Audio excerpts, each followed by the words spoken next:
That's Feeder, Just the Way I'm Feeling, on XFM 104.9. Ricky Gervais, Steve Merchant, Claire Sturgis. Well, he's defying me.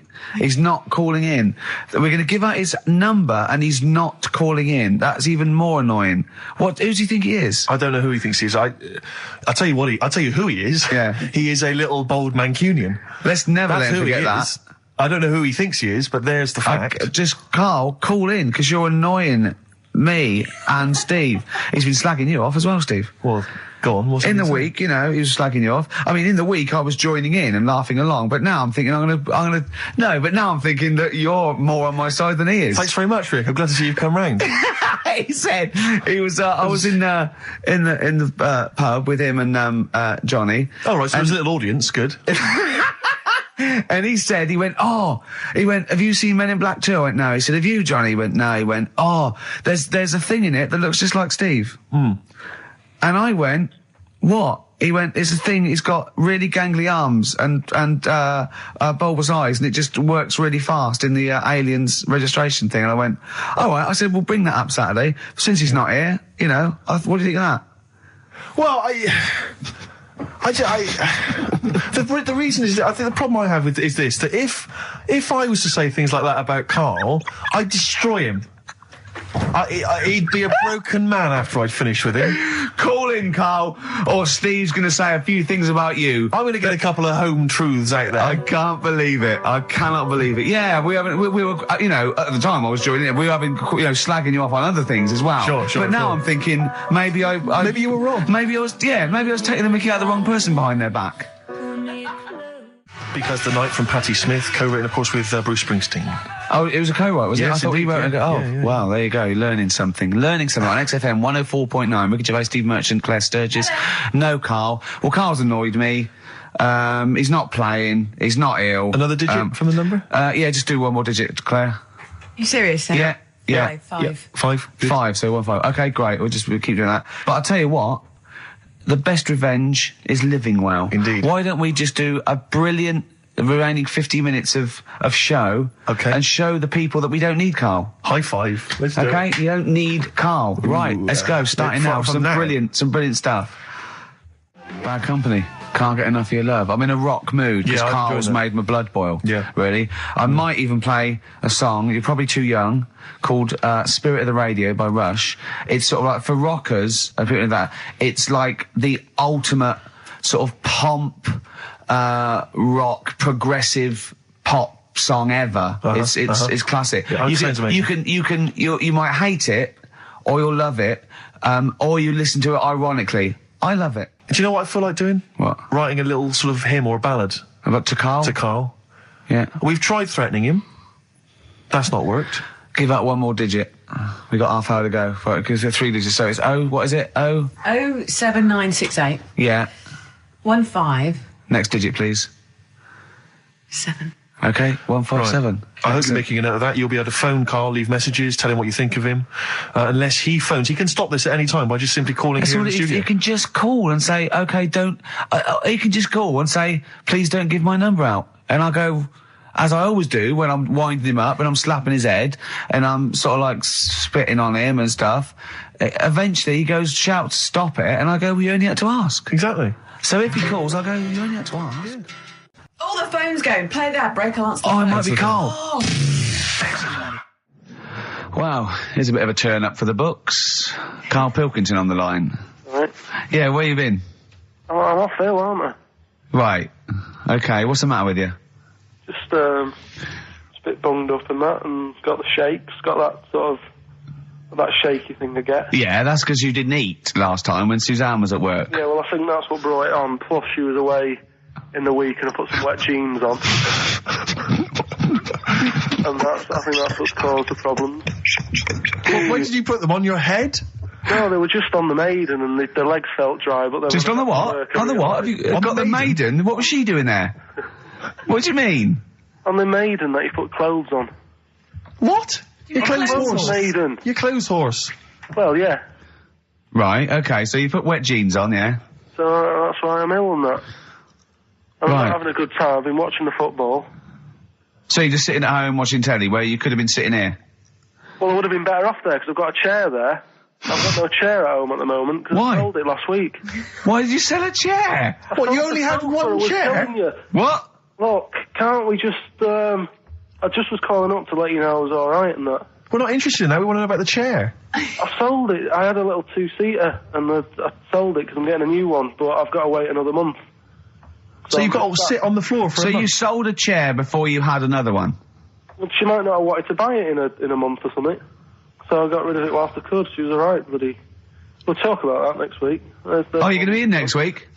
I look forward to that then. That's a dynamite piece of radio to tune in for. The Yeah. day Karl sold a chair. Brilliant. Alright. So you alright then? It's going alright? But why did you take this long to call? We asked you to call since the very Because I was beginning. We've been watching phoning you. Why did you phone so long? I heard the beginning.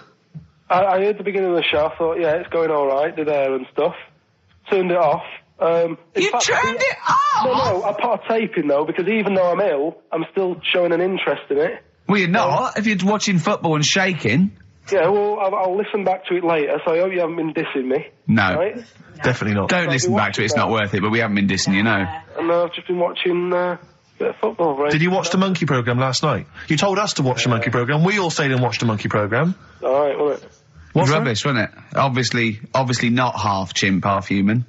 Well, I mean, they missed out a lot of the interesting bits. They didn't have any interesting bits. Those are bits that you made up to make it more interesting. The bits that I told you about 3 months ago before they decided to make the programme. Yeah. What were the bits that you came up with? Well, they missed out the bits about, the zookeeper. Right, there wasn't a zookeeper, yeah, go on. Well, there was, but they left that bit out. Well, okay, They fine. left out- And they left out the bit where it ran from there in 1975.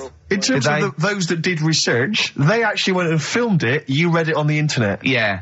Yeah. Chances are you're the one with the facts wrong. Yeah, I think they also left out the bit when it jumped over 3 double-decker buses on a motorbike. On Evel Knievel's motorbike. Yeah. So, I can't believe it. I cannot believe it. Not only do you not bother turning up, but you turn off the radio and start watching football. Yeah, I turned it off, but I've recorded it. I'll listen back later and sort of... Well, what good is that? Sort of, I like to keep it in shape and that. I'll have a word next week. Alright.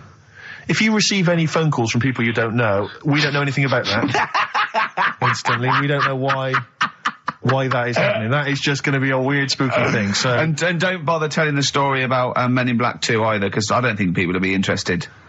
actually, on the subject of Men in Black 2, What? Have you seen that, Steve? no, I haven't, Karl. Tell me about You it. should see it. Go on. Why? Because there's this thing in it. Go on. Uh, What, a stupid, bald Mancunian tosser? no, weirder than that. There isn't anything weirder than that. Big eyes, it was gangly. Keep talking. And, you've got to see it, because you wouldn't believe how the likeness and that. You've got to check it out tonight. Right. It's not as weird, it had a normal voice, right? He's done yet, he's not even here! I'll tell you what, mate, it ain't worth coming in next week. Oh, stay on the line, Karl. Play a record player. Kings of Leon, Molly's Chambers. What do you think of that, Karl? Alright. There's a surprise. Another insightful remark. Steve is not a fan now. Not only does he know you've been slagging him off behind his back. No, I wasn't slagging Steve. If you get it out on the DVD tonight, you'll know I'm not slagging you off. It could be your brother. I love the fact that it makes it worse, but he's thinking you're going to go, oh, he wasn't slagging me off. It does look like me. I do think I'm an alien. I love the fact that you hope Steve will go, he's got a point. It's a spitting image. Yeah. I am, seriously, Karl, I'm really angry. I'm so angry with you at the moment. You haven't seen it yet? No, I know, because I know what it's going to be, and I'm just... Why? I'm fuming. I'll tell you why I'm angry, because he doesn't do it in jest. No, but what do you think it's going to look like? What do you think this thing's going to look like? Going to look ludicrous. It's not going to look anything like me, but he's going to pretend it does. Go on, what? Go on. No, it does look like you. Yeah, of course it does. And you looked like the Human Z. Well, I mean, to be honest, you did a bit, Karl. You walk like him, you're bold like him, you got a sort of gormless face like him. Any more? I don't smoke. That does. I'm not arguing with you. I'm not well on that. Oh, you're not well. What exactly is wrong with you, you whinger? Well, it's just you know, like I always tell you about the restless leg syndrome I've got? It's like that, but all over.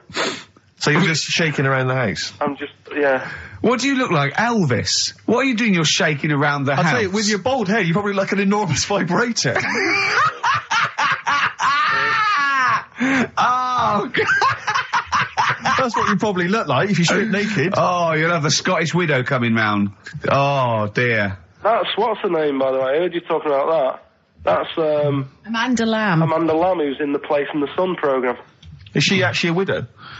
Is she a Scottish widow? Hoots, man, my husband's dead. Do you want any money and a bit of my clam? Brilliant. All right. That's the sort of quality you've missed out on today. Well, anyway, you're going to be back next week. We need you back next week. Yeah. Yeah. Well, how do you know? Also, how did you know you were going to be ill today? Because you phoned and arranged this yesterday. Convenient. And I spoke to you yesterday and you didn't sound very ill. I felt ropey yesterday afternoon. You've got a bit of a bunged up nose. Even though I have a bit of a bunged up Even though I was nose. ill, I still sorted it out. Yeah? I'm a little bit sweaty. Even though I was Carl, ill, sorting it out does not mean you phone up Sturgis and send her down. That's not sorting it out. That's making things worse. Have you learnt nothing? Thanks, Claire. If you're not part of the solution, you're part of the All right, problem. mate. Yeah. My leg's a little bit achy. Oh, wearing wet jeans. Oh, I put wet jeans on again. My lasagna it was frozen. Can you hear the venom and hatred in our voices today? We genuinely are upset and angry with you. Yeah. Can't believe it. I cannot believe that Right, well, the thing is, we'll be back to normal next week, right? We've got Billy Elliot doing the film next week. Right. Any prizes? Got some good stuff. Have you got any films with Burt Reynolds in to give away on VHS? And I'll see you then. Great, we're looking forward to it already. I'll see you later. See you later. Good. All right, So Carl, had a looking good forward week? Yeah, not bad. Have you? Going on holiday now, aren't you? Well, I will be doing later. Tell you about that later on. What, can I There's just, a hook.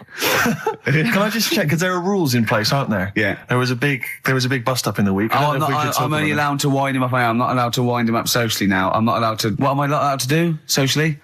I think squeezing the head, socially, has been crossed off. Right, okay. And I agreed to that because it got to a head where, Carl was really upset and he was thinking of just giving it all in, weren't you? Yeah. Yeah. Why was that? Because you were just winding me up too much. Yeah. I mean, do you want to bring it all up again? I don't mind. What was I doing? It was just... I mean, I should say now that there was a conversation where we were all sort of really walking on eggshells. It was frosty. It was a conference call, and Carl was on one end. And I'll tell you, I was very much a mediator. I was very much a UN mediator. What do you think of that, Carl? It was difficult to sort of keep it serious when I'm saying stuff like, I'm sick of you putting a Burger King bag on my head. Do you know what I mean? Yeah. There's a part of me that's like, I can't believe we're doing this. What I like about it is that I'm laughing and going, well, I won't do that anymore. And he's going, you can still do it on air. And like today, I came in, I went to squeeze, said he went at 1 o'clock. I love those rules. Yeah. I love those rules. Well, between the hours of 1 and 3 on a Saturday, you can squeeze his head, you can put a Burger King back on his... I can't wait. It's terrible. Oh, But dear. that all started last week as well, really, because I got in a bit earlier to do an edit for you on some track that had swearing in it, right? So I get in early, he comes in, first thing he does is go to sort of squeeze me head. And my reaction was, not now, do it later. As if it's all right to do it later. So that's kind of what made me think this isn't normal. We should just point out, when we say squeezing your head, what exactly does that mean? I put my hand on the front. I do 2 experiments, right? Yeah. One is the side, because you can crush an egg sideways, so I think that's more dangerous. Right. And I actually put my elbows out, and I pressed like a vice, and I really go for it until it really hurts. And the front one it shouldn't hurt so much, if my experiment's right. I don't know. Well, it was all this that sort of, built up. Sure. And the research that you're doing there, Rick, is that going to be available online at some point? Well, that was the problem. That's what I was saying to him, because it kind of started last week. Well, it's been going on since we've known you, hasn't it, really? Yeah, but I just upped it last week. It got out of hand a bit. I upped it to when I think it got to ahead on Thursday when I filmed it. That was it, yeah. That's right, I brought in a cameraman to film me torturing him, and there was some people from the 6th floor being shown round. Yeah, some management and that, showing probably clients round, sort of, they've probably been on all the different floors, same what all the different radio I've seen stations Dr. do. Fox. This is XFM, the sort of this sort of noise going on. Yeah. You see them all look down. I'm saying, don't do that, right? Sure. They might want to spend a load of money. Yeah. Right? Yeah. And he's doing that. He's wrestling with me. He's filming it. So that's when I just thought, It's mad, isn't it? And then when we were having the argument on the phone, I was saying, has this been some sort of experiment? Yeah. He did. He said that, and of course I lost it. Yeah. But it's all good now. Do you want to squeeze his head before we play the next record? I won't at the moment because we've got to get on. It's not right, and that annoyed me as well because I was trying to find out where he was going. I was filming him. I was going on waiting for Karl. Told Johnny he's meeting a mate at 6, which annoys me on 2 counts. And I'm just doing it to the camera, So I'm gonna follow him and just turn up and go. All right, where you been? But then when I came in, he went, "I'm meeting a mate," and he told me where it was. So I told him that spoils my fun. Of course. Because you'd want to just track him down. I don't want him to like it. Yeah. Which is sort of pulled the rug under my carpet now that he's going to let me do you know what I mean? It's just, it's a little bit annoying. It's that thing though, you see. This happened years ago to me, right? When, you get pally with someone and then you wind each other up and then there comes a time when you just go over the line. Yeah. Right? What happened? Well, it was this lad called Anthony, right? He was my mate. Yeah. And we used to sort of always have a little fight in the toilet and that. Right? Sure. Punch each other. No, I want to wipe it. And the punches, used to get harder and stuff. And then, so he hit me harder. Turned out into a proper fight. Yeah. I chipped his tooth on the sink. Right? Right. This happened at school and it was time for assembly and I thought, and he's in the toilet crying. I thought, go to assembly. There's police in there in the assembly that day telling people about unnecessary violence. And you thought they were there for you? So I'm like, oh no, Anthony's going to come in a minute, like crying with all blood coming from his mouth. So I'm going to get arrested. Yeah. Did you go running and sleep? That was an example of... Yeah. I mean, it kind of happened because I went out with a girl who he fancied. How old are we now? About 8 or 9. I think that's out of order, going out with a mate's girl. Yeah, but she didn't like him. He had like big ears and that. He had no chance. You're so why should I? No, but do you know what I mean? All right, I haven't got the looks like I used to. Sure, when you were 8. But that's before the stress of having head squoes and that sort of thing. I have aged a lot. Having your head squoze. I love your own grammar. I know, that's the past tense, is it? Squeeze or to have squeezed. Oh, he did squoze his head. Yeah. Oh, brilliant. So, what about a bit of Bowie? Be my wife. Karl, I'm asking you. I think we can squoze that in. Be my wife, Karl, come on. Will you miss me on holiday? No. Really? No. What? He's joking, I assume, Steve. Well, I don't know. Can you tell? I can't tell whether he's serious or not. What do you mean, no? No, definitely not. I mean, I might, when I get back, I'll go, just have a quick chat, but I'm not going to be sat there going, I wish I was back in London for Ricky to, squoze my head. We've sorted the head problem out. Yeah. No, I still won't. No? Okay, well, that's still what I'm saying. Nice to do that one again. Always. Metal Mickey, Suede on XFM 104.9. Wow. Nearly over with Ricky, Steve and Karl. I've done another little sketch for you, Karl, because I was excited by the fact that we raised that money. So I've done a little... Well, it's not over yet. It's like people go to the website and if they think it's worth more than 50, they can say, I'll give you 55 or something. Well, they haven't done that yet. No, but they could put that on next week and they can frame it for them, can't they? Well, if they have a look, xfm.co.uk/Ricky, and have a look at it if you want it. Just pay some money and... Now, it'd be worth a bit of money, won't it, in a few years, when we're all dead. Mm-hmm. Now, listen, Karl, you're going on holiday. You need a little rest, don't you? Yeah. What's the vibe? What's the vibe of the day? What's the crack on holiday? Come on. Where are you going? Madeira. Right. Good. It's for Suzanne's dad, right? My girlfriend's dad. He's 60, so... Yeah, that's the average age in Madeira. Is it? It's quite, yeah. Well, my mate Damo went to Madeira, and he was worried about sort of terrorism on the plane, and he looked around and he thought, well, if someone gets up, someone will wrestle him to the floor, and he looked around, and he was the only one he realised could have got out of his seat quickly enough. So you'll enjoy it. It's quite quiet. It's nice. It'll be all right. I mean, it's the first time a mum and dad have been away, so... Whatever? Abroad, yeah. So right. They're worrying about... They just don't understand the rules and stuff, so they're panicking a bit. And then in the week he called they know up. Well, that they're going to take livestock. Yeah. Well, it's getting like that. It was like... Are they filling loads of Durags with heroin as we speak? Exactly. No, but do they know about passports expiring, don't they? I mean, they're not completely stupid. They know about all that, right? Yeah. And he called up in the week. One of the questions said, what's the best thing when you're going abroad? What's the best thing to use to carry tea bags? So it was like, what are you worrying about that for? They'll sell tea bags out there. And he's like, well, we want to take our own.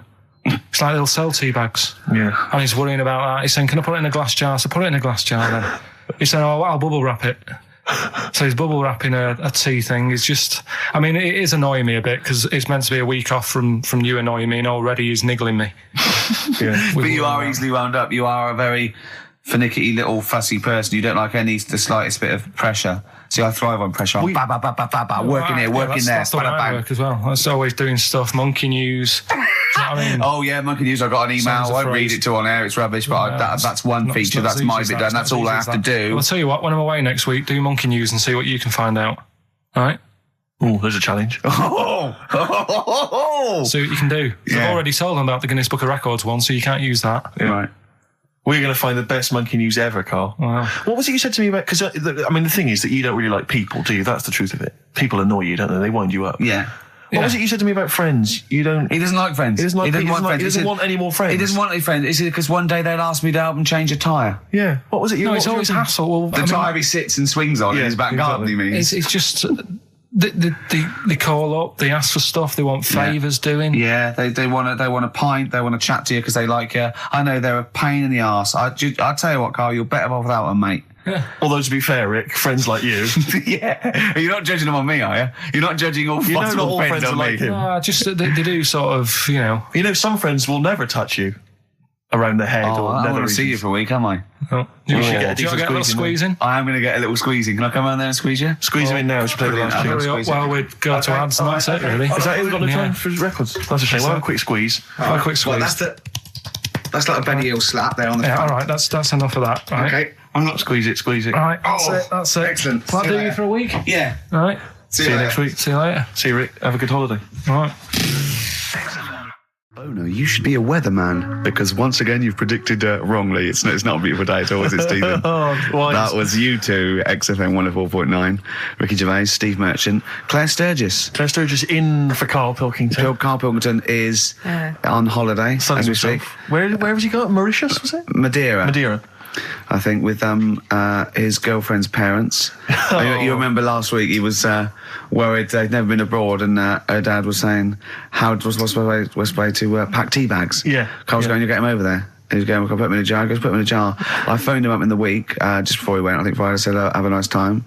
And out Sunday, and he said, guess what he's doing now? What he said? He's packing margarine. Oh, of course he is. Oh, bless him. My dad does that. My parents always take tea bags wherever they're going. Really? You know, for fear of there being some kind of tea bag drought in France. Yeah. You know.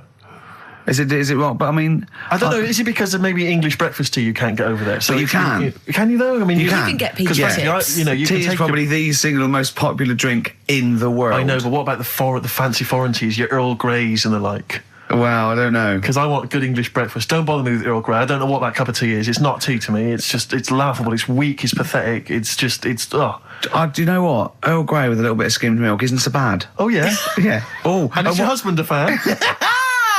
We've started. Eh? It's all off already. All It's right, all we've kick-started. ban. Oh, it'll go at each other. Sometimes sort of pretending, you know. Sometimes pretending we're not close mates. You know, close and friends, you know. And all that innuendo and that. Oh, smutty. Yeah. And I got a freaky goggle-eyed Oh, thing. hey, once again, I go too far. I ruined sometimes it, go too ruined it. far. I do ruin it when I go too far. So let's be Fatty. nice. Wow, let's have a bit of blur. Ooh, Well, clever man. The fat man. Placebo and Bitter End. XFM 104.9, Ricky Gervais, Steve Merchant. Claire Sturgis in for Karl Pilkington. Doing a good who's job. in Madeira. Indeed. Is that where the cake's from? Yeah, that's his named after, I think, yeah. Excellent. Yeah. Excellent. It's nice, lovely.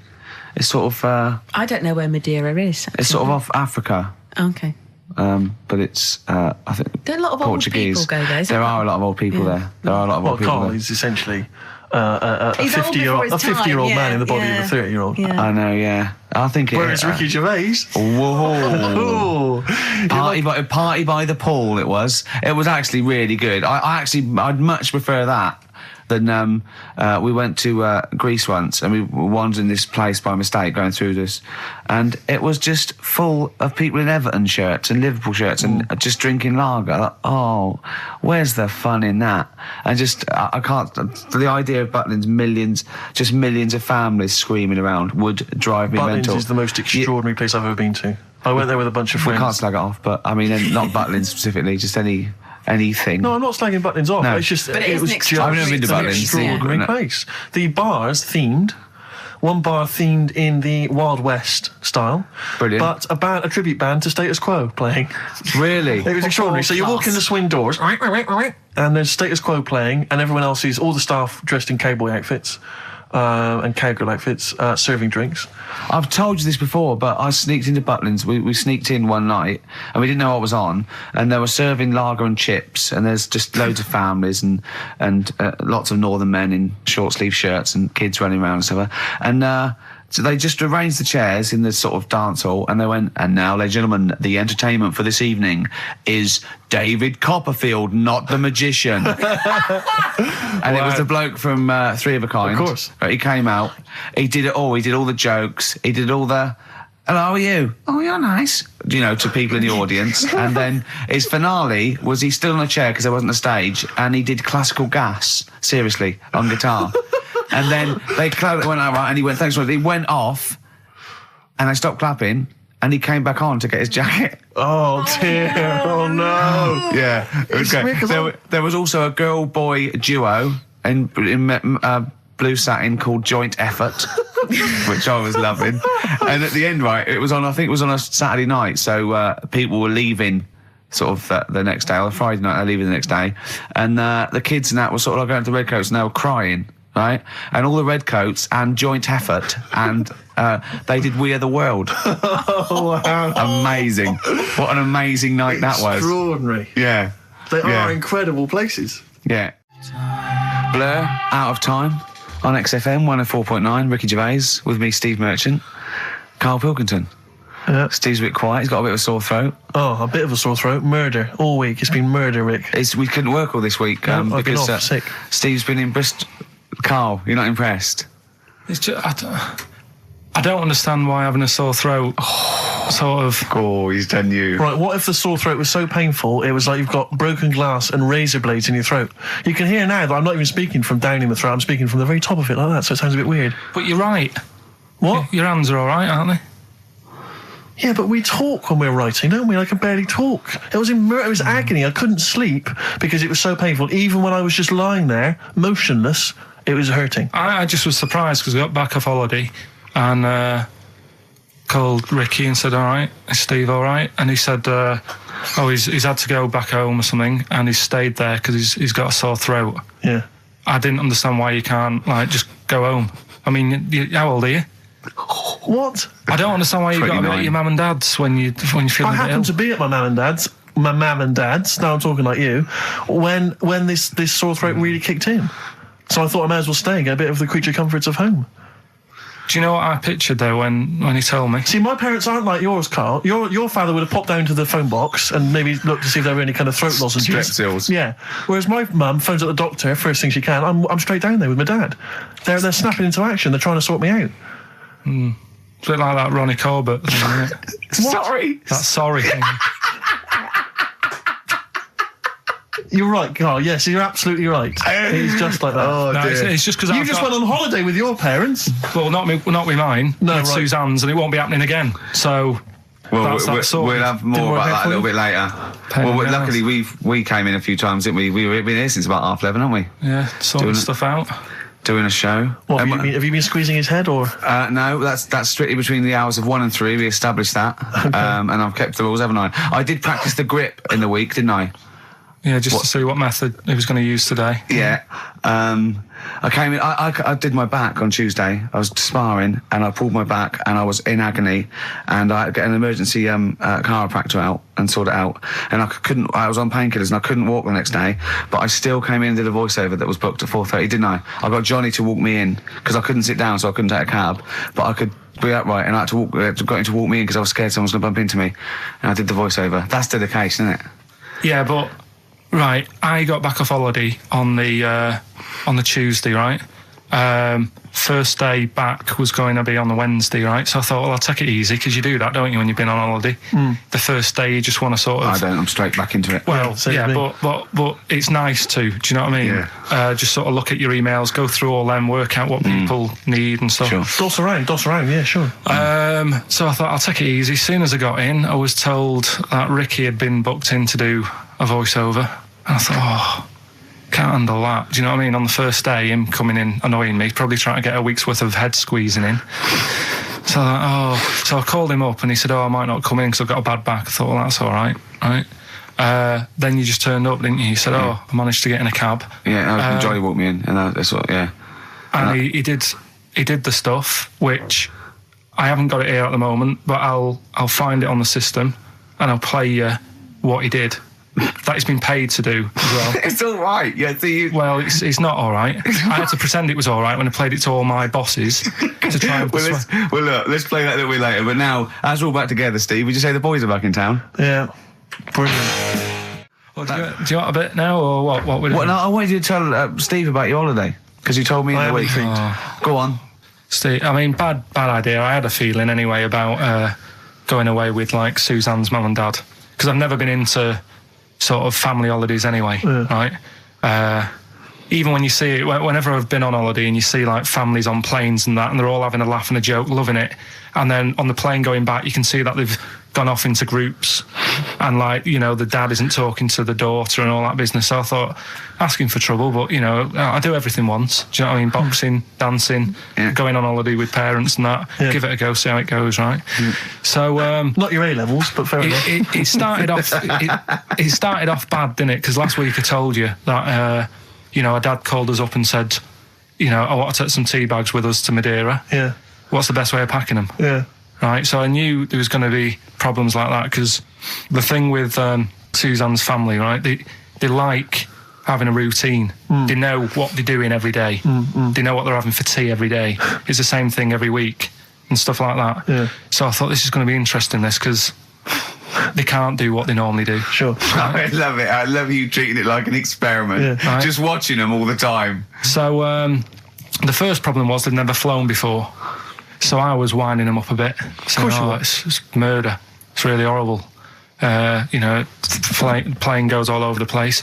And Mum had done some research saying, well, I've been reading about it, and...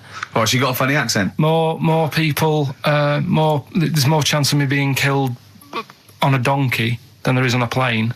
So I upset her. I said, right, when we get there... Spain. I said, when we get there, let's see if there's any donkeys on the beach. Yeah. Right? And she didn't like that. So, what? To joke about you hoping she died? Yeah. What's up with her? Right, so we get there, and, you know, they see the villa and that, they're quite happy with all that business, right, with all that stuff.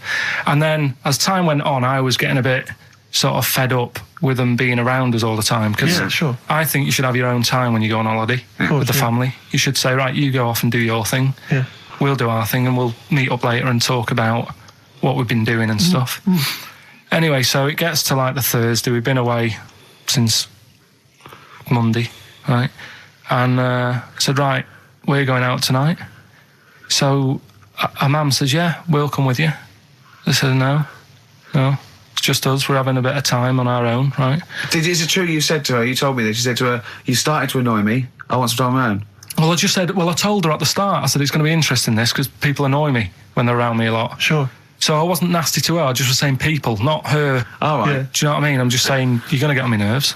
So, you hailed a donkey for her. So, no, but seriously, right, with the flying, do you know those stockings that you can get because of deep vein thrombosis? Sure. She had them on in the cab. Brilliant. And it's only a 2-hour flight as well, so that was annoying me. Right, so anyway, it gets to this gets to this, you know, the Thursday night when I'm going out with Suzanne, and her mum's like sat on the sun lounger outside. So where are we going tonight? I said, no, like I said, it's just us. We're going out having a bit of time to ourselves. So I could see as the day was getting on, she was realising that she's got a night in with like her husband, right? Her face started to like look miserable. Sure. I thought, I'm loving this. Right? So I said, right, I'm going in to go and have a shower, go and get ready for the tonight. It's going to be great. And winding them up, wind them up because they can't come, because he said they can't. Yeah. Right, so I go upstairs, have a shower and that. I come down, and a mum's smiling. Oh, hang on. So I'm thinking, hang on a minute, what's gone on here? So I went to Suzanne, I said, why is your mum smiling? She's not coming.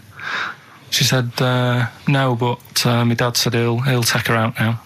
So in a way, she was happy because she got her own way, which annoyed me. That annoyed you, sure, because you wanted you don't even want her husband taking her out? Well, it's just the fact she didn't want to go out. She was happy to stay in and have sausage, egg and chips that they'd found from some shop that sold English food. Right. So that's almost like what they do if they're at home. Sausage, egg and chips. So she was happy with that if we were staying in and having that. Well, because we were going out, she was fed up. Right. So she's smiling. So she's going, yeah, I'm going out now. So I said, well, enjoy yourself. She said, where are you going? I said, well, it doesn't matter, does it? You don't need to know. Sure. You're not going to where we're going. Oh, you just don't want us to be in the same restaurant. So yeah, that's right. I said I want a night out on my own with Suzanne. It's our holiday as well. I don't know. I can talk to you about this. This is not even his own parents. This is someone else's parents. These are the parents of the woman he loves. But even Suzanne sort of agreed with me. There's only so much time you can spend with your parents. That's why you leave. That's why when you're ill, you don't go home to them. Yeah. Sure. Yeah. Because the slight difference between me and you, Karl, is that not everyone in the world annoys me. Well, not everyone does. Just I can see what I felt a bit guilty that week when he said I was annoying him, but I realise it's not my fault now. No, everyone annoys him. Yeah. So yeah, it was an all right holiday. It was good to get back. Brilliant. Won't be doing it again. So. No. And what now would you say is your relationship with Suzanne's parents? Is it a frosty one? No, I just think they know that I don't like to put up with them for a long time. Yeah. I mean, when we were packing, her mum was upset because, like, she really liked the place where we were staying, right? Because it was quite a big villa, because there was a few of us. There was a brother as well with us, right? Yeah. So her mum said, oh, I love it here. She said, I'm definitely going to book this place again. I said, it's a bit big for two of you, isn't it? Just being sarky, like, we're definitely... I said, because, I won't be coming again. You're like, I don't know what you're like, Karl. You're a monster. You're an absolute monster. You're one of those people that goes, I says that speakers are fine, I says and gibbered whap the wibble. Yeah. And never the way will slap. You're like a middle-aged man. You're like an old man. You're like an old man and you're what, 30? I'm just imagine you scraping along in clogs and a flat cap going, oh, that tree's got to come down. Yeah. Puncturing a kid's ball if he kicks it into your garden by mistake. Yeah. Refusing to give it back. Yeah. Gather round. Yeah, there were once Chinese kid as airy as that cow, which is weird because there's not many Chinese people that airy, but this one, I tell you, it were back in 1990. Grandad, are you eating a Twix? But are you comfortable being nude and that? We've done this. Well, I don't know what this is. We did this last week about, are you comfortable being nude? No, I know, I was talking you're about probably that. most comfortable being nude. It's just probably not in public. Well, Ricky's only really comfortable nude when he's eating. Yeah, there's nothing to get, Yeah, you can just wipe yourself down. Yeah, you just sit in the bath, yeah. No, but I talked about that, and then when I went home, I was talking to Suzanne about it, and she said, what's all that about? You don't like being nude, right? And I said, well, it's not. It's like I'm part of an Alan Bennett play. It's just, I love the way you talk. Remember once, right, I don't know if I should talk about this, really, but... Well, that means you should, so go on. Go on. Oh, yeah. Right, we went to Tenerife, right, one year, and I was still living in Manchester. I'm scared now. Yeah, I'm actually scared. I'm thinking about Suzanne, but she's well, working. I don't want to know anything about Suzanne, to be honest. No, but it involves me more. Let's hear the story. But I'm just explaining to you that I don't like being nude. Yeah. So you're in Tenerife. In Tenerife, right? Didn't have much money. Stayed in this apartment that wasn't that nice, right? Had the cockroaches in it and stuff, right? Yeah. Didn't have much money to go out at night. So we're in this sort of death trap of an apartment, right? Anyway, so when I was younger, right, I had a bit more energy. So he's 30. 80, I know. So, you know, start having it away a bit. It's a joy. Beautiful. It's so, good, yeah. I've been here to a while. I love it. Go on. Right, so, you know, doing what I do, right? Yeah. Someone starts banging on the door. So Suzanne Everyone's says, at it. Right, so you mean knocking on the door, right? Okay. knocking on the door, right? So Suzanne said, "You better get it." So I said, "Oh, I can't get it now. Can I? I'll have to wait a bit." Right? I can't go to the door. Go on. So the banging's getting louder. Yeah. Someone at the door, Yeah. and she's like, "Hurry up! It must be important." I'm like, "In a minute, just." So anyway, I don't want to know anymore. No, come on, finish the story. Open the door. It's a fireman. So I just stick my head round, and he's going, "You'll have to get out. The building's on fire." Right? So I'm like, "In a minute." Sorry, you weren't still having sex at this point? No, but, you know, Right. still sort of got to wait a minute or I can't get my pants on. Oh, Karl, I wish I'm so sorry. Right, go on. So now, So the place is burning down. So it could be a serious big fire going on. Yeah. I'm sort of waiting. You can hear people sort of screaming and that, panicking. Is that because the door's open and you're nude? The fireman's saying, "Will you get out? Will you get out?" I'm saying, "In a minute." Right. And Suzanne was saying, you know, think of something that's not sexy. Sure. So I was thinking of people, you know, thinking maybe down in a fire might sort of calm you down. Yeah. Then the fireman said, "We need a big pole." Yeah. Yeah, Sure, go on. But what I'm saying is that, to me, I wouldn't have wanted to go out and be safe over, do you know what I mean, over being naked. I don't like walking about without on. So what I'm saying is, even if that fire... I love the idea of everyone huddled in there with all the firemen. It just, the camera spans along and there's Karl. Yeah, a just local news report. naked. With still But would you have gone out without on? But why do I have to go out with now on? I'll just grab a pair of jeans. All right, but you've just, you know...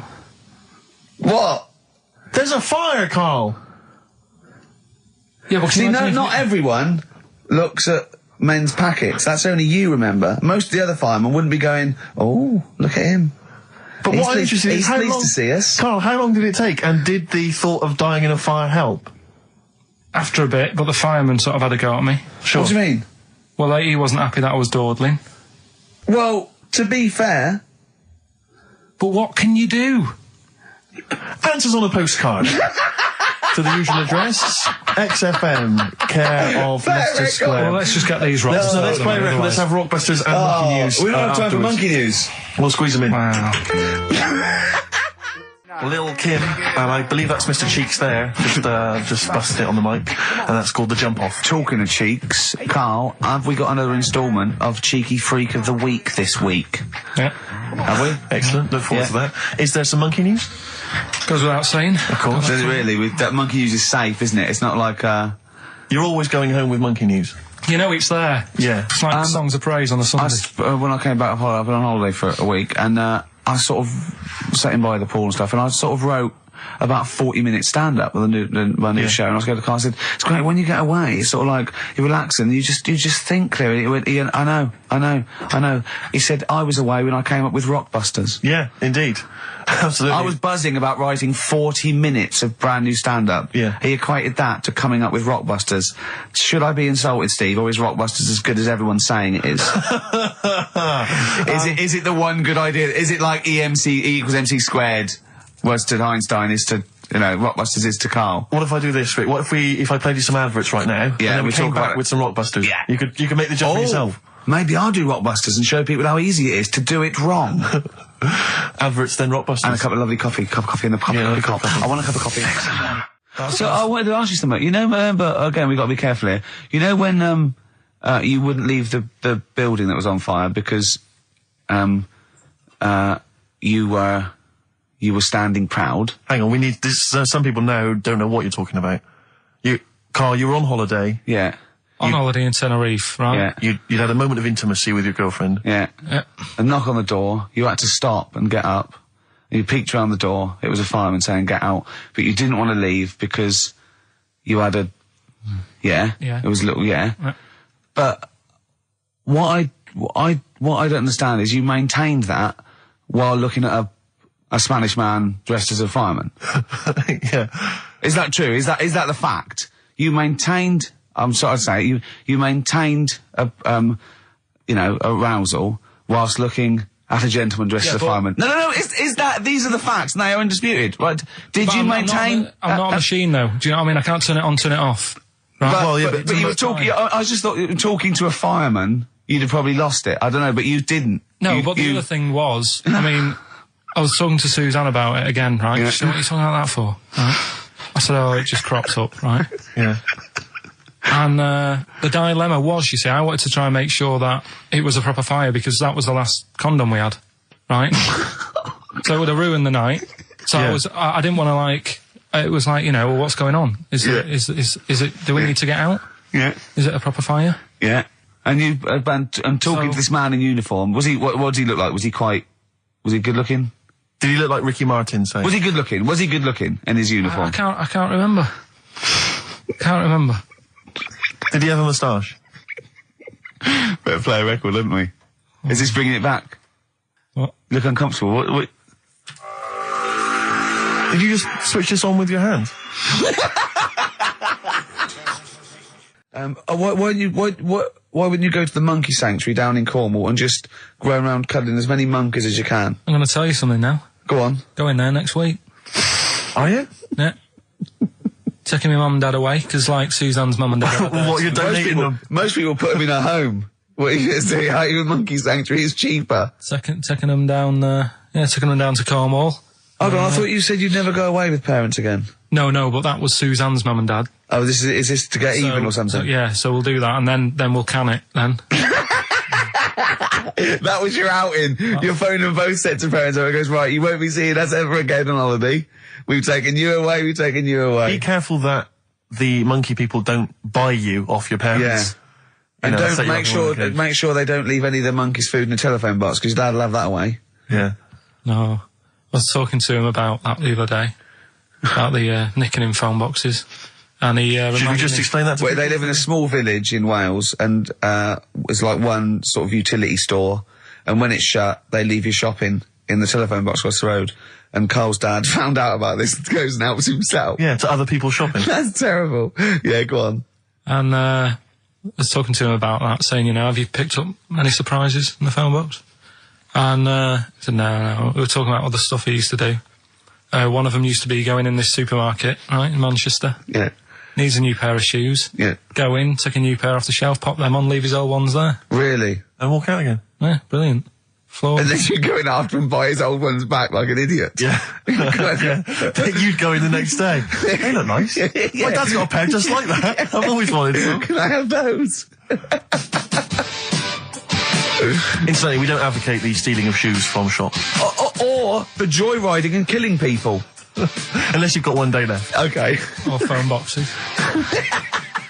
Yeah. Anyway, other stuff I did do proper research on in the week. Go on. Having testicles done. Having your testicles done? Yeah. What does that mean? Same magazine that was doing the hanky coverage, letting you know what all that's about. Sounds like a great magazine. How can we get him as a pundit on these news shows like Newsnight? Do you know what I mean? Sky News. On there, wouldn't he? Just on there, just asking what they think. Wouldn't that be amazing? Is there a producer out there that would take a chance on Pilkington?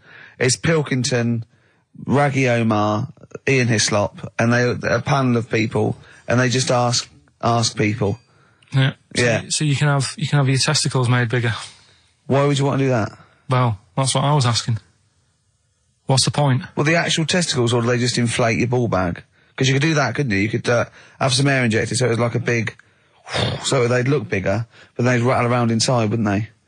Make a little noise, wouldn't it, when you're at... like maracas. Like some kind of instrument. Yeah. Like, or sort of like one of those African instruments, it's like a big sheep's bladder with all... There's Pedro on the maracas. yeah. He just, yeah. Yeah, just stripped to the waist. Yeah. Just, yeah, with us hanging out. Why, and then when you're sort of like, the neighbours would think, what's he doing? He's been playing those maracas all night. And really, you were, you know. Why the mouse with the ear on its back going, keep it down. Yeah, this is really loud to me.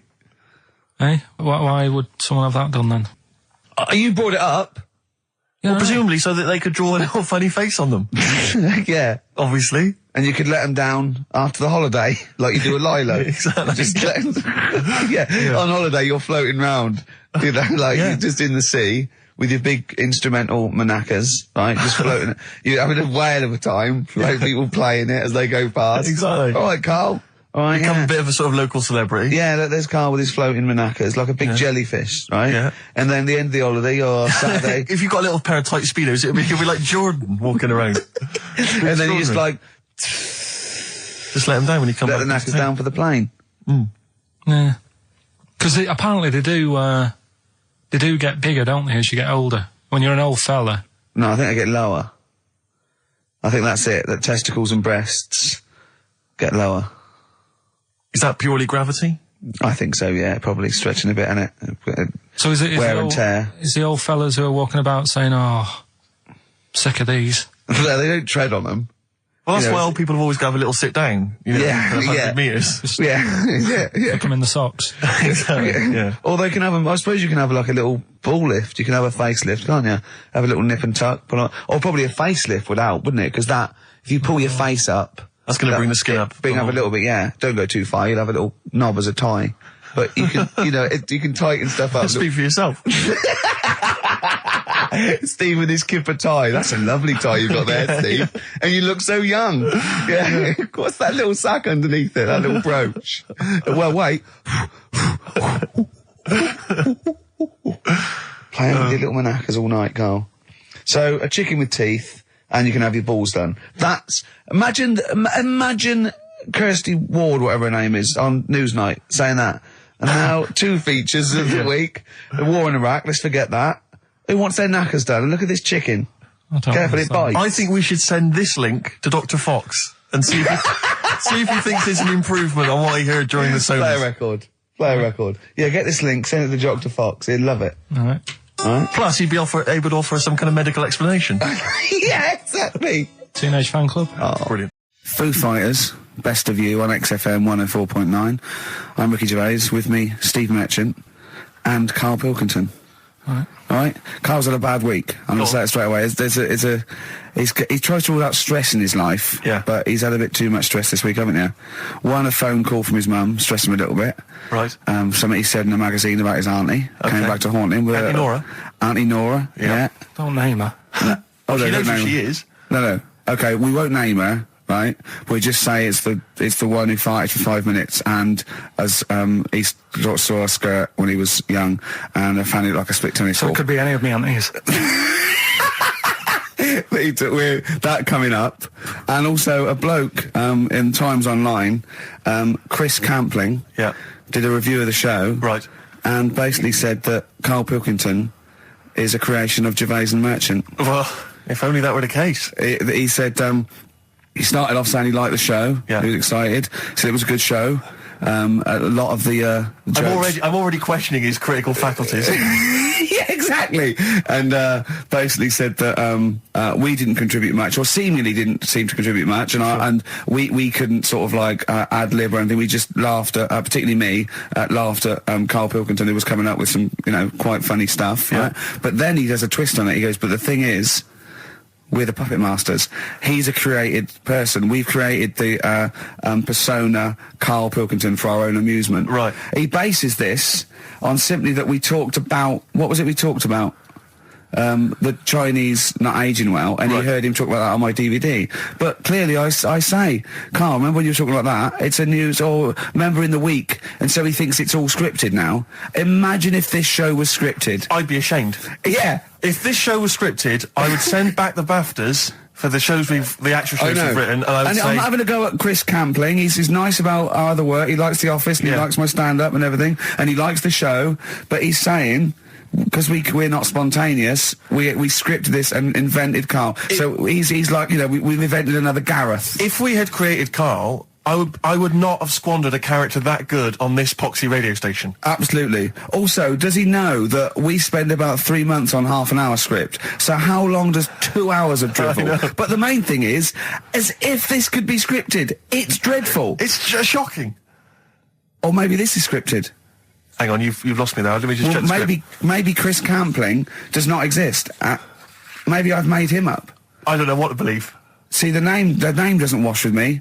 What was his name? Chris Campling. Sounds odd. That's something that I made up, isn't Campling's almost like a joke. It's almost like a gay name, isn't it? Oh, he's a Campling. So I think this is scripted. Yeah. I think I've probably made this whole link up, and Karl is a creation. Campling, that's not a real name. No. I made it up. I should have come up with something better. Yeah. Sorry. Down to the River by Bruce Springsteen on XFM 104.9. So, yeah, that little fella in the Times thought Karl was just a puppet. We created him. He's an actor. What's his actor's name? Brent Hogwell. We got him from Spotlight. Brent Hogwell. This stupid, dopey Mancunian accent, he just puts that on every week. Yeah, exactly, yeah. Yeah, he speaks rather like Hugh Grant. Yeah. And we just got this whole world around him. We set a whole... What do you think about that? He had his head shaved, especially. Exactly, yeah. So, yeah, would he think that, you know, maybe if he's looked online and seen me head, and he's noticed how round it is and that, does he think it's sort of been... you know, morphed into that shape just for the show, just for 2 hours on a Saturday? Yeah. You spend 5 hours in prosthetic makeup like John Hurt in The Elephant Man. Everything about him was made up. Yeah. We created him, because I remember coming up with Auntie Nora. Oh, yeah. You said, Rick, we need another character. I said, what about giving him an Auntie Nora? Doesn't sound convincing, I said. Yeah, and you said, what is it about? I said, well, I don't know, she farted for 5 minutes and she's got a fanny like a split tennis ball. No one's going to believe that. Yeah. Oh, that brings us neatly... Well, let's put that to bed now. So, Chris Campling, honestly, we do not script this shambles of a show, and Karl Pilkington really is like this. If you want, you can meet him. I'd love to send Karl for a drink with Chris Campling. Can we do that? And then he'll eat his words. Chris, if you're listening, honestly, this isn't a stitch-up. As I say, I'm not having a go at you. It's a very well-written article. It's very, very fair. You're just complimenting him on his grammar. Yeah. It's a very well-written article, No, I'm saying we're not having a go. You've typed that beautifully. It's not like he snagged us off. I would just love him to meet Karl Pilkington. People in the street come up to me and say, is Karl like that? And I so want them to meet him. Yeah. Or maybe he can send in, if he's online, he can send in 5 subjects for Karl to talk about that we couldn't possibly know about, just so he knows that we just really do throw things at Karl and that drivel comes out. Imagine if it was scripted. But anyway, so Chris Campling, or anyone who knows Chris online, get him to email us and with 5 subjects that Karl can talk about. That's a good idea, isn't it, Karl? It is like I'm the Elephant Man the way I'm being treated now.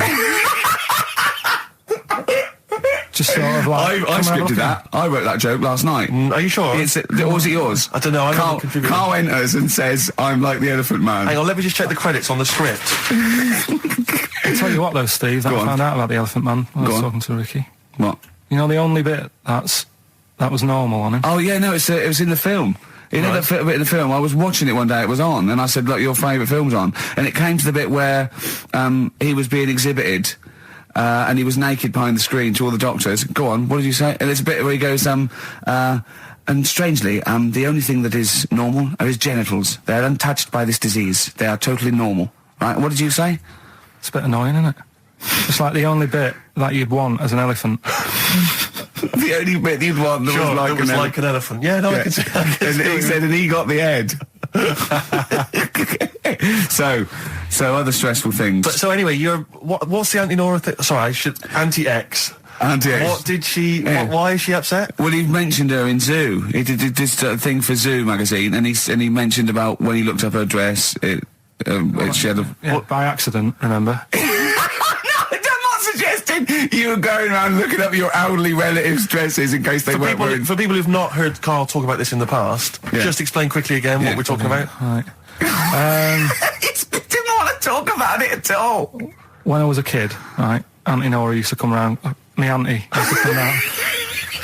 As if there's any ambiguity now. Yeah. My auntie used to come round and stay, right? And I'm sat on the floor watching the telly, right? She sat on the sofa with a caftan on. I turn round right? And it was there. It was looking back at me, right? And we've mentioned this, and Ricky sort of said, what did it look like?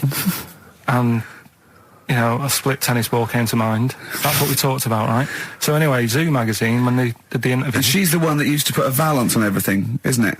Well, not everything, obviously. So anyway, so I've done this... So you did an interview in Zoo? Yeah, and like they said, do you... Again, it was like, do you plan stuff and do you worry about stuff when, after you've done the show, you're worried you've upset anyone? And, I was saying, really, I forget people are listening. And, we're just having a chat with mates and that. I said, but now and again, I do worry when I'm on my way home from the show and that, and I'm thinking about what we've talked about. And I was saying, the Anti-Nora incident. Yeah. Incident? Like Watergate? Yeah. And anyway, so this was in there, right? And I was saying in the magazine, but I think I got away with it. She doesn't listen to the show, but and I don't think she reads Zoo magazine, so she's more of a nuts woman. Sure, yeah. So anyway, so my mum calls up the other week, right? And she goes, wish you wouldn't, talk about Nora and that. And I was like, oh, so how do you know about that? She goes, well, one of your cousins have called us up and said they've read the article about it. So yeah, that's why we don't want to talk about it, really. So he stitched you up. Oh. So do you know what Auntie X has made of this? Do you know if she was upset or not? Well, she doesn't know about it. Because maybe she's always thought it looked like a split tennis ball. Maybe you're just in sync, because you're relatives and stuff. Maybe she knew instantly. Even if you hadn't named her, she'd have thought, hang on, I farted for 5 minutes once. Yeah, that's not going to be ambiguous, it could well is it? Be me. If you hear like someone who farted for 5 minutes and's got found like a split tennis ball, you're going to go, I wonder if he means me. Yeah. You're going to remember that. Auntie Jackie. It could be Auntie Jackie. Oh, God. And he got in trouble, last week when he was going to the wedding. Let's talk about that in a bit. Okay. Yeah. Cure? I love it. In Between Days, XFM 104.9, Ricky Gervais, Steve and Karl Pilkington. The Cure, In Between Days on XFM. So, Karl, you were going to a wedding last week. Was it last week or the week before? No, it was last Saturday night. Yeah. And he said, looking forward to it. He went, no, it's going to be boring. Suzanne was listening, knows that the couple were taping the show. So she had to get in there before you, didn't she? She went up to him and said, look, when you're listening back to the show and he says it's going to be boring, he didn't mean you, he meant weddings in general. I love the fact she has to run around and clean up after him. It's great, isn't it? How was it? Do you not like weddings? You're not a fan of them? They're only good for the people involved, aren't they? What are you talking about? You're getting free food, free booze, free music? Yeah, but it's just all hanging about, and there's loads of people there you don't know. Absolutely, I agree. Do you know what I mean? You've got to make an effort. Yeah. And even the bit that was important, right, when they were getting married, right, there wasn't enough chairs, because it was, all the family gets the chairs, don't they? So I was sort of stood at the back. Stood at the back and that, watching, and I couldn't hear what was going on, because a woman was breastfeeding the baby. Oh! But what, how loud was this baby guzzling away? You couldn't hear what was going on? So it was slurping and that, and she was like, I just thought, how hungry is it? Could it not have waited? Because you've all got to wait for the buffet or whatever later. I know. But also just in this. Well, there was two, wasn't there? Why didn't you always? The only thing that annoys me with weddings is the gift. It's the gift thing. Because, you buy these gifts, right? You spend a little bit of money, maybe. I like to be a little bit lavish if I go into a wedding. Oh. Well, no, come on. You get a gift, right? You package it up. You're having a laugh. And I don't know about you, Rick, but I like to see the response. When I give a gift to someone, I want to see the feedback from that. You know, this is very much. I want to see what it is that's Jane bought on and exactly. put my name to it. Yeah. Because sometimes I have to. Oh, thanks for the. I go. Oh, no worries. No worries. Yeah. But certainly, I mean, we talked about it before. But certainly, it's the amount of money spent and the amount of time given to the gift should be correlated by the amount of the response you get. Absolutely. If I give a book token, a shrug is fine. But if I give, anything sizable, I want them to be showing it to friends. If it's a bar, I want them to show it to the barman. You want to go, look what Steve Merchant got me. Yeah. He's the greatest man in the world. Yeah, exactly. Yeah. You go to a wedding, you turn up with a gift, you could have spent, upwards of £15 on it. You turn up, you walk in, you say, excuse me, where's the bride and groom? I want to give them this gift. And some bloke, normally the brother-in-law, says, oh, no, the brother-in-law's mate. Yeah, sorry, they're too busy to see you right now. Just stick the gift on this big table with all the other ones. Yeah. And they'll get back to you... in a week. It may be 6 to 8 weeks after the honeymoon. They maybe write you a note. They won't thank you personally, they'll write you a note. It'll be a general thank you. It's a general thank you. Your name in different type. Yeah, but it might have some vague reference to, you know, to what you did, but it won't really be personalised. Yeah. The set of mugs, again, will be in different type. Exactly. Thank you, Steve Merchant, for your wonderful gift. We love mugs. Yeah, yours. Yeah, exactly. and a photocopied signature. Exactly, yeah. It's not right, is it? Oh dear. And also, of course, as well, if there's a baby involved, you know, perhaps they had a kid out of wedlock, and that's why they're getting married. There's normally the little baby signature as well. I hate that. Like the baby signed it. From Paul and Sharon and little Billy. Be Ben these days. Ben. I reckon. What do you think, Karl? How was the wedding, by the way? Did you buy a gift? Suzanne sorted something out. Yeah. What? I don't know. Oh, actually, no. We're going away, having a week away with them. That's your gift. Yeah. What we're going away. No, we're going away to Cornwall or something, and that's it. We've sort of paid for a place to stay and coming along and that. And their gift is to spend a week with you in a confined space. They'll love it. They'll have a great time and that. Will they? Yeah, it's fine. Can I get a pen? I'm making a note of how many times you say "and that" during today's show, and so far there's 3. I've noticed 3. I need to make a note because I think we can have a competition here. If you can predict how many times he's going to say "and that," the closest one wins some of the crap DVDs that we've got on offer. Hold on, tell me we've got lad of 49. Definitely. XFM.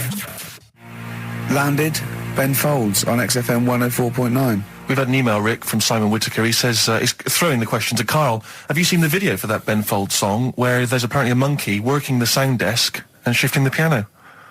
Yeah, you want to check that out? Talking of monkeys working the sound desk, we've also had a lot of emails directed at you. Yeah, a lot of emails directed to you, Karl, asking if you saw this programme that was on in the week. I think I didn't see it. I think it's called The Strangest Village in Britain. Yeah. Did he watch it? He called me 6 times during it. Of course called me 6 times. Now just explain briefly what this was, because I didn't see it. Well, it was a sort of an experiment. I think I can work out from the sort of 70s, and it was sort of run by, from what I can make out, mainly sort of German Christians. Right. And what it was people with various disabilities or mental illnesses, Down syndrome, autism, bewildered, you know, and they were living normally in the community. And there was 300 people in the village. Half had some sort of problem, mental problem or disability, and the other half were sort of carers. And I mean, it was very, very strange. And where is this village? It's somewhere in this country. It's up near Whitby, innit? Yorkshire, right. Yeah. Okay. But he called me. He called me at various points. We were watching that. It started off. He went, "Geez, if that's the beginning, what have they got coming up?" Then there was 2 fellas, and the phone rang, and it went, "What is going on?" And it was 2 blokes who had created their own language. Okay. And they were going, and you go, and it was an interesting program. I love documentaries like that. But what made it twice as good was that I knew that Karl was getting confused. Yeah. There was one bloke that went round interviewing people, and he'd just have a string of questions, and he'd go, "Have you ever had curly hair? What's your favourite animal? Have you ever seen a badger?" All right. And Karl was getting stressed. It was stressing me out. Because he was trying to think of the answers quickly enough. He was sort of saying, do you like mosaics and that? And I was like, oh, do it. And the next question was coming in. It was like Mallet's mallet. Do you know that sort of that word association thing? I was stressing me out. But he said he wanted to go there. He actually said, could I go for a holiday there? And I went, well, I doubt that. I don't know. Maybe you could go on a visit. That would be great, wouldn't it? For Karl to walk in there. But the thing about it would be like, Karl would be the ruler. He'd be the king. It would be that in the kingdom of the blind, the one-eyed man is king. I mean, he would just dominate. I don't know. Some of them are quite clever. Really? Yeah, I don't think I think he'd probably be average I don't think he'd. Okay, he'd just blend in. No, I don't think he'd shine. Because a lot of them were quite good at some things, weren't they? He didn't like the angry bloke who punched them. There was this really sort of sweet Down syndrome woman called Nan, and she hadn't hung her coat up, and this angry bloke was going, "If you don't hang your coat up, I will." And he punched her, didn't he? Yeah. And really, poor Nan got it in the neck from everyone. There was another woman bullying her, wasn't he? Yeah. But you like the little the little Down syndrome fellow with the woolly hat who was helping that woman. If I went there, he's the one who had sort of hunt down and say, "Come on, let's go for a pint" or something. Sure. But incidentally, do you like mosaics? We didn't establish that. He's still thinking about it. What was his name? That one, the woolly hat that you liked, that you wanted to hang around with. What was his name? I can't remember. He was good. I liked him. He was nice, wasn't he? Yeah. He's the one that fell over, then proposed marriage to that woman, didn't he? Yeah. I remember. I was on a. I don't know if this is all right to talk about. I mean, it happened, so not. What's this all right to talk about? Everything's all right to talk about. But I was on the train, right, coming from Manchester back to London, right? Yeah. And got on it. It was like a Friday night, and it was heaving, like the last train is and all that. And absolutely chocker, right? Yeah. So I'm walking through the carriages, thinking, is he in his seats anyway? Anyway, everyone's like, it's heaving, right? It's people stood up in the doorways, you can't get in the toilet and all that.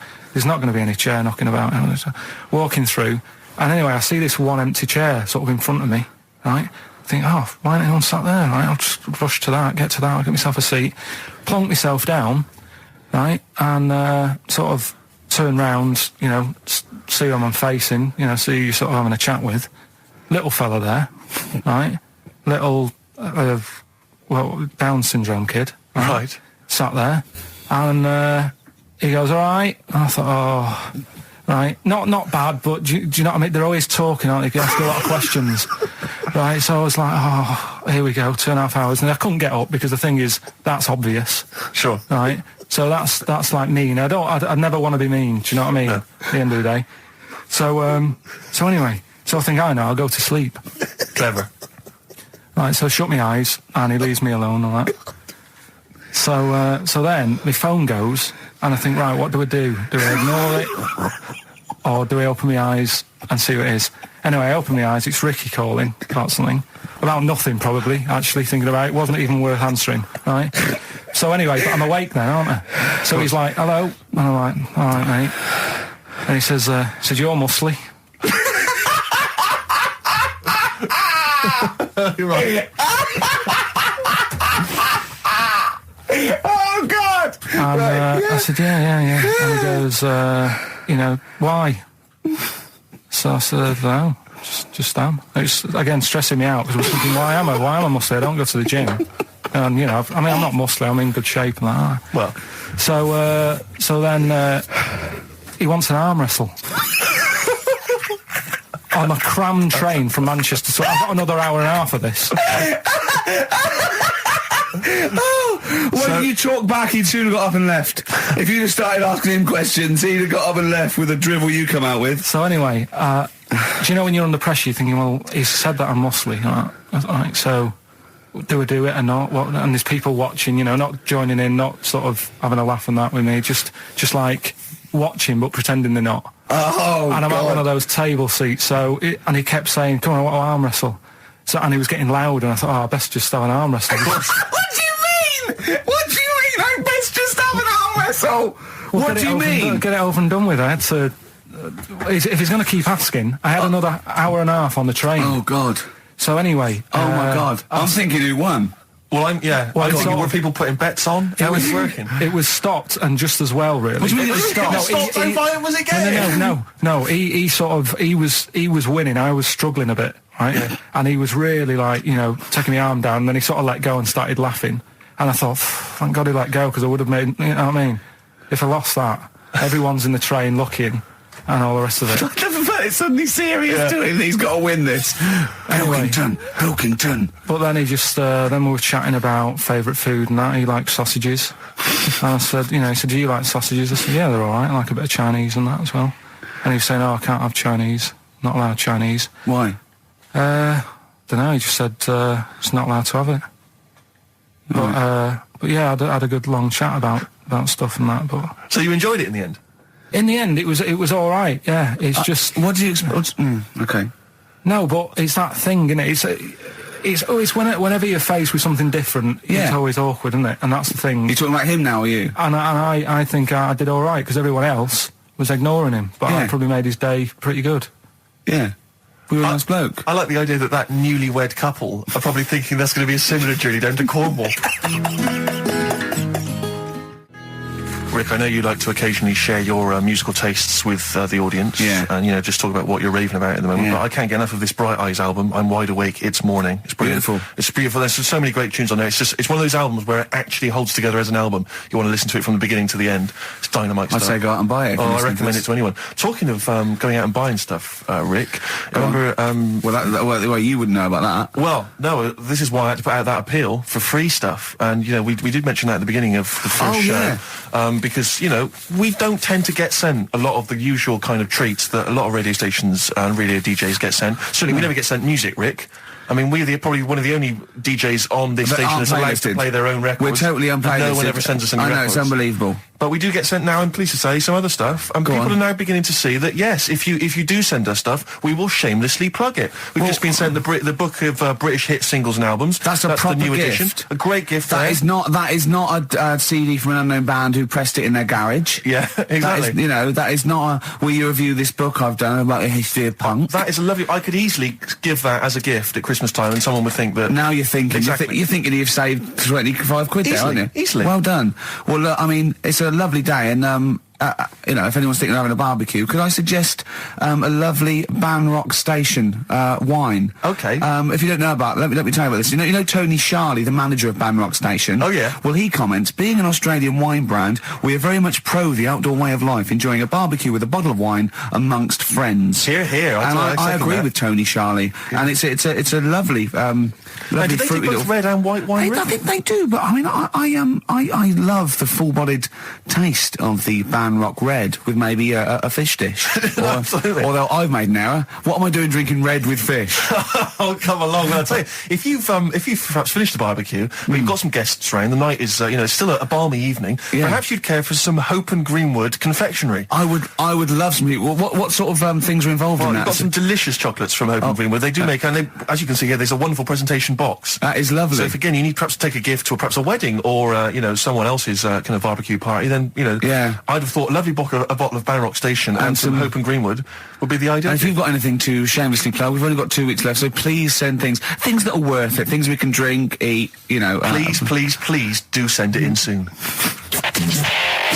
XFM. The magic numbers, forever lost. I was taken unawares because I opened that thing. What is it? The confectionery. Well, we were sort of doing it ironically, like people getting shameless plugs by giving us stuff. But then I opened it, and it's brilliant. It is brilliant. It's all retro stuff. It's got a curly whirly, a fountain, sherbet fountain. I've just been eating a drumstick, but I didn't quite finish in time. It's got some of those little cola bottles. That's Hope and Greenwood and their confectionery, which are available now. The perfect summer gift. Perhaps you've got to go to a wedding or barbecue party. We've got some rubbish to give away now, haven't we? We have indeed, yeah. If only we hadn't opened that, we could have thrown that in the mix. But, no, it's too good to give away. It's time for Rockbusters, the quiz that no one looks forward to. And we've got, as usual, the bunch of CDs, DVDs, I should say, which... Just tell me we have got another copy of Ladder 49. Ladder 49's right here. That's brilliant. In the mix, yeah. How many did they send you? Joaquin Phoenix, John Travolta, Ladder 49, the movie that no one's seen. Yeah. I've never met anyone who's seen it. But it's owned by every single XFM listener. Exactly.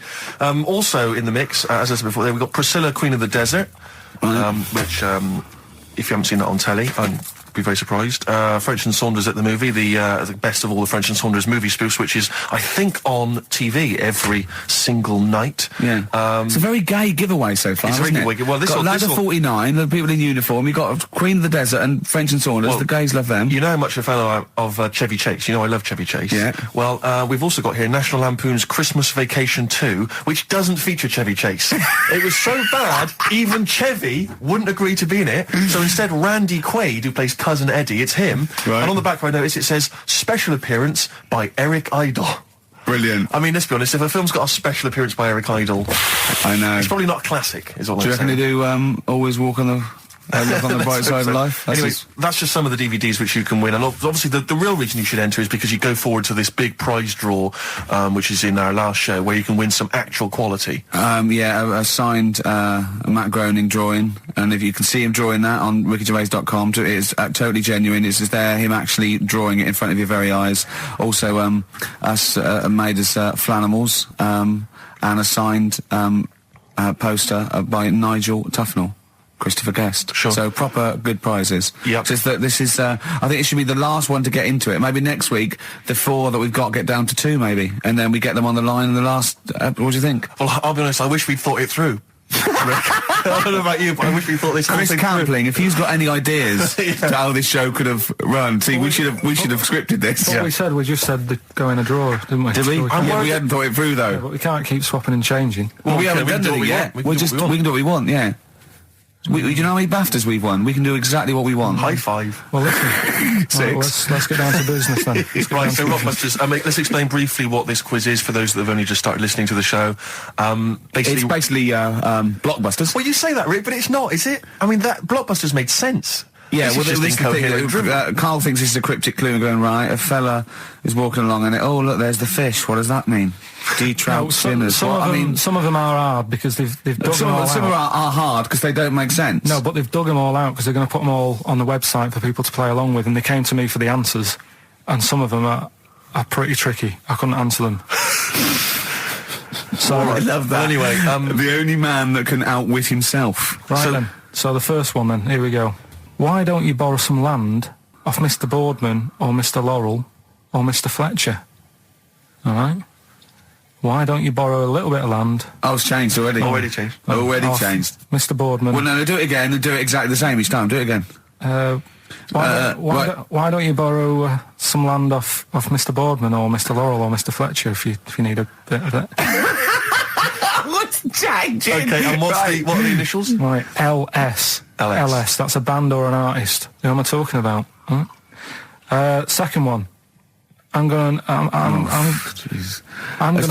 Sorry, he's got a sweet in his mouth. I'm gonna annoy those seabirds over there. Right. I'm going to annoy those seabirds over there. Well, just those seabirds. It doesn't matter where they are. I'm gonna annoy them seabirds. I don't know what he's talking about anymore, Steve. Honestly. B is the initial. I love the fact that he was fascinated by the strangest village in Britain, but the stories he's told us about where he comes from, there's him going around with 2 fellas with big heads, webbed feet, a little pigeon-chested bloke, him on his grifter with Maggie pecking at him, his dad in a telephone box nicking groceries, and a horse in the house next door. I mean, how strange was his upbringing? Yeah. And him hanging from his satchel. Unbelievable. There's another woman who I remembered. Actually, I'll tell you later. Go on, what? I'll tell you later about another woman who I remembered. Give us a teaser. It's just a woman who rode around on a 3-wheeled bike with her husband in a basket. Right, I'll tell you about it. Right, and the final You don't get clue. teasers like that on the other radio That's a hell of a funeral service. Right, listen. Right, the final clue. What the Scouse fella said to the robber who he found in his house next to his vineyard. Oh, Jesus Christ. What? Again? Right, so what the Scouse fella said Right, this is going to be a pronunciation thing. to the robber he found in his house. Oh, God, which was I've next to lost his- the will to live. I want to get in that woman's basket. I'm sure we'll just be driven round And for the rest of my life. the initials are AW. AW. Who is it? All right. Well, Email in and that. shall we have also on the text 83XFM? You can win Christmas one to get National all Lampoon's three. Christmas Vacation 2 and Ladder 49. David Bowie? Yeah, watch that man. David Bowie, Watch That Man on XFM 104.9. Now, coming up, Steve, and listeners, I'm talking to them mainly. I'm not really, I'm talking to you and Karl, really. Yeah. But coming up, an old feature, Knob News. Oh, Knob News, the welcome return of Knob News. Yeah, and Monkey News is still there, isn't it? Yeah. Just briefly, you don't think you really gave that competition justice, did you, not handing out the email? No, let's just quickly whiz through the questions again. Yeah. John's texted in, by the way. He says, I never get any of the Rockbusters clues. Is this a good or a bad thing? Definitely a good thing. Definitely a good Definitely thing. a good thing. Yeah. Yeah. All other people do. Well, First one. Why don't you borrow a bit of land off Mr. Boardman or Mr. Laurel or even Mr. Fletcher? Right. LS. Second one, I'm gonna annoy those seabirds, right? B, and the last one, what the Scouse fella said to the robber he found in his house next to his vineyard. AW. If you know what they are, email in or text in. Tell us about the woman. What's the text? Quick. Well, 83936 on the text. Ricky.Gervais@xfm.co.uk on the email and that. Right, and that. Mark that one down. I'll just make a note of that. And that. Right, tell us about this woman. Well, it was just because you were saying about the, our living. We are broadcasting now, aren't we? This is actually going out. This is live. This isn't us sort of like... Yeah, but you were just talking about how I lived in an odd village. Yeah. With kids with big heads and all that, right? And what I wanted to do... What is that again? There's 2 kids with big heads. Yeah, they just had sort of big heads and webbed hands and that. They went to my school. And when I spoke to my dad the other day, because I'm going out to see my mum and dad tomorrow. Oh, yeah. So I said, have we got any school photographs with the big-headed kids in? And he said, no, nobody bought those sort of school photos because they were in it, so it was always a bit ruined. But I said, well... No, he said sales would, because he obviously talked to other dads and stuff like that, and he just said, no one bought them. But anyway, so... I would love them. Yeah. That's why I'd buy them. Yeah, but I wouldn't stand out, would I? If it's on the mantelpiece. Yeah, well... But anyway, so I was talking about, When you say they had big heads, what do you mean? Do they look like someone from Doctor Who? They were just quite big. But they weren't related? No. So why did 2 blokes with big heads and webbed feet? I lived in a weird area. There was a chemical plant close by. I can't believe you've never told us that before. That explains a lot. Not just the freaks in your neighbourhood, but... No, there was loads of weird stuff going on. There was this, like I said, there was this woman who used to live in one of the council flats, right? And she had a 3-wheeled sort of big, what do you call it? 3-wheeled son. He was the weirdest bloke we ever knew.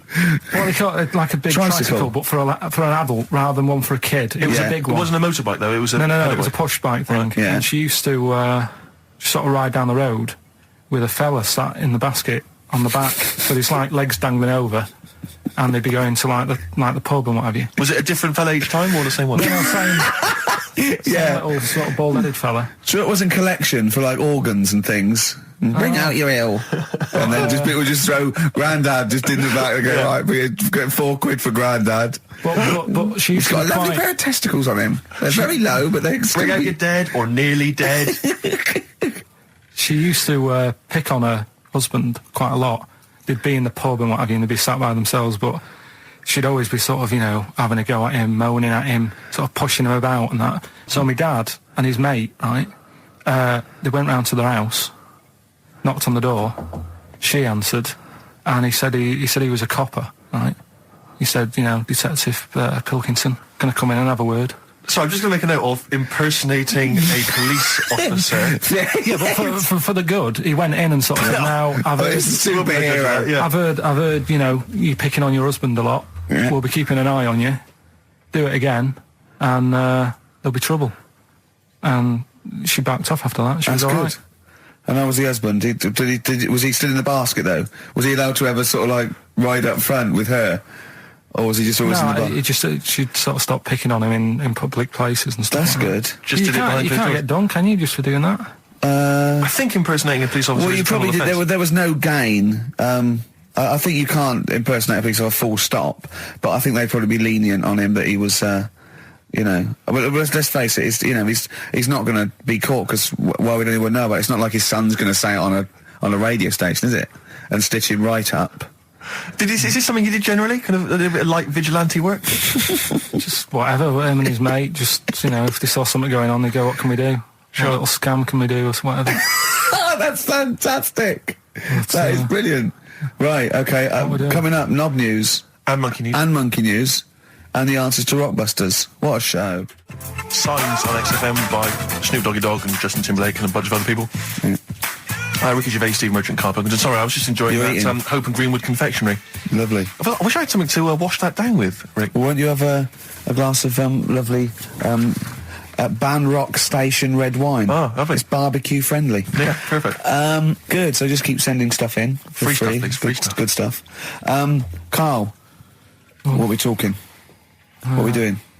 I've got something to tell you, actually. You know, we teased Steve about not ever spending any money. I'm careful with money. I'm not. Yeah. Guess what? He's treating it like he's nurturing this, right? He keeps running off, right? In the edit, he's having a suit made, and he wants to be just right because I reckon he's forking out quite a lot.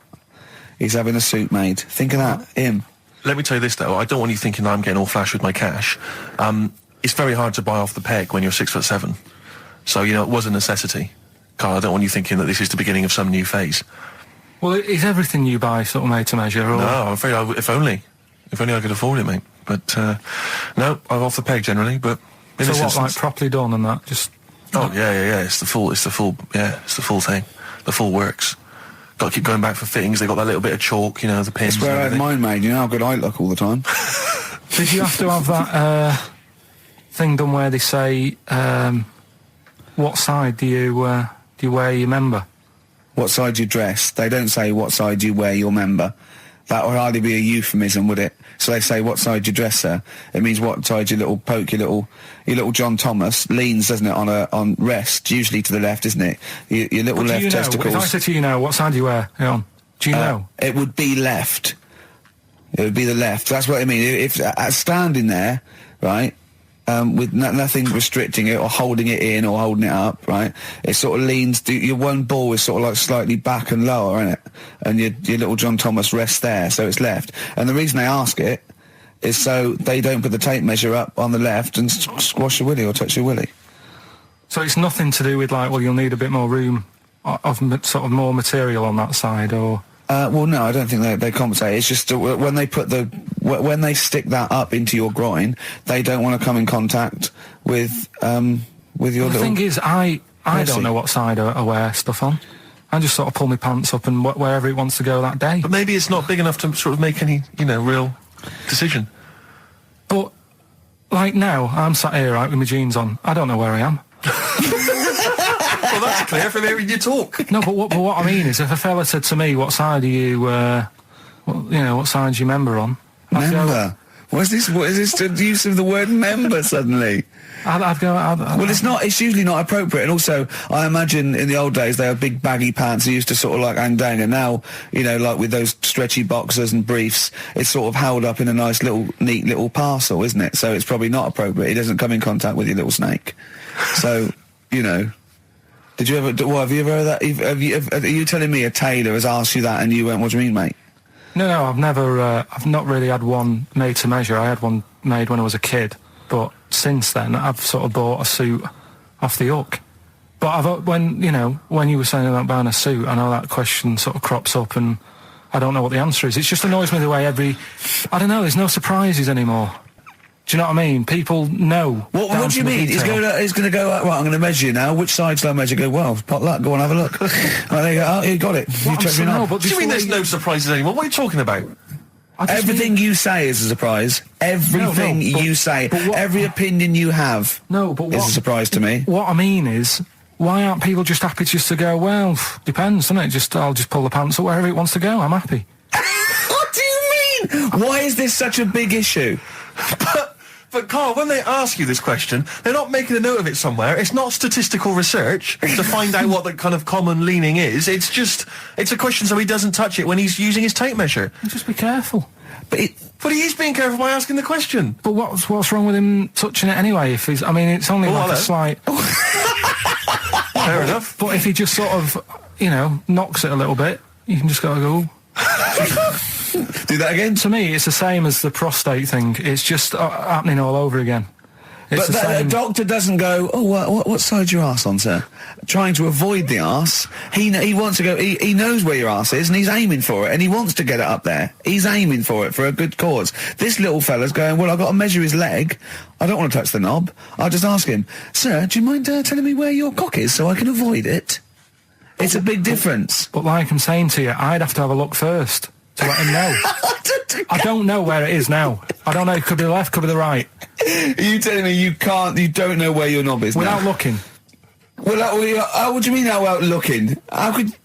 Well, you're saying it as if like... Should we have a guess? Well, have a look and tell us where it is. What are you wearing? What sort of pants are you wearing? I've got my jeans on. But you got pants on underneath them? Yeah. What are they? Briefs or boxer shorts? Boxer shorts. Boxer shorts. Well, it's probably free, but the jeans are probably strict in it. I think it's probably either in the middle, dressed in, or just slightly to the left. Have a look. We'll tell the listeners after the break where's Karl's knob. It's a good competition. Oh, brilliant! We've got to send this to the Sony Awards people. XFM. Run, Snow Patrol on XFM. Well, big question. Where was Karl's knob? That's what people have been hanging on for. Yeah. Where was it? Well, I can't believe people have been texting in. Hey, what, guessing where it is? People saying, is it in the middle? Is it in the left?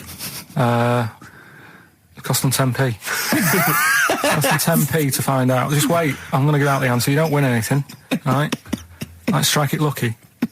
Right? Bottom or middle? Right. It was to the left. Oh! Yeah. I went with the right. That's annoying. See, I thought it would be to the left. If not, maybe if it was all scrunched up, sitting on your lap right, it might just pop up to the middle. Just pop out, like, you know. Well, next week we'll be finding out where yours is. Where's Ricky's bollocks? Right then, which leads us nicely into knob news. Oh, it's the welcome return of knob news. Right, okay, it's very much like the news at 10. This, isn't it?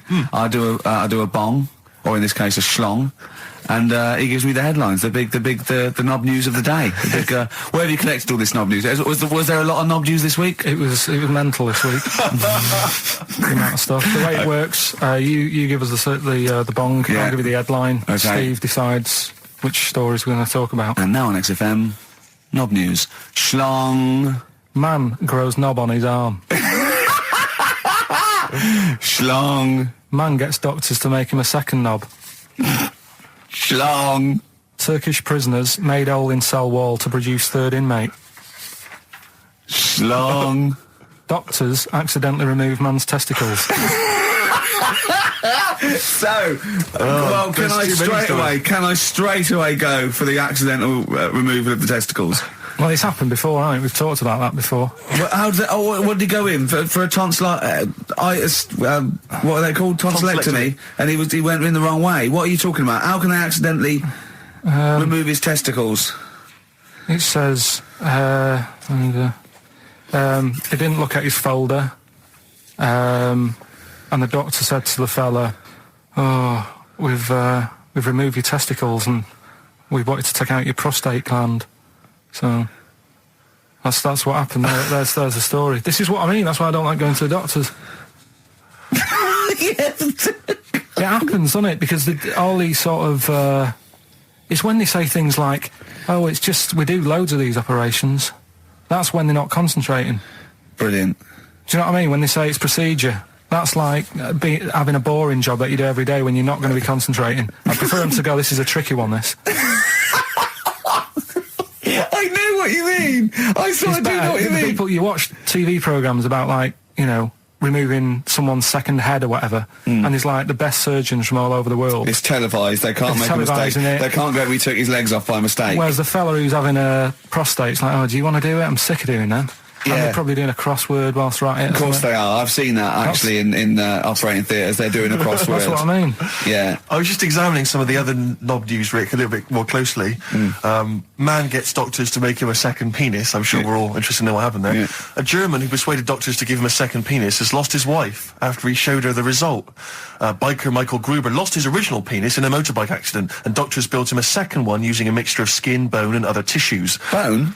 Apparently, the penis worked so well that he was even able to father a child with his wife Bianca. But Gruber was still not happy and asked doctors to repeat the operation and build him a better organ, to which they agreed. From his hospital bed, he said, "I've got 2 penises, but no wife. I'm hoping when I get rid of one of the penises, I'll get her back." What do you mean? Sorry, he had 2 put on. What side does he wear? So he's had both. So he's had 3 then. Yeah. This is probably the thing that happened with Hitler, when he had 1 ball, but he had 3 at one point, didn't he? So he just kept one in the other ball, gave his mum one, and kept the other one. Man grows penis on his arm. I mean, why people are constantly losing their penises around the world? I've no idea. But why? I didn't realise it was a bit... What do you mean why on the arm? It's just a graft, isn't it? Yeah, but put it on like your buttock or your side. Not you can't wear a short sleeve shirt. Why do they've done that before? I don't understand it. Why not just graph it onto the side of your leg or something where it's high up, close to where it should be?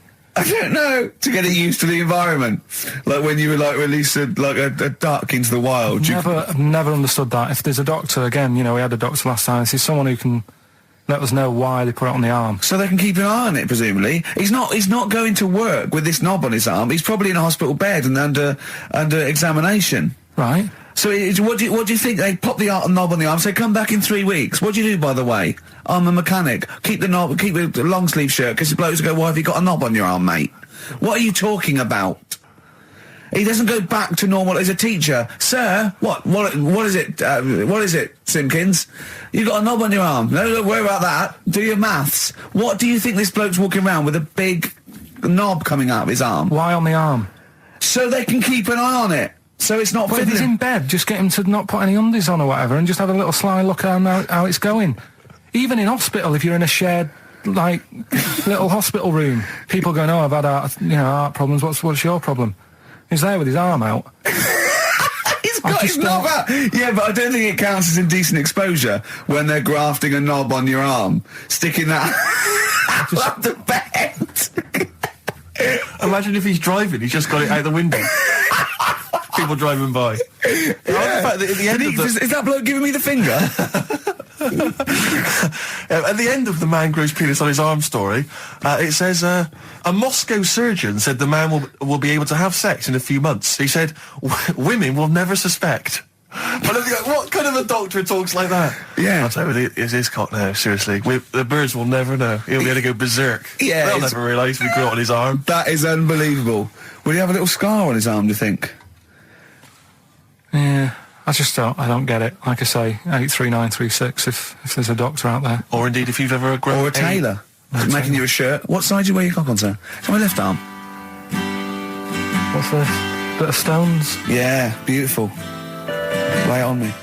Wild Horses by the Rolling Stones on XFM 104.9. Well, I think the listening public would have enjoyed knob news there. Oh. So, I mean, there was a lot of knob news this week. I was surprised.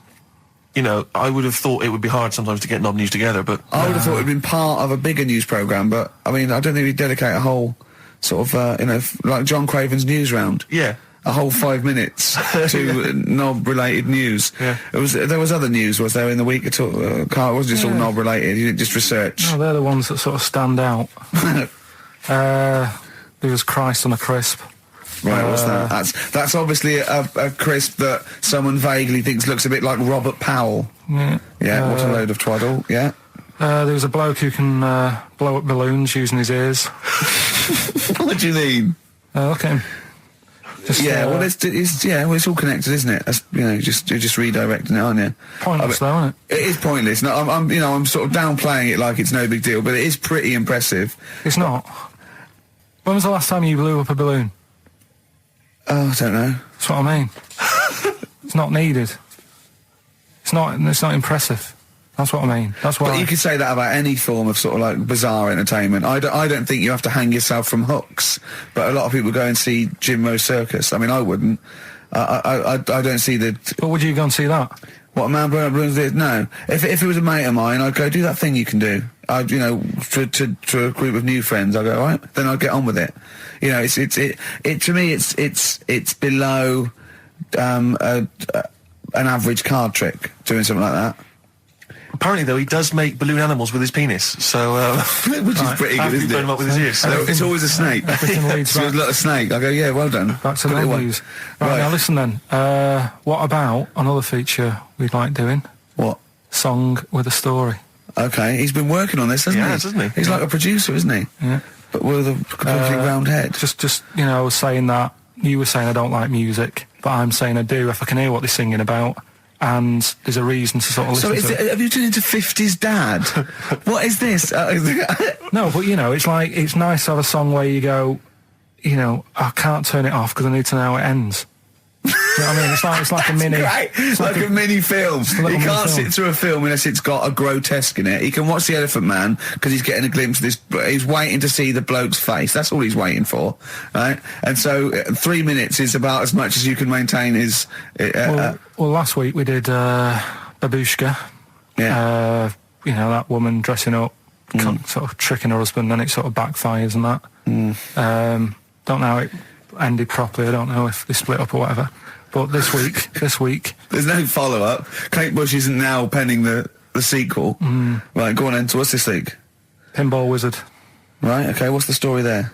It's about this sort of deaf, dumb and blind kid Right. who's good at pinball. That's it. So I don't believe he would be good at pinball. But even if he is, it's a lot to give up, isn't it? Just for that. Well, he didn't give it up.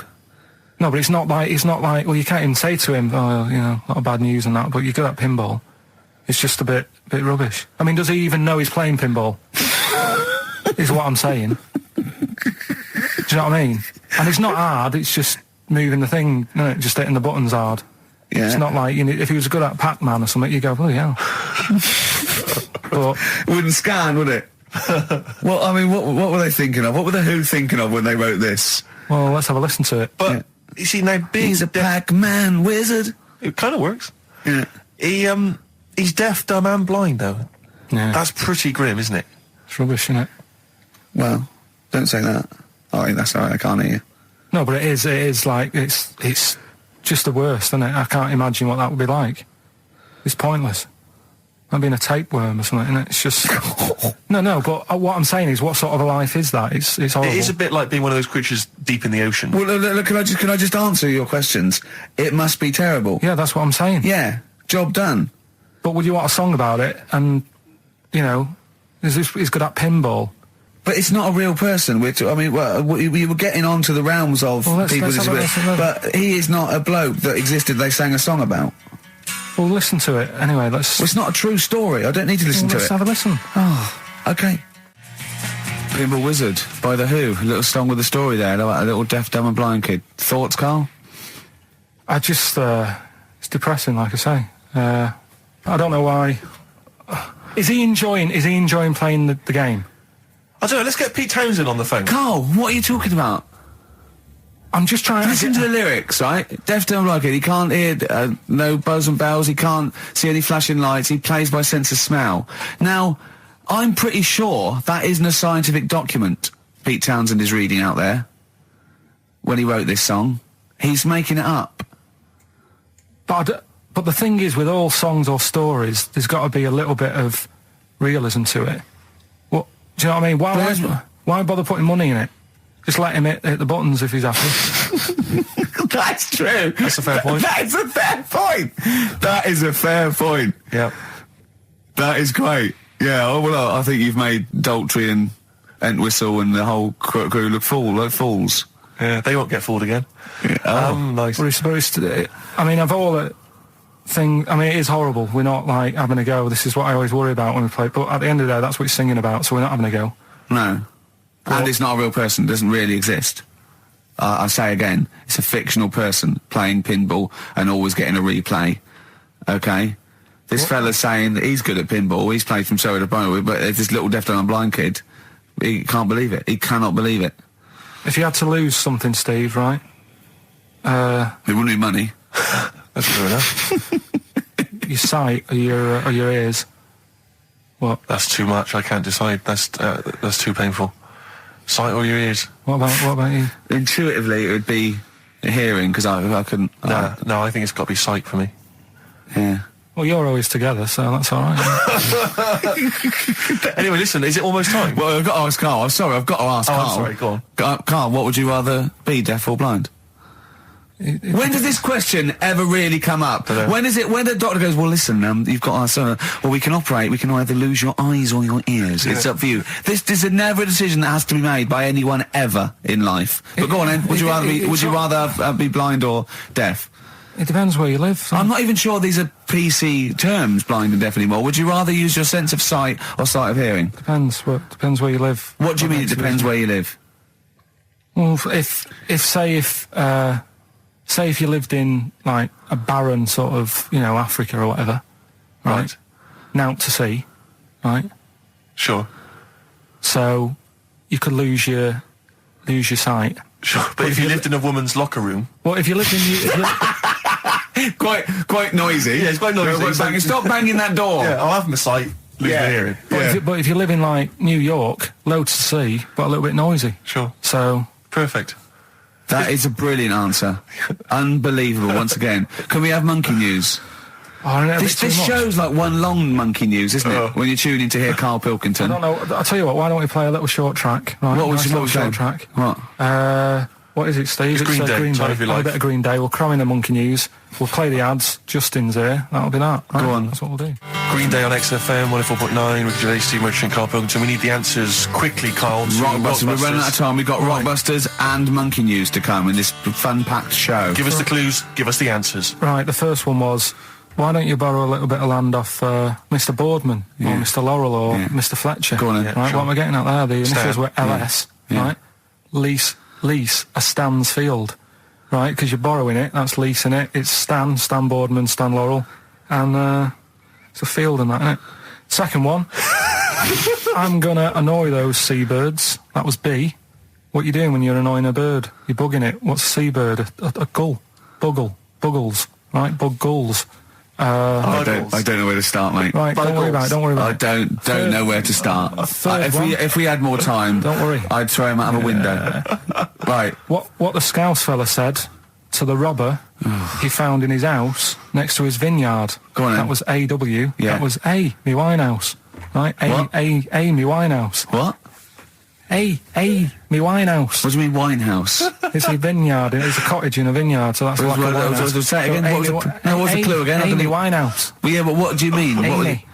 Why is he saying? Why is it a robber? Because the robber's getting in, and he's sort of saying, "Hey." But what's the robber got to do with it? Why is it just a normal bloke? I don't say. Why is he saying Amy Winehouse? Why is he saying that? He's saying to him, "Hey, get out." No. Sorry, her name isn't A. Get Out Me Winehouse. Her name is her name isn't A. Get Out Me Winehouse. Gavin Thompson got them all right. He's in Edinburgh, so he's winning ladder 49, and that's safe. That's on the way. And he's going into the prize draw to win those. I mean, this better be a good monkey news, Karl. That's all I can say, because that was drivel. Amy Winehouse. Play the jingle.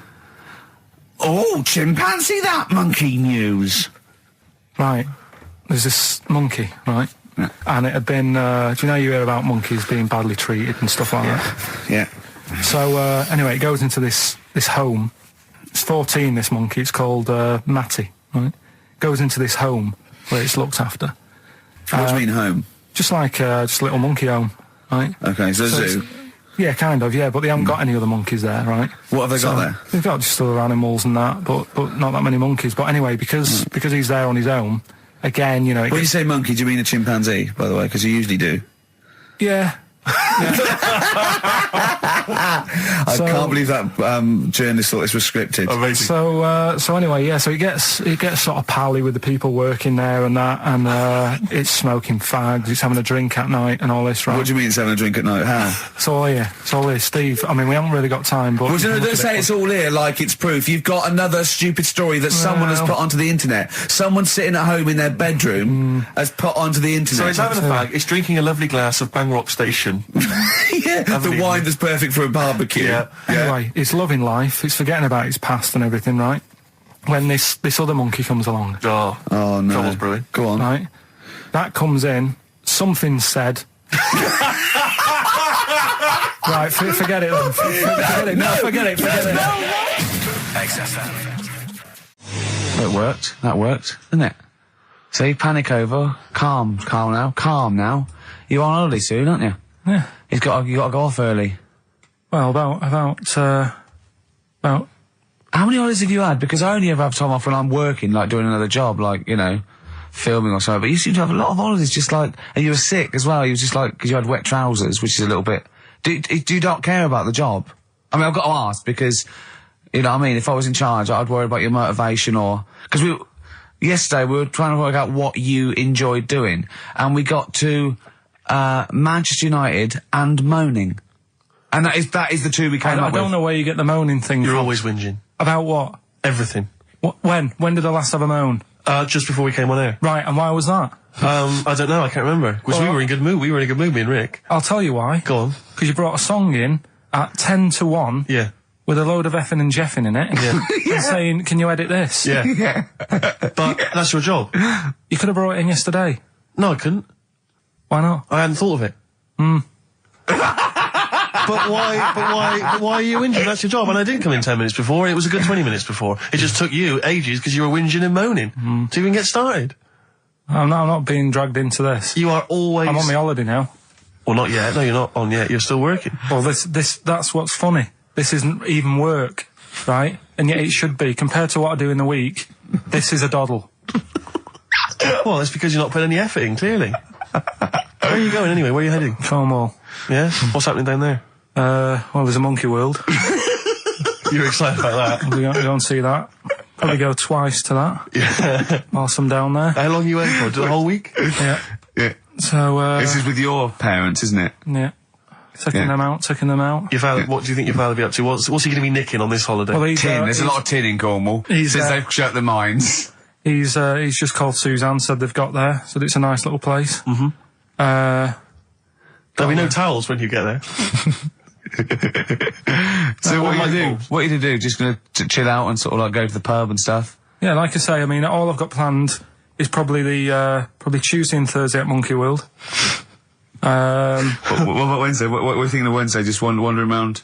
Just sort of think about, King Arthur and that. Where he was down there, wasn't he?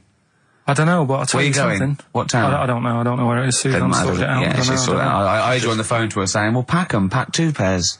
Poor woman. She's packing your bags for you. Yeah. Right. But, you'd spend more time at home if Steve didn't come in at 10-2 with a rap record with, like, obscenities all over it. Yeah, well, we'll play that next week. Well, you didn't even get the job done, that's the thing. We can't even play it because you didn't get finishing time. I'll tell you what. Kings of Leon, Red Morning Light on XFM 104.9. I'm Ricky Gervais, with me, Steve Merchant and little Karl Pilkington. Getting excited because it's this special time of the week where he gets to talk about a cheeky freak of the week. Well, just get Rockbusters out of the way, right? Because I've got to put these prizes in the post bag now, so I'm shooting off. Yeah, because you've got to go early. So, I don't know how you do your job. You went to Manchester, you went to Madeira, you had a day off because your trousers were wet and you had a cold, and now you're shooting down to Cornwall, you're leaving early. How do you get your work done? And you've got one job. Me and Steve have got loads of things to do. I'm fast at my work. Like I said, the prize is ready and packed up. Here. No one's being affected by me shooting off early. Right? Okay. Are you actually going to be here next week, or are you still going to be in Cornwall? No, you see, there again, I'll be back in time. Oh. And in the week, when I go to, Cornwall, see the Monkey World. Yeah, you're 2 days past the Monkey World. That's still work. Yeah. That's still work. What? You're going to interview some of the monkeys? I love that. I love that. You were going, could a monkey live without bones? And so I'm going, Karl, shut please, just look at the monkeys and eat your ice cream. And that's work, is it? Right. Right, are we having Cheeky Freak of the Week? Do you want to do it? What time have you got to shoot off? Could do with shooting off sort of soonish. Okay. To be honest. This is not radio. Have you ever heard that on a radio show? Chris Tarrant going, I can't shoot off right now. I couldn't get a later train. I know! Why did you get a later train? There isn't a later train. So I couldn't get to Cornwall tonight if I had to. If I had to finish this show, I couldn't possibly get to Cornwall. Rubbish. Of course there's a later train. Oh, I've booked it now anyway.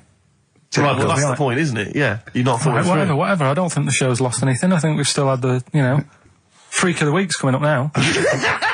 This week. That's what I'm saying about Freak of the Week. It's to get people thinking, right? Thinking how lucky they are. That, they don't have to comb their face.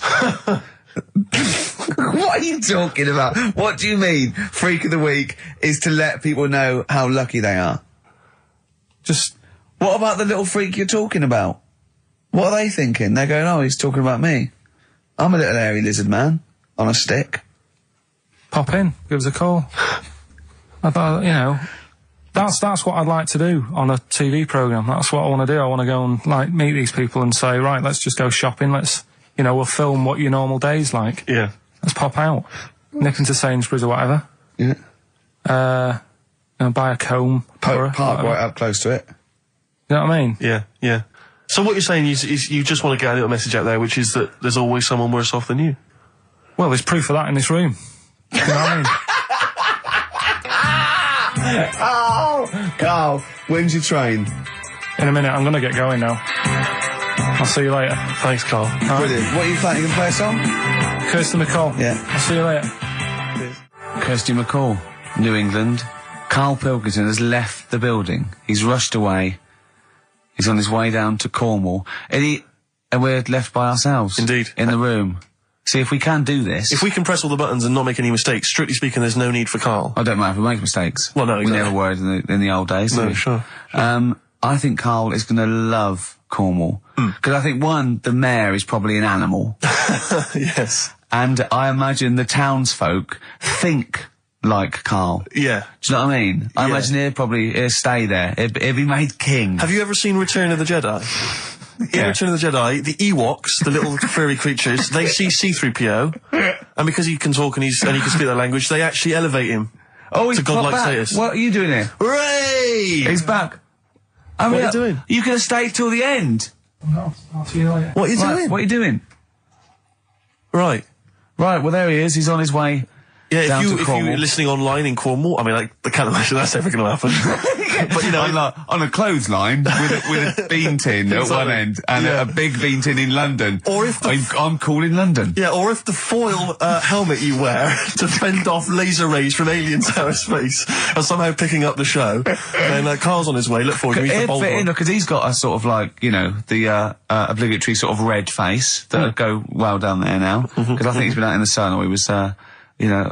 pre-boiled when he came in. But he's rushing down to Cornwall now, going from Paddington Station. So, if you're in the Paddington Station area, you want to pop down there and sort of wave him off, then do. Yeah. Don't be afraid. That's not a dirty sexual act.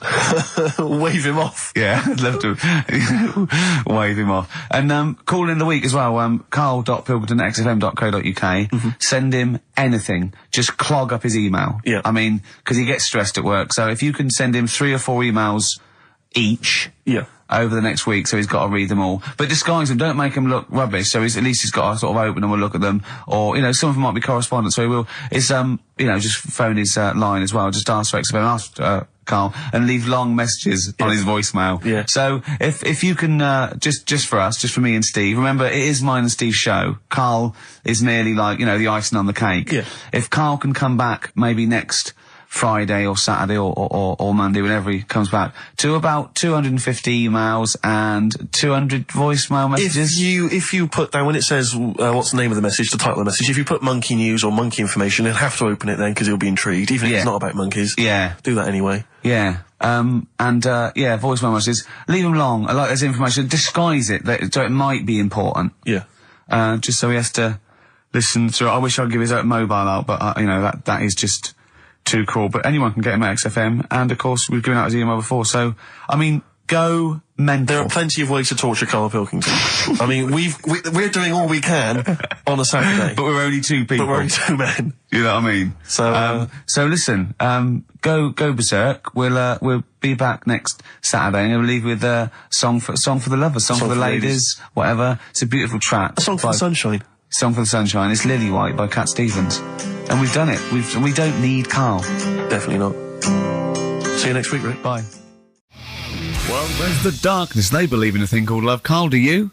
This is XFM 104.9. That is my favourite band at the moment. You love them? I absolutely love them. I think they're funny.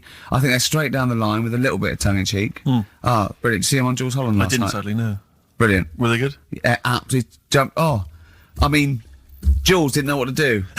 was he playing some Boogie Woogie? They wouldn't let him play Boogie Woogie over their song. That's what I mean. That's why he stayed back. But I can't imagine it was very good. Then. He shook the. I'm surprised you say they were good. Jules wasn't thinking. I thought. Hold on, this is missing something. Yeah. This is missing someone from Squeeze vamping over them. Exactly. But they did well without him. Extraordinary. Yeah. Well, here we are. Then we're back. XFM 104.9. Karl had to leave early last week, but you stay to the end this week, mate? Or yeah.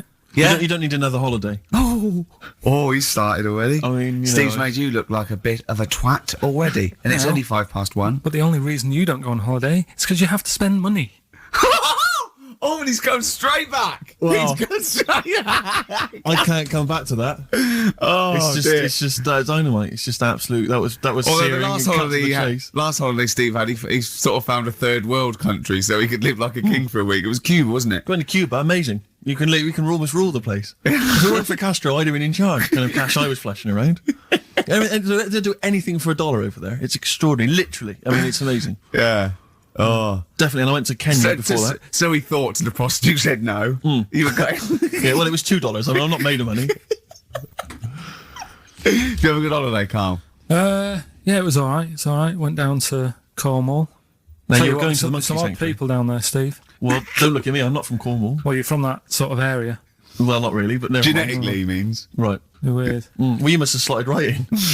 What are they weird? What do they look like? Just all sort of odd people. A lot of old people, but not just old, sort of messed up old. What do you mean messed up old? You can't just say that. There's. There was a woman with a funny neck. Okay, in what way was it funny? Why did she have a funny neck? If you were writing an essay, you wouldn't say there was this woman with a funny neck. How would you describe it? She sort of had her head like pointed down all the time. Like that. Don't do it. It's his radio. No, but just for you, I do like that. Yeah. Walking about like Yeah. Okay. Right. So brilliant. that. I don't know. I was saying to Suzanne, what happened? You know, what do you think? Because Suzanne knows everything. That's the good thing about her being with you. You just ask her what happened to her, and Suzanne goes, "Karl, I don't know. Yeah. I haven't been here before." Suzanne, your girlfriend, or mummy as you call her. Oh, sparks are flying. Yeah. I got a little bit of chocolate. Can you just lick a tissue and wipe it off? Oh, She said it might have been like because back in the olden days they carried stuff on the. the olden days. What do you mean the olden days? This woman was probably what, 50? No, she looked about 70. Yeah. But like I do on Cheeky Freak of the Week, right? I always turn it round and we get like something good out Something of it. positive, yeah. I said to Suzanne, I bet she finds a lot of money. Always staring at the ground, yeah. Oh, So dear. it was always good. So, you're Maybe back. she just had new shoes and she was admiring them. Yeah. Did you think of that? Before you point the finger and judge? Or a necklace was too heavy. Exactly. So, you're back refreshed. So, what have we got for this week? Have we sort of, because we didn't meet last night, which we usually meet No, sort I of Friday. called you and said it'd be good if we could. You know, I wasn't getting back into London. Well, I was up until- for it. I was till up for it, 7:30, you know. but Yeah. but we all need to be there. It's not Yeah. just me and you being there. Yeah, so, yeah. No, you're right. I mean, you're absolutely right that I wasn't there yet because I wasn't willing to just be governed by your particular schedule. You want to jet back in from another of your holidays It wasn't a at holiday. 8 o'clock. Wasn't a holiday. That Well, was, so what? You What were do you out mean? of town. What do you mean it wasn't a holiday? What was it? it was a treat, wasn't it, for my mum and dad? So it wasn't a holiday. What, so you didn't enjoy the 5 days off? You'd rather have been here moaning 8 hours a day, 7 hours a day? You see, we said last week that you're always whinging. Here you are whinging now. I'm not And you're moaning. saying it's not even a holiday. You're saying it's not even a holiday. What was it then? Would like a nurse who take sick children to Florida, would they say having a great holiday? Sorry, what particular ailment did your parents have for the week that they had to fly in Karl Pilkington, MD? Yeah. What are you talking about? Well, all right, it was a holiday. Well then, good. Now some honesty, now some truth. So you came back from your holiday, you wanted to start back to work straight away, Steve couldn't be bothered to meet. Is that what you're saying? That's what I'm saying. So we've got nothing prepared for this. Well, you can rely on Rockbusters. Right, that's We've coming got up. nothing. Monkey News. Even though you were away, you were still working. Still doing stuff. Did you go to That's- the monkey sanctuary? I'll tell you about that. Tell us about it. Play a record. All right. Do you want Smashing Pumpkins? Smashing Pumpkins. I thought an old classic from them, Cherub Rock. Yeah. Smashing Pumpkins, Cherub Rock. That, of course, Rick, is available on their greatest hits. Brilliant. If you want. I mean, that's how I rock. So Yeah. I know they. I'm very much the shape of a cherub as well. Well, indeed. Naked with a couple of and a rosy big arse. and a trumpet. Yeah. Do they have trumpets? I don't know. I've just had an email here. Monkey news Yeah. from a listener. Monkey spotted holidaying in Cornwall. A chimp was spotted holidaying in Cornwall last week after befriending a family of 3. One onlooker said, "It was incredible. He dressed and behaved exactly like a human being. He even settled the hotel bill at the end of their stay. The only telltale sign was his lack of table manners and the incoherent babble when he opened his mouth." There we are. So Well, what do you think of that, Karl? that's the listeners, Karl. That's Joanne. Amusing, articulate, accurate. She Accurate. remembered exactly who's there and everything. Setting in the bill. It's all there. So I mean, even though people think that you're slightly simian, slightly less than human on the evolutionary ladder, they do listen to you. So I don't know who's more stupid in the end, you or the listeners. Well, you may recall, Rick, at the end of last week when Karl had to shoot off early, we issued a little request for listeners just to bombard Karl's email with just pointless emails that really weren't about anything, just to clog up his email for when he returned. Yeah.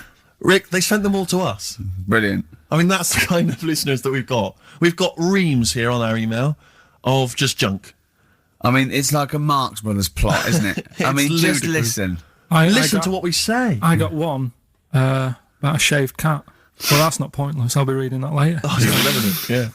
I'm happy. That'll keep me going for a couple of weeks. I'll be reading that later. Did you get to the monkey sanctuary? Because this was the big thing. You were going into Cornwall, you were going to visit the monkey sanctuary. I've never seen someone more excited. You had 2 days put aside for the monkey sanctuary. How did it go, Monkey World? We were on our way, right? I found like a little, in the little cottage that we had, right? It's like a little folder. With little leaflets in saying if you're into mountains, you want to go here. Yeah. If you're into castles and that. Little monkey on the leaflet, right? So I thought I'll be needing that. Took that out, made sure that's safe and that, right? We get in the car, getting ready to go. My dad says, "Where is it?" I look on the back. It's in a place called Low or something like that, right? Yeah. So we're on our way. Can't believe me luck. It's going to be a great day and all that. Yeah. And then start looking at the leaflet, right? And noticed didn't have any chimps there. Yeah, it's not Monkey World. It wasn't a Monkey World. Well, what was it called then? Something like Monkey Town. Yeah, it was just it had like woolly monkeys in it. That's what they had. What? Woolly monkeys. What are woolly monkeys? Those things Johnny Vegas off the advert. Loads of them. They're dumped now since ITV Digital went under, so they just put them in a cage. I don't understand. They're woolly. They're like they're sort of like little fluffy little baboon type things. Woolly monkeys. I mean, it's not your chimp. It's not your classic chimpanzee. So did the car screech to a halt? It was like it was like the mission in Armageddon. I just said abort. We're on the way back. So how far had you got before you bothered to read the leaflet? Probably about 5 miles away from where we were. So what did you do with yourself? You must have been distraught. They broke down and then they heard banjo music. No, I went to a sort of an amusement place. Arcade. I'd love to see you in that. What, with putting those coins in so it has to roll down and they go flat and then an arm pushes them. It was one of them. Really? But I spent years on that when I was little. Well, there's a new one. I can't be bothered explaining it, but it's a con. We went to this place, right? My mum and dad had been there before, and they said, "You'll love it. It's brilliant. It's got like a war bit in it." A war bit, right? Yeah, like because they know I'm into tanks and stuff. Yeah. So you'll be loving that. So sorry, I didn't know you were into tanks. No.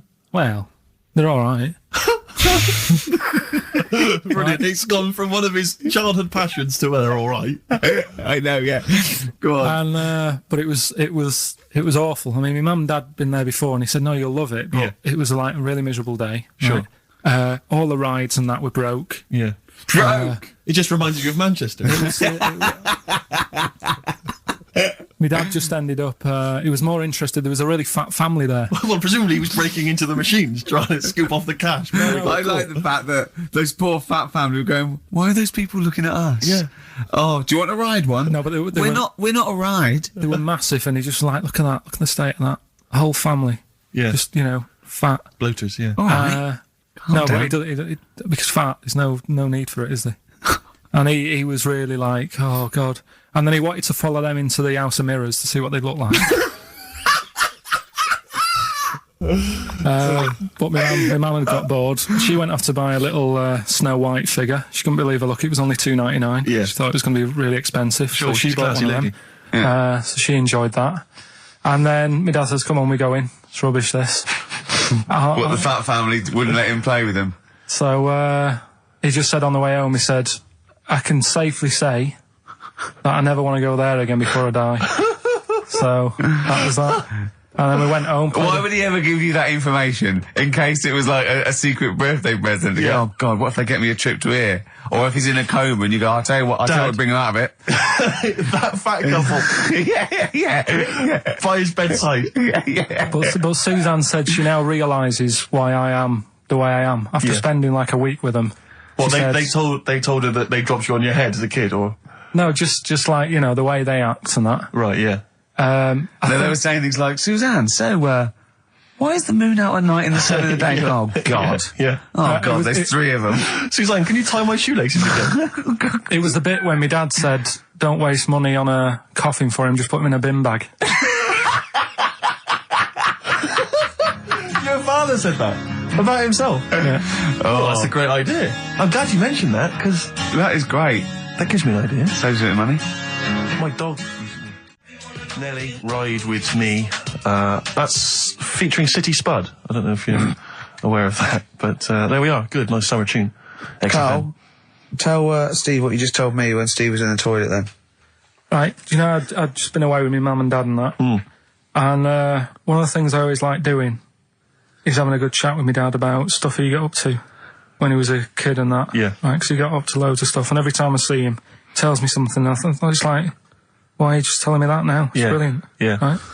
So, I mean, to me, he's kind of like Ronnie Biggs or someone. He's just the most extraordinary kind of. well, this happened, right? I can't remember. There was a delay yesterday. There was problems on the Paddington line, and he was saying, "Oh, trains aren't what they used to be." Sure.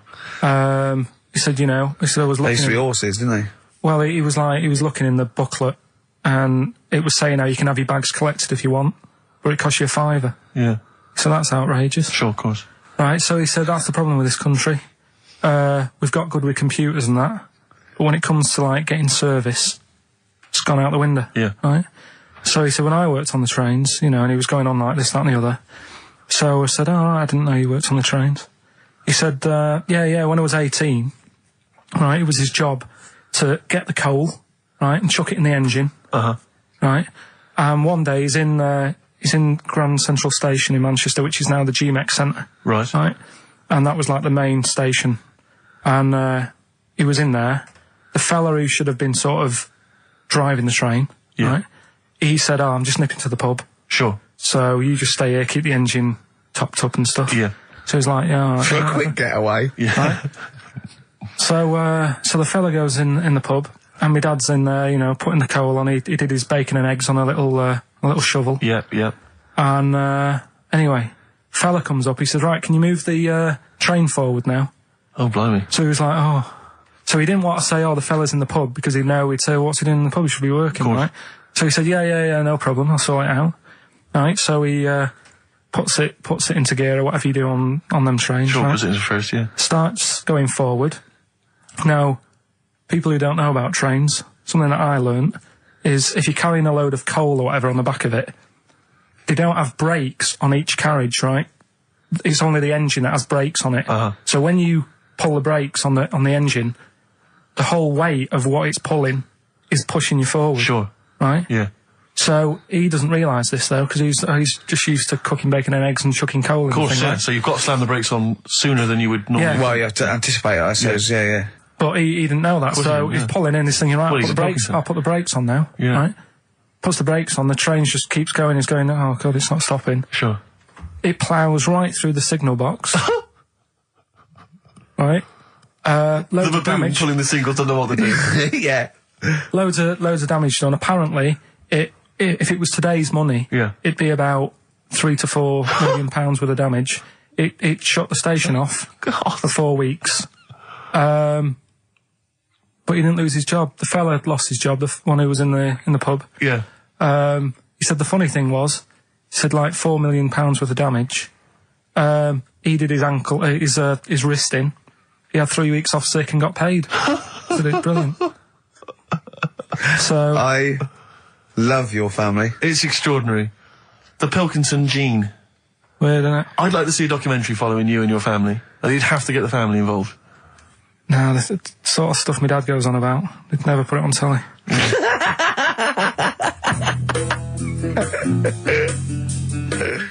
Karl, have we still got monkey news? We've got monkey news coming up. Now, you must be disappointed because you didn't make it to the monkey sanctuary, but you still managed to scrape together monkey news on your holiday. Yeah. That's so impressive. I found some of that. We've got... How do you get so many breaks and holidays? Because you went away with Suzanne's parents. You've just been away with your parents. That's a couple of weeks, 10 days. So that's probably about 3 weeks in all. You had that you went to Manchester, you had that day off because your trousers were wet. I mean, and I suppose because you've only got one job, and I've got a lot more. This is just one of my jobs. But I mean, don't you ever count your blessings? Go, God, thank God, I can have time off. I don't work too hard. I'm not stressed too much. No. It's just all to do with when you do work, do a lot. So I get a lot done. Yeah. What do you mean?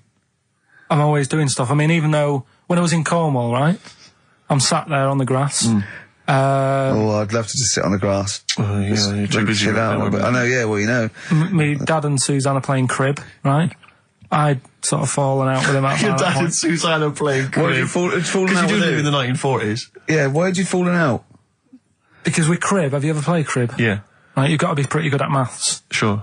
Well, you've got to make your cards add up to 15 and all. Well, yeah, I was just gonna correct you on you've got to be good at maths. Yeah. What? Algebra, quantum physics, what? No, just adding up. Adding up to 15. Brilliant. I mean, You can almost do it on your fingers. You could in Cornwall. Yeah. But my dad's really good at maths, and like he said, how many have you got? And he always counts his, and it's like 15 2, 15 4, 15 6, 3 for your at, 1 and all that. Do you know what I mean? He adds it up really One quick. for his knob. Right, so I was like, right, hang on a minute. And he goes, no, what do you mean, hang on? Add it up, what have you got? He says, oh, forget it. I said, this isn't fun if you're going to start getting all arty with me. Sure. So, Forget it. Yeah. I love it. But I don't know him, but I'm sure he's just winding you up. His victory is you going, forget it, I'm not playing. well, anyway, right, so it doesn't matter. I think I'll go off and do some prep, right? Yes. Do some research for Saturday. Found one of Suzanne's magazines, right? Flicking through, because there's always interesting stuff in there. There was something about swingers. Right. I was like, what's all that about? Yeah. And it had an interview with some people talking about, how they sleep about a bit. Yeah. And I thought, if my wife looked like that, I probably would. Because there was a few pictures of them, and they were all pretty ugly. Yes. I thought, right. So I took that in, soaked that up, thought, there you go.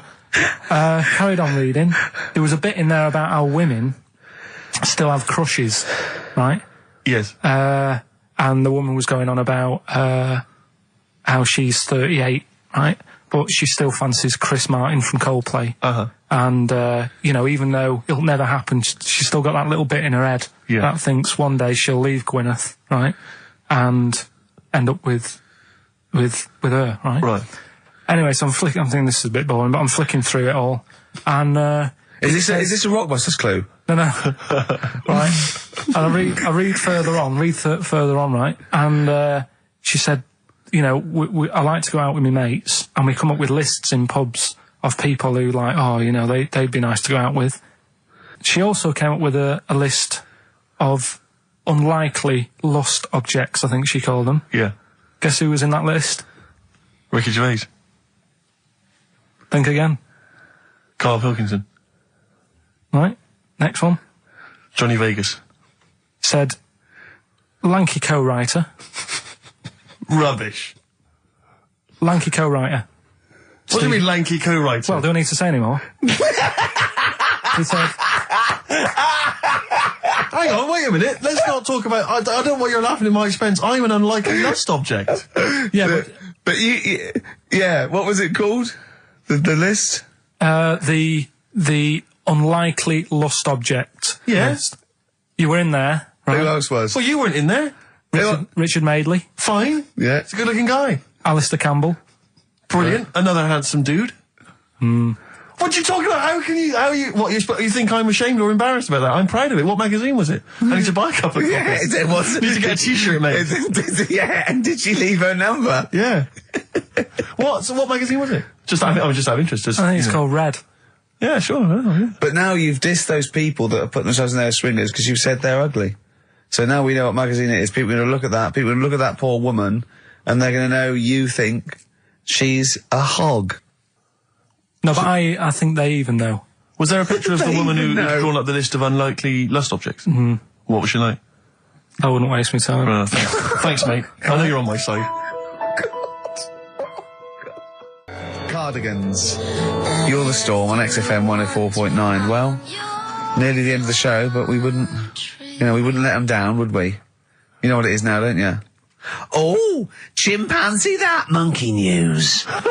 All right. Now, whilst I was in Cornwall, I wasn't online. I didn't have the internet, so it was like, oh, what am I going to do? And I didn't come back till yesterday. I thought there's loads going on that I don't know about in the monkey world and stuff. I was hoping to get some from the zoo that I was meant to be going to. Of course, that didn't happen. So I said to my dad, do you know anything about monkeys? Or have you got any stories with monkeys? Brilliant. This is what Trevor McDonald does. Turned out... 9:45, he goes, got nothing.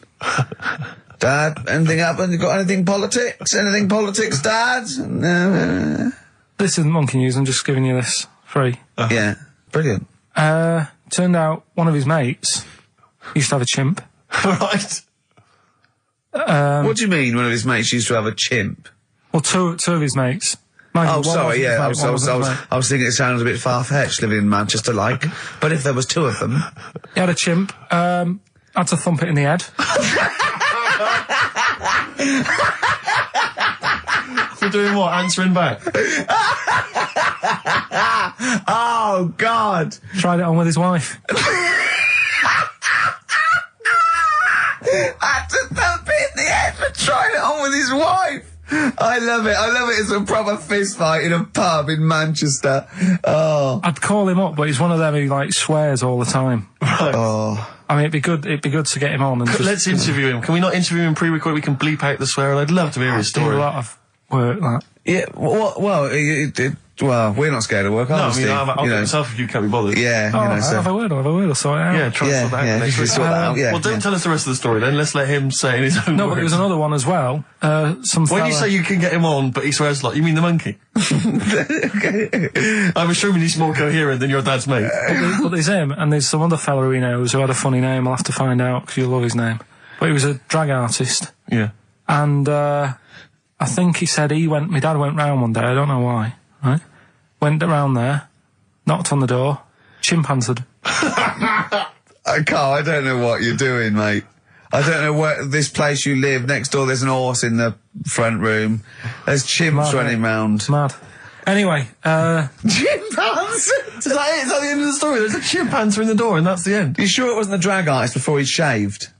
No, sure it wasn't your gran? Because I like the really airy ones that decide they can be female impersonators. Yeah, your gran.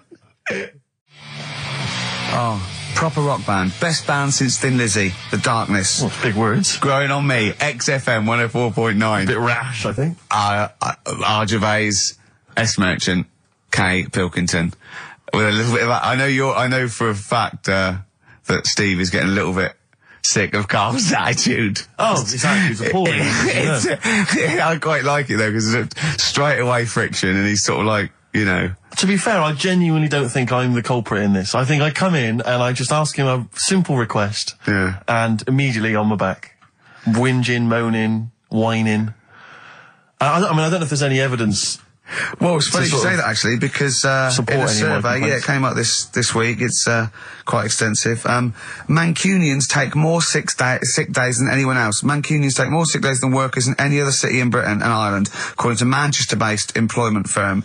Survey by Peninsula found employees in Manchester take 11 sick days per year, whereas closest rivals Edinburgh and Dublin take an average of 9. Liverpool, Newcastle, Birmingham, and Cardiff only 8. Is Reading mentioned there? Or no, Bristol? It's not even in there. They don't take days off. London is only 7. So the point is, I mean, I don't know you can take anything from it, but if you were an employer and you had a Mancunian and a Liverpudlian and they were equal on everything else, but you really couldn't afford them to be away, Liverpudlian's going to probably be away for 8 days. Sure.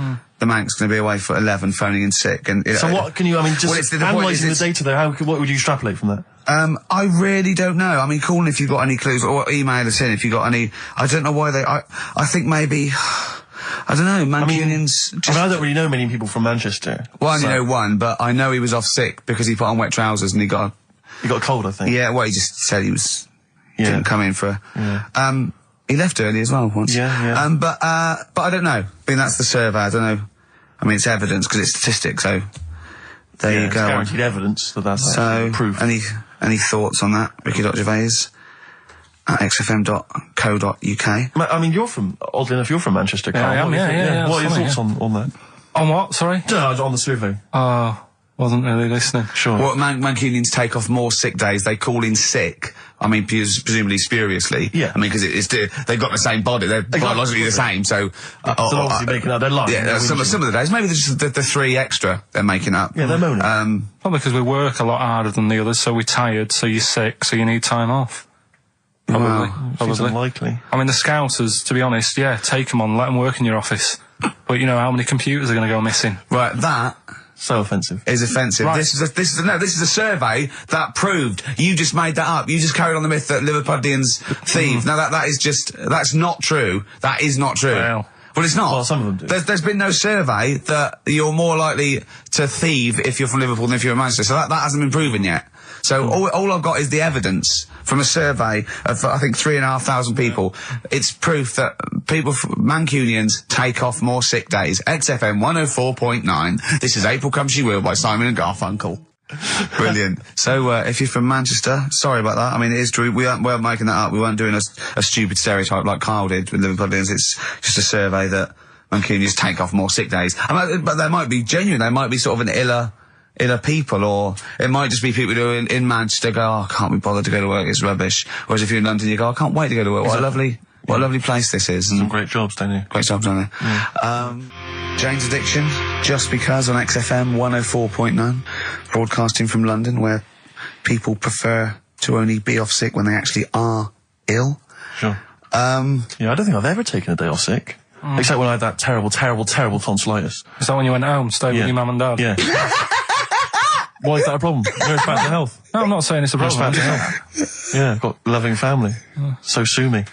What do you make of The antagonism and piss taking is just like, oh God, 3 blokes in a pub. There's people listening. I can't go. Are there?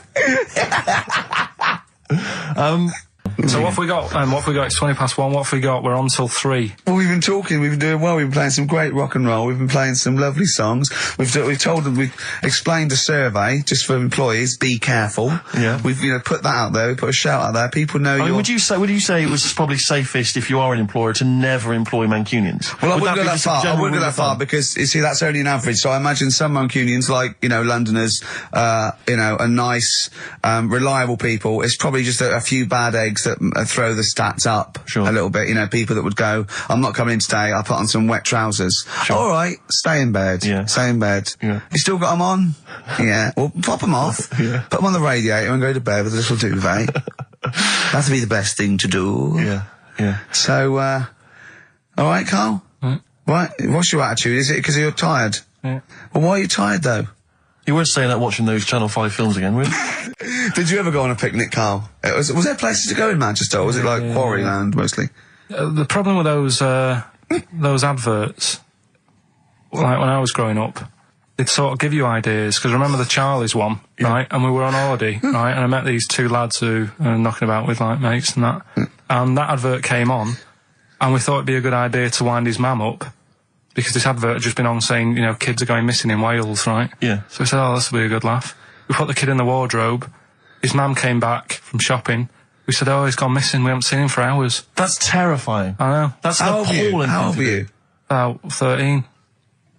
And what was his mum? She must have been Yeah, she was going mad, and that's when we thought, oh, God, we've gone... Will we say anything? Will we pretend we don't know where he is? Open the wardrobe, he'd suffocated. Yeah. That's horrible, Karl. I know, but Such a it's just cruel what you do, thing. isn't it? It's just what you do. Well, no, you do. What do you mean? It's just what you do. What was it? Was he in the wardrobe? Was he listening to this? Why didn't he go, Mum, it's all right, when he heard her crying? No, she wasn't crying, she was just panicking and, screaming a little bit and that. Screaming a little bit. Okay, we'll tell her when the screaming starts. Exactly, yeah. And then, what's the other thing? Like, on the same, all this was going on when I was growing up. And, one time we're on holiday, and my mum says, right, if you're going on the beach, it's a big beach. But, if you're going to go out and play there, I need to know where you are. So where are these bells? Where this cowbell around your neck? She gave me a balloon. Good idea. A balloon. And it just, sort of attached to my arm, so wherever I was playing in the sea and that, you can see the balloon and that. Brilliant. But then the problem was, everyone else thought that's a good idea. And it was just like loads of kids with balloons and that. Oh, I ruined it. So that didn't work. Yeah. Had to bin that idea. Yeah. This is what we were talking about, actually, weren't we? We were talking about the fact that you're quite proud of the fact that you've got no formal education, really, and yet you've pulled yourself up from the bootstraps. Yeah, well, I know people who've got results from that and don't do anything. Sure. Do you know what I mean? They're on the street. So I've used all my energy as I've got older rather than burning myself out as a kid. Right, yeah. Do you know what I mean? Sure. So I don't know if that's advice. Should we advise that to young kids out there? Don't take exams, don't work at school, just, move away from Manchester and get a job on XFM. They'll employ anyone. Yeah, you get an hour's lunch break, you're away by 5:45. You need no qualifications to work for XFM. Because you don't have to think for yourself, because your boss tells you what to do, you can have some time off to go shopping for hobs and shower units. He's alright, he's a good boss. Yeah, I know. He'll let me have next Saturday off. He knows how tired I am. How many Saturdays has he had off? He's going away again. He's had 2 holidays. He gets 26 holidays, 6 days a year. 26 days a year. It's unbelievable. He was sick because he put on wet trousers. Yeah. And now you're going down to Hastings. Are you leaving early? Because you left early last time, didn't you? No, I wouldn't do that again. Now, what are you going to Hastings for? Just having a break. What's the verve? A lucky man. That's for Karl, who is a lucky man. 2 hours every Saturday, yeah? Just a little bit of chat and laughter. Some great records. Alright? What are you going to Hastings for? Just to chill out? Yeah. What are you going to do? Just chill out. What specifically is in Hastings that's of interest to you? They having another battle? Nothing, it's just cheap, isn't it? If you can get a B&B for about 40 quid. Sure. The weather's good, so... Well, let's all go. Why not? Yeah, why not? Do you want Ricky to come down with you? No. Right, okay. Anyway, Hastings answers soon. to Rockbusters. He's going to Hastings in 10 minutes, isn't you? Can't wait. He's looking forward to it. Lovely day. Lovely town. Nice little trip. Chill out, come back refreshed. Monday. Let's do some work.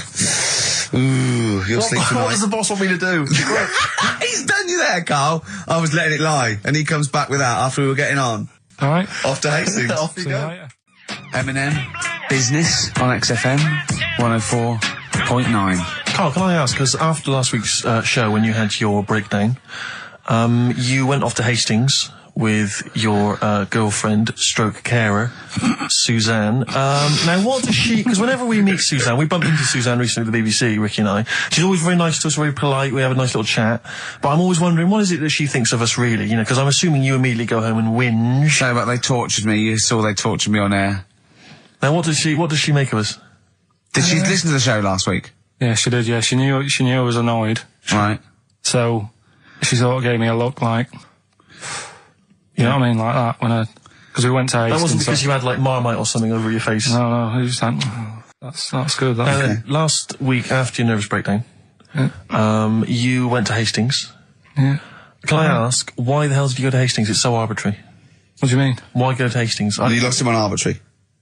Why did you choose that above all other places within... It's amazing, isn't it? You look at his face when you say a word that, you know, he doesn't understand, and it just goes dead. It's like when your computer freezes. Yeah, it is like that, yeah. Is there an equivalent to Control-Alt-Delete when Karl just doesn't understand, so we have to press, like, knob, bollock, finger up arse. It takes him out of his sort of stupid, doesn't it? Now, that's 3 things to press, but you've only got 2 hands, so...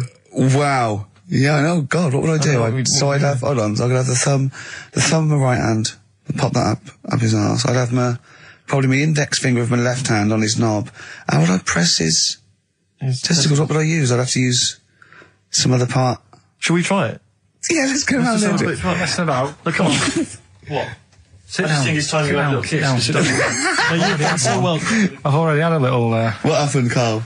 He loves it. I'm just going to give you a little kiss. Just for the webcam. Right, hurry up then. All right, on the lips. No. Oh, come on. Oh, God. I love it because he hates it so much. You wouldn't get that radio on.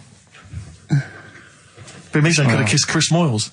What? I could have kissed Chris Moyles on Radio 1. Milesy. Give Milesy a little kiss for all his good work. Do you enjoy that?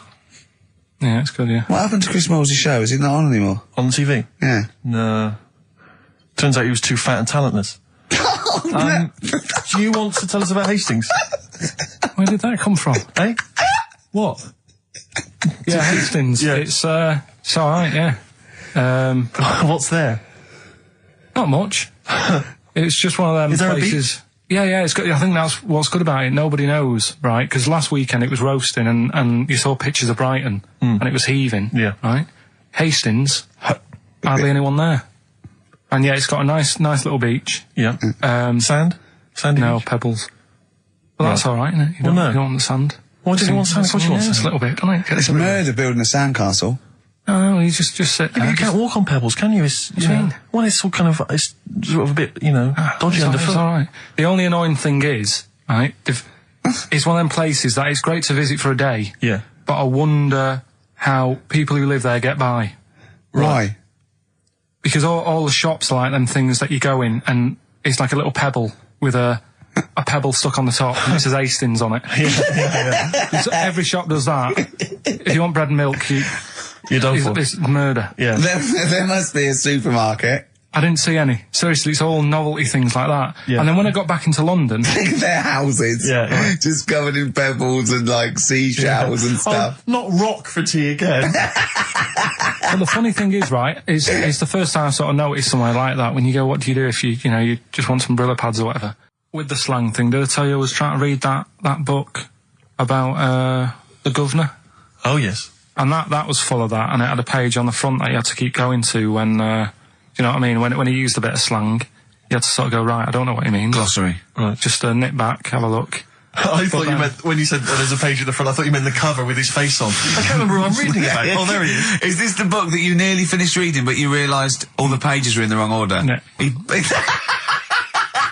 bought a cheap book, right, at a second shop, started reading, loving it, then he started reading about this bloke, and he went from jail to school, and then he looked at the page numbers and they were all out of order. How annoying is that?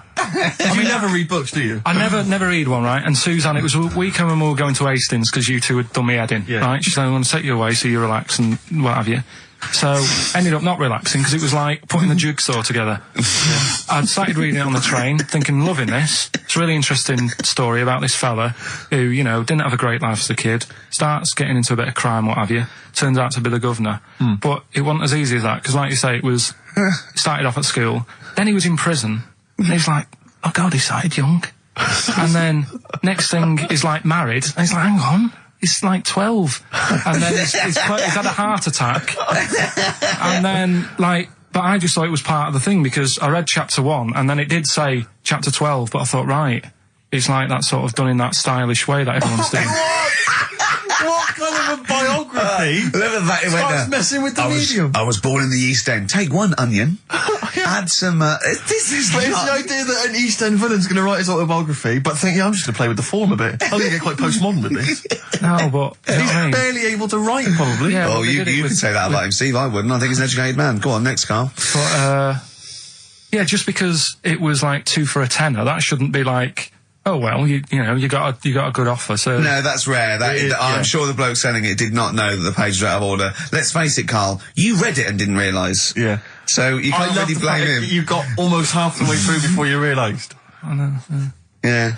But anyway, Still, that'll teach you, and that's put you off books for life, hasn't it? Well, I don't like getting into books now. I just read snippets of information. Play record. No, I was just going to tell you about a bit of information that I was reading. Okay. And I can't... Well, we play a record. No, I've got time for a bit of drivel before we play next tune. Well, I'd rather hear a tune and come back for drivel, because I think people are tuning in for drivel, so let's tease them. Okay. Let's have a record, then some absolute shite from Karl Pilkington. Excellent. Look forward to that. Roll Over DJ by Jet on XFM 104.9. I'm Ricky Gervais, with me Steve Merchant and Karl Pilkington. All right, Karl? Yeah. Bit miserable today, Karl. Let me explain why. Go on. Steve, and to you, the listeners. Well, we came in to a big bunch of stuff. Dropped off by, was it Becky from Marks and Spencer? Just like lovely stuff. Food, presents for the cat, books, just, to Ricky and Steve. Ricky and Steve who do the show, right? Ricky Gervais and Steve Merchant. GQ presenters of the year. Creators of The Office, right? Award-winning. Carl's looking over, I go, well, maybe, it's not for you, no. And then he told me why he's grumpy anyway. Go on. Do you know what XFM are giving everyone? How long have you been here? About 6 years. What are you getting for Christmas from XFM? 2 CDs. Is that of your choice, or do they choose them? There's a list of about 30. Right. Tell him what you chose. 30 CDs. I've gone for Kings of Leon album. Yeah. And the best of Bob Marley. Haven't we given them away in the past or something? Or you could have burnt them off, couldn't you? You could have done copies. Illegal, but you could have done that anytime you wanted. I don't think Bob Marley minds if you bootleg his CDs. It's out of order though, isn't it? It is bad. Although is that always the case? Has it always been the truth of all the time you've been here? No, it has been better than this. Yeah, although you do get paid quite well and you do have an easier time. Yeah, but don't give me the CDs then. If it was a milkman, you don't go, have 2 bottles of semi-skimmed. Happy Christmas. Yeah. That is a valid point. Do you know what I mean? Have you complained? Who is it who made this decision? There's no point. No point, is there? Why? Just no point. I don't like moaning anyway, just... Has it come from up top? Is it from the capital people? Just everyone. That's what everyone gets. Yeah. Yeah, but will Christian get 2 CDs for getting up at 4:30 every day for about 5 years? And keeping this station afloat. Probably. Yeah. So that's why I'm a bit fed up. What do you listen to first, Marley or Leon? Well, you have a bit of Marley. I'll tell you what Marley's good for as well. You're going to have a little beach holiday, aren't you, over Christmas, going to Lanzarote? Listening to that on the beach, you'll realise how wise XFM are in the long run.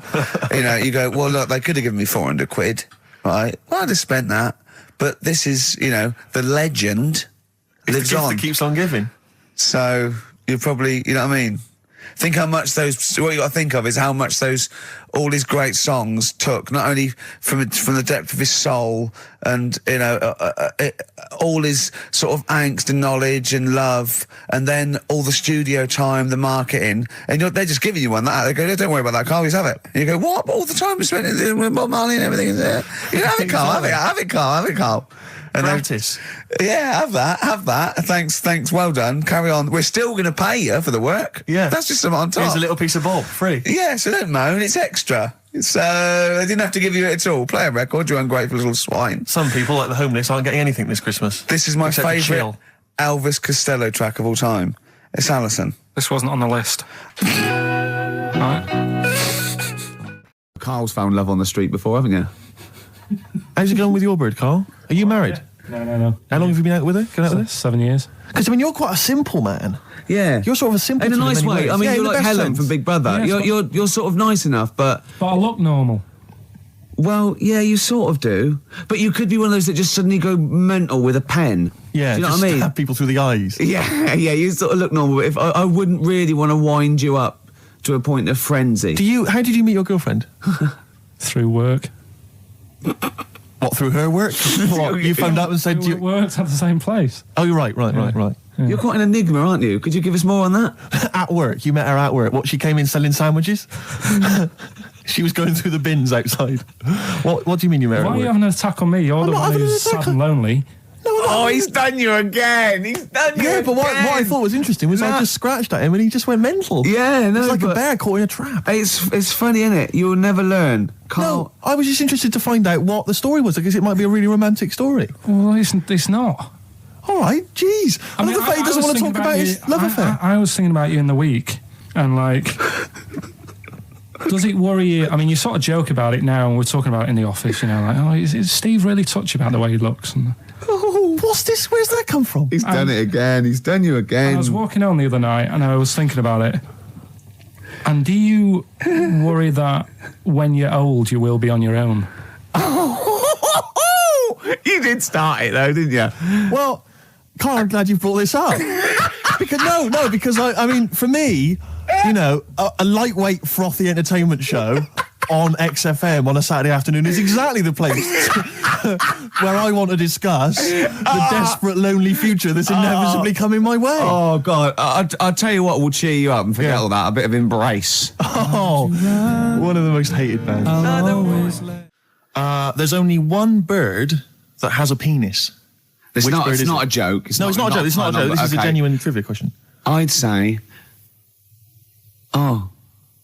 I think I've seen one on this. Is it an ostrich? Right, you're going for ostrich, Karl? I'll go for ostrich as well. Right. Did you come up with that yourself, or...? Yeah, I was going to say that before you said it. Well, guys, you went for ostrich. Chicken? You're both wrong. It's actually the swan. The large chicken. Yeah. What? That's a bit worrying then, because I thought I saw an ostrich penis. So what was I looking at?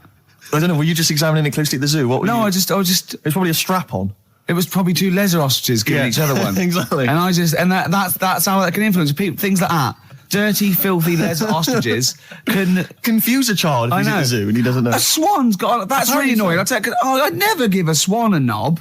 So it's the little puffiest of all birds, isn't it? Yeah. Oh, I'm protected by the queen. But I need a knob. If I had to give a knob to any bird. Good question. No, I wish I'd posed that myself. If you could give a knob to any bird, what would it be? Phone in. Vulture. Of course, a vulture. They need a big veiny bang stick. Yeah. What about yourself, Karl? If you could give a knob to any bird, and don't make it rude. Or if I could give a knob to any bird, what bird do you suit up? It's got to be a bird of prey or something like that, hasn't it? Cool. Just a robin, really. That would be amazing. That would be Christmas cards would be like. Yeah, but it's a normal human-sized knob on a robin. That'd be great, wouldn't it? And the other thing annoying about this is ironic, right? Now, the male of all bird species they're called cock. Yes. Right. But the only bird with a cock, right, is called a cob. Is that what a swan's called? Yeah, they're cob and pen. They're not cock and hen. That's and he's got he isn't a cock, but he's got a cock. Yeah.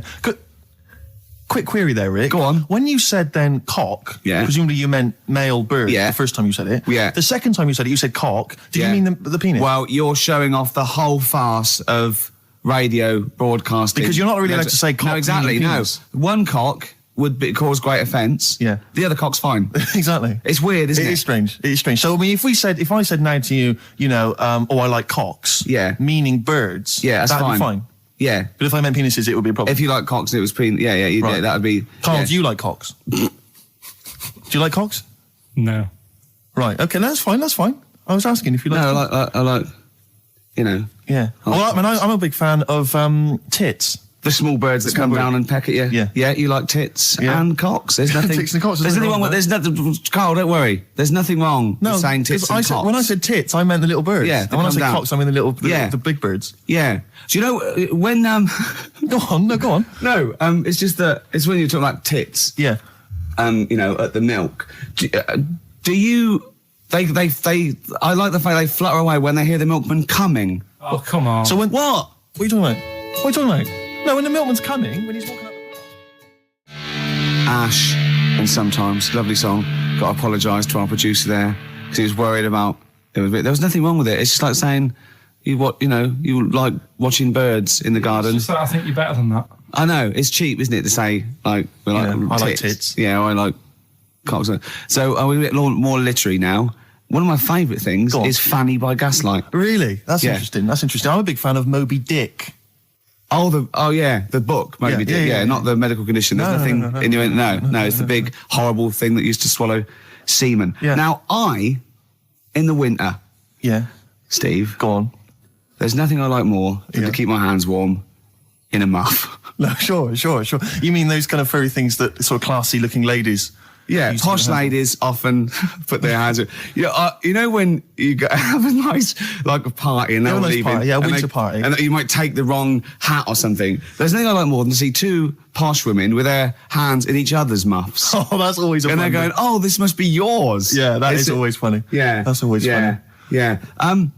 But seriously, no, I'll stop this. You're right. I've got a degree. I just remembered that my favourite Beatles song is "Come Together." Yeah. Now we're going to stop this now, Karl, because it's childish. You're right. I've got a philosophy degree, for Christ's sake, and it's about time. Who's your favourite philosopher? Do you mind me asking? Well, I would tell you, except when I have a talk about it, I go into a Cockney accent. Really? So it can be like my favourite philosopher. I like a bit of Kant. Right. Is that Immanuel Kant, the philosopher? Yeah. That's strange. Yeah. That's strange. What's his name again? Kant. Oh, yeah. That can be weird. Can be strange. Look at Karl's face. Look at his face. Look at his face. Join in, Karl. Undo your trousers. Just we'd be like Stan Boardman when he out. told the Fokker joke. Yeah. We won't do local radio again for 10 years. Karl, it was you that worked out the maths and worked out I was 28, because they just worked out I'm 27. You are 27. No way. Yeah, I asked you, didn't I? And I said... But what I sort of questioned was, I said, well, if you're 27 today, that means last week you were 26. Well done, yeah. That's irrelevant. So therefore you assumed that I must be 28 then? Yeah. Whereas I assumed you were using, your knowledge of maths, such as it is. I wouldn't do that. No, sure. Wow. I actually got lost in that conversation because I genuinely didn't know what he meant would mean last week you were 26. I don't know what that meant. I don't know what it meant. Wow. Well, it is Steve's birthday. But he would have been 26 last week. Sometimes you genuinely frighten me because it's those staring eyes. There's nothing behind him. It's this little bald head. It looks like Davros looking at me. Genuine fear on his face when he enters into a conversation with another human being. What bit don't you understand? If he's 27 today, he would have been 26 last week, and he doesn't look 26. He didn't look 26 last week. He looks older than 28 today. You've started on his birthday. You're still having a go at him. Carl, I don't look like the kind of hot stud that I actually am, but face facts, that's the truth, mate. Yeah, live with it. Get with the programme, jeez. Well, let's have a little bit of cake. Okay. Oh, that's appropriate. See the what I did? birthday. But you mean the band, don't Yeah. you? Not the cake. You haven't actually bought a cake, have you? Got anything at all? Can I tell you one of the best presents I ever had?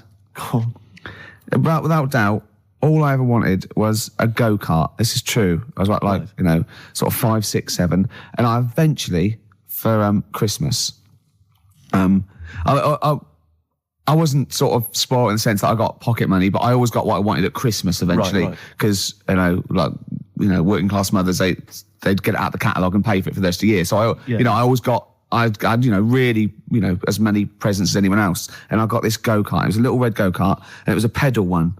And I'd run home from school and I'd be in it and I'd get up and down the garden for hours. I'd come in from a tea and this was fantastic.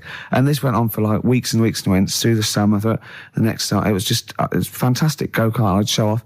And then one day I came home and it was always at the back of the shed, sort of up against the shed. And I went in, I couldn't see it. And so I went to the back door. My mum was sort of like washing up with that. And I went, "Where's my go-kart?" I thought it hasn't been nicked. She went, "Your dad swapped it." Your dad swapped it? Yeah. I went, "He what?" And I was going to be brave. And I went, "He what?" She went, "He swapped it for a wheelbarrow." And I could see she didn't approve of this. And she was thinking, "I'm going to tell him and then I'm going to, have this out." And I went, "Right." She went, "It's your wheelbarrow." And I went to the back of the shed and there was this wheelbarrow. He swapped it with a bloke called Jimmy Dublin, who he worked with. Jimmy Dublin? Yeah, I don't know. I think he was a respectable member of the community. He was fine. It was his lively. No, I think he was an Irish gentleman, and that's why we surprised me. I don't know what his real name was. And I think my dad must have been drunk, and he went, "I want to get my son a go-kart." And my dad went, "Well, my kid's got one. He's probably had it for a year. He's probably bored with it." Yeah. And he said, "I'll give you this wheelbarrow." And I went to this wheelbarrow, and it was caked in concrete. I could hardly lift it. I just nicked off a building site, obviously, and I'd be there for hours trying to push this wheelbarrow up and down the garden, right? And it was okay, though, because I was going on holiday soon. And I 7 years running, went to Bognor Regis, a place called Riverside, because some woman around the way had a caravan that we got free for a week. And it was great. Just wonderful. And I used to go there with my mum and my nan. Oh, party time. Yeah, the age of 7 to sort of no, it was good because when you're a kid and you wake up in a strange place, it sort of seems weird. You wake up at 3 o'clock in the morning hearing your gran pissing in an iron bucket, and We've all been there. You get disorientated. Anyway, and I went on holiday, and I met a little friend who was about my age. We were both sort of like, and he'd hired a go-kart. He had this great go-kart, and he came around to my caravan, and I went, "I've got a go-kart." And I remember my mum opening the window of the caravan and going, "Don't lie." That's so evil. And I went, I had a go-kart. I had a go-kart. Wow. Yeah. Did you ever talk to your father about the fact you swapped it? No. You never mentioned it to him? No. You still got that wheelbarrow? I think so. I've grown into it. Yeah. Yeah, I can nearly lift it now. Yeah. And now I'm just too old to run up and down the garden with it. Now you get one of your several gardeners who use it all the time. Wow. Oh, dear. Like when you're born, you're a little baby, wrinkly and stuff. When you get older, you sort of morph into a baby again. And you go through the same phases. So when you're young, you buy singles. You get old, you got nothing to do all day. You got all your pension money. What will I buy? Cliff Richard's on the telly. Here's my video, buy me song. You see, that started off as quite a sensible point, because I actually think they do it. But what was all that alien stuff about when you're born, you go wrinkly and you go wrinkly again? So sometimes you mix like normal things that human beings say with I don't know what. Well, look, when you're a baby, you've got a little bald head, no teeth, you get old, what happens? Are you a philosopher? You're an official philosopher. Because, I mean, it sounds like it. Oh, Karl, play a record. You're a gem. You're a diamond. I used to sell mackerel. Did you? Yeah, I had a pet magpie. Did you? Called Maggie. Oh, inventive. pet magpie. You mean you captured it and didn't let it go away? Yeah. Can't have a pet magpie. But then it got really vicious. I mean... Well, it was right, let me go. What do you keep it in, a rabbit hutch? No, it flew around, but it used to just, like, come to me all the time, but then it started pecking me head and stuff.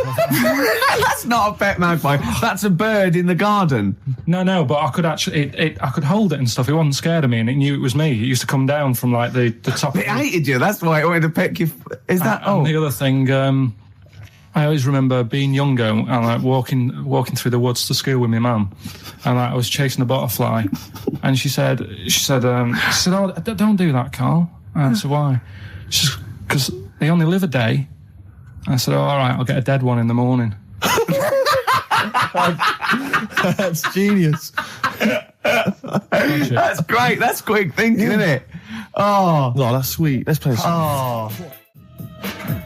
Wu-Tang Clan and Gravel Pit. We love that, don't we? I love it, yeah. Yeah, brilliant. Classic track. We're talking about embarrassing stories and stuff, and I don't know if I've told this on the radio before. Have I told you, Karl? I'm not sure. But this was when I was working at the BBC. This is not even long ago, and I'd moved to London, and I was fairly new in London. And I was working at the BBC, and I had this BBC hire car, and I've never told it. If there's anyone listening who works for the BBC, I don't know if I can still get in trouble for it. But this BBC hire car, and it was like I'd been ferrying kind of actors and people and production people around all day in this car. And I was driving back, it was quite late, it was about sort of 7 or 8, and I was driving back, and I pulled in to get some petrol to fill up the car every day. And I went into this garage to fill up some petrol, and I was there, and two blokes came in a white van, right? They pulled into the forecourt, and I was filling up the car, and they went, "Hey, do you want to buy a couple of speakers?" And I said, "Yes, I do." Yeah. Because, to tell you the reason, it was like I was so flattered that they thought I'd be the kind of bloke who would, A, need some kind of classy speakers, and B, would like to buy them on the sly. Do you know what I mean? Yeah. I thought, they like the They've seen me. They've seen I look a bit of a hustler. Exactly. Yeah. I'm a street sort of guy. You can see by the way I use my walk. Exactly. Yeah. So I couldn't believe my luck. So they drove behind the garage, the little sort of garage bit at the back, and I went round there, sort of casually went round there, sort of locked the car, went round there. They went, open the back. You had 2 speakers in there. I said, "Are you sure these aren't knocked off, mate?" He went, No. We work for Dixon's. This is the story he spun me. We work for Dixon's, right? And we're delivery men. And if we make a delivery and the person's not there to sign for the goods, then we have to bring them back to the warehouse. But if we can sell them on the way back, then that's really good for Dixon's. Dixon's must love that. And instead of thinking, are you sure some kind of troubleshooter did someone going to go into Dixon's and go, you're not getting in the garage forecourt market? Jones. Exactly. Get a couple of lads in a white van. Exactly. Yeah. So anyway, I sort of bought this story, and I was a little bit dubious, and I went, right, let me hear them then. And he wired them up to the car stereo, and boom, boom, boom, they're playing. So it was some groovy hip-hop. I was thinking, great, these guys know what I'm into. Yeah. And he's giving me the talk and stuff. And I said, I'm a bit worried these are knocked off. He went, no, listen, we got a bloke at Dixon's who can confirm this is fine, right? Phone him up, use my mobile, right? And quote this reference number, right? So I phone out, and I goes, I go, hi, some guys here in a garage forecourt trying to sell me some speakers. Just wanted to check. He went, it's fine. I went, should I just read the reference number or whatever? He went, if you want. And X14, and I'm like, yes, fine. Yeah. Okay. You know what that was, don't you? That was actually Mr. Dixon himself. Exactly. Yeah. Exactly. So I'm thinking, well, they sound great. They're giving me for a knockdown price. I'd say they were like 400 quid. They were like 200 quid or something. It was a good bargain. I was in the market for some speakers as well. Yeah. So while they were loading them in... It's all kosher. I phoned Dixon's. Exactly. I phoned Dixon's. That's fine. Yeah. So while they're loading them in the back of the BBC hire car, right, I'm in there paying for the petrol, right, and the guy serving goes, all right. He goes, what were you doing around the back with those blokes? Right? Because obviously there's security cameras filming this whole transaction, right? And he goes, what are you doing around the back? And I went, brilliantly, there's some old mates. Some of my mates were just having a chat and that. He went, oh, right, okay, like giving me obviously the evil eye. So I went back to the van. So I'm in the car now and I'm driving with one of the blokes who's in the van with me because I didn't have the money on me. So I had to go to the cash point to get the cash, right? So I'm driving with him and the other guy's following me in the van and he was like a northerner like you and he was giving it all all right, I'd say my girlfriend's a DJ, she's got some of these speakers, they're fantastic, and he's giving me this. And then my mind starts working. Now that I've got a bit of time to think, I'm thinking, wait a minute, this all sounds a bit dodgy. Yeah. It dawned on me, Rick. You know, full, are you? You're streetwise. Exactly. streetwise, Steve. Not only that, I was thinking, how am I going to get them home? I've got to drop the car off at the BBC. How am I going to get these huge speakers back to where I live? And how can I pay for them? Because I've just spent £100 on Find the Lady with a couple of blokes in the square. It seemed like a fair game. Some of his friends were winning. But so I explained to him, I said, I can't get them back to like Brixton where I was living at the time. He went, don't worry, give us an extra 20 quid, we'll take them home for you. Oh, that's good. Delivery. They do a whole service, you see. And there's also a backup guarantee. Did they have the guarantee, the 3-month guarantee? They didn't. No. But so I said, I'm not sure about that. He went, well, why don't you put them in a cab, send them back, and your housemates can collect it? I was like, oh, no, there'd be no one in. And I was beginning to sort of get a bit conscious of like, maybe this was a bit of a scam after all. So I pulled into like a little side road. I said, I'm not sure I'm into this now, actually. He went, what are you talking about? It's 200 quid for a pair of speakers. It's a bargain. You never get a bargain like this, mate. I'm going, not too sure, actually. I don't think I want them. He went, 150 quid, mate. 150 quid. I went, no, he's 100 quid now to you. And I'm thinking, wait a minute, this doesn't sound like the kind of work that Dixons would be doing. Dixons don't do that when I go in. This is it. Dixons never negotiate in that way. When I go, they'll look around and I leave. They go, where are you going? Exactly. I go, no, we'll have anything then. Have anything for a So quid. I stopped the car and the white van pulled up behind me with his mates in. Sure. And I said, can you get them out? I'm not interested. And he went, 100 quid, mate. And he was just going, you tosser, you obviously want some speakers. And he was having a go at me. So I was carrying the speakers out and putting them back in the white van. And he was just shouting at me because he was going, 70 quid. I was like, 70 quid from 200? This is ludicrous. You realise that wasn't Dixon's policy then. Exactly. They don't usually shout you tosser as you leave you leave the shop and walk down Camden High Street. They're not usually shouting you tosser. You should have took the offer of like the monthly payments they've got on at the moment. So eventually I put them in there and I sort of knocked the deal on the head and I got back in my car and they were in theirs and I just looked in the rearview mirror and they were punching the dashboard like with aggression and venom, like we let that deal slip through our fingers. And I've never been so terrified in my life. I just sat there and I was just thinking, oh my God, all I was thinking now is what if I go back to the BBC and they go, we've had a call from the police, the man at the garage, he saw you doing a dodgy deal. I love it. Yeah. Well, what you do is you put the hire car in a drain in your front garden and then go in and out of the toilet, just pouring bleach down or Ajax and then never know. What sort? No. The Pope? Yeah. What semi-precious... Sorry, Mrs. Robinson, we're going to have to let you go. Yeah. Go on. You are the weakest link, Karl. Goodbye. Yeah, go on. The Pope? Yeah, the Pope. Yeah, we've got the Pope. Yeah, that's not strictly a question. He wears a... He wears a dustman's hat. He wears gore-blimey trousers. Yeah. Does he live in a council flat? Yeah, he lives in a council flat. He wears a semi-precious stone. What's the stone? The Pope wears a semi-precious stone. What is the stone? You mean, what is it called? Yeah. What is it called? What, is it got like a kind of papal name? I think it's like, is it a 18-carat one? So we got to try and get the carrot of the Pope's big diamond. He calls it Dennis. He calls it Dennis the Stone. Do they want the type of gem it is? Like, or is there some kind of papal name for it? Or do they want it like the Rosetta Stone? Or I don't know. I can't actually. Play a record. Play 2 record. Let's not. Where's your head at? Basement Jacks. Right, okay, let's get this right. Have we knocked this on the head then? Is this not happening? Oh, here he is. Look. Here he is. Come in. How have you... Oh, God. I don't believe that. Oh, that's pathetic. I do not believe that. That's absolutely pathetic. Now, they won't believe this, will they? No. Right, if I say that Jonathan Ross just got his massive member out, and he is a big lad, come and sit down. I've got your tickets, Mr. Gervais. Thank you. What's going on here then? I mean, why are you dropping off tickets? Well, because, in the spirit of the Comedy Awards, we like to have the rising young stars of the British Comedy Awards. That's right, and that's me. Well, we couldn't find any this year, so we've asked Ricky whether he would sit in the rising young star seat, and I wanted to deliver the tickets personally, so there's no excuses if he doesn't turn up later. Yeah. I always suspected that you were sort of pretty well endowed. Yeah. And now we've seen, it's on webcam. That was just one of my cocks. That's the one you're wearing today. That, didn't we? Did you? Don't say that. No, we were. This is meant to be the happening young station. What's going on? No, you can't say stuff like that. You can't. Just careful what you say. Look after Judy and Clary. 10 years in the wilderness, and he comes back in a person life. 10 years in the wilderness. Happen to you. That's Jesus you're thinking of, isn't it? Just because you're on everything at the moment. I walked in here, and I came in here, and I thought, this is the young happening place, and what do I see in here? 3 old men sitting What are you talking about? I'm only 28, 27. You're wrecked. You all look wrecked. Well, that's because we're always partying. I was looking for some youngsters. Where's the youngsters? I wanted to see some tight leather pants. I wanted to see some foxy chicks hanging on you every word. What is it? It's a bunch of old blokes on a block up there washing up in a sink. But look at him. He even dresses for radio. This is ludicrous. It's amazing. Looks like I love the fact you were on the phone to Gervais last night, weren't you? Asking his advice on clothes. Well, look at him. He's going for the man down the DSS. I like that look. That's a nice look. Have you got a single pair of trousers that aren't elasticated at the waist?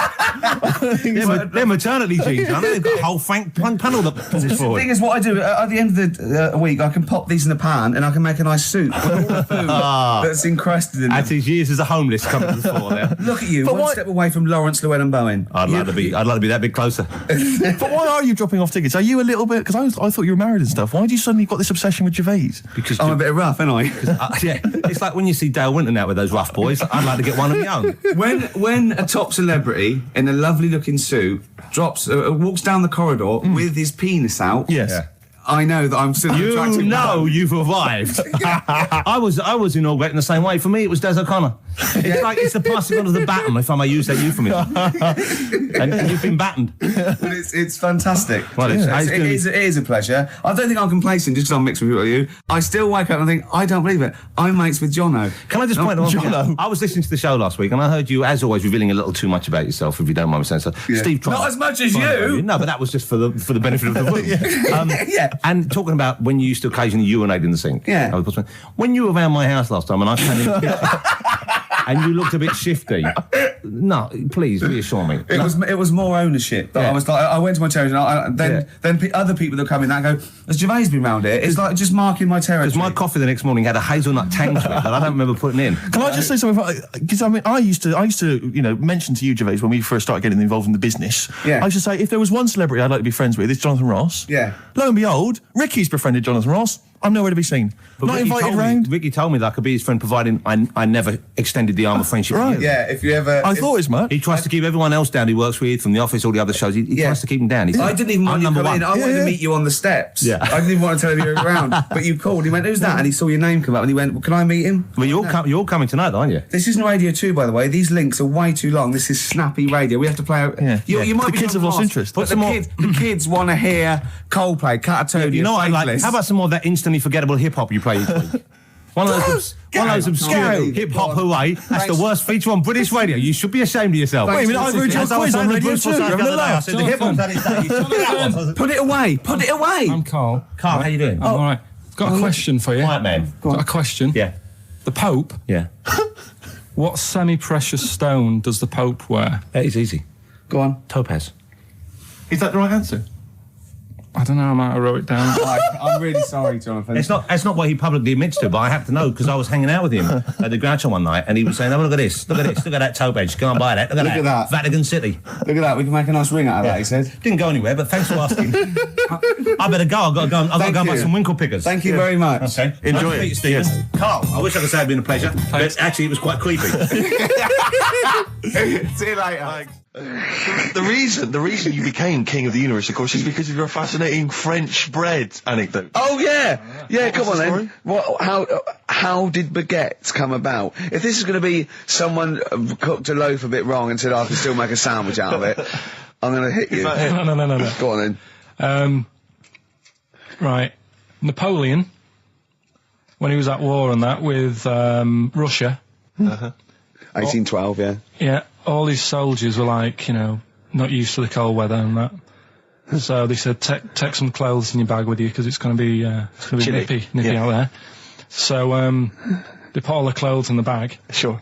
They were told. It's Napoleon, for Christ's sake. No room for any food. You're joking. So Couldn't they make some sort of like sandwich? no, it wouldn't fit because of all the clothes. You had to take extra gear. Sure. So anyway, he said, I can see where this is going. I'll be honest. Is there a baguette-shaped gap left in their holdall? They thought, let's make some bread that you can fit down your trouser leg. What? That's not true! No, it's not, I Carl! read it in Euston train station. I was waiting to go back to Manchester. Where did you read What, this? scrawled on the wall in graffiti? Yeah. Do you know the Was it also meet me here for cock fun at 12 o'clock? The upper crust sandwich shop, Euston station. It's on the wall. What do you mean it's on the wall? Do you know it says like sail on at Dixon's, whatever? Yeah. Next to that, there was like a bit of information. Once you've read the stuff on I Dixon's, get information. there's a big thing about the history of the baguette. I read it and I thought, We got to make a sandwich we can spit down our trouser leg. But how can you march and fight with a huge piece of bread down your train? Although it would be intimidating. You see them coming, you go, sacre bleu, look at the size of them. They're big fellas.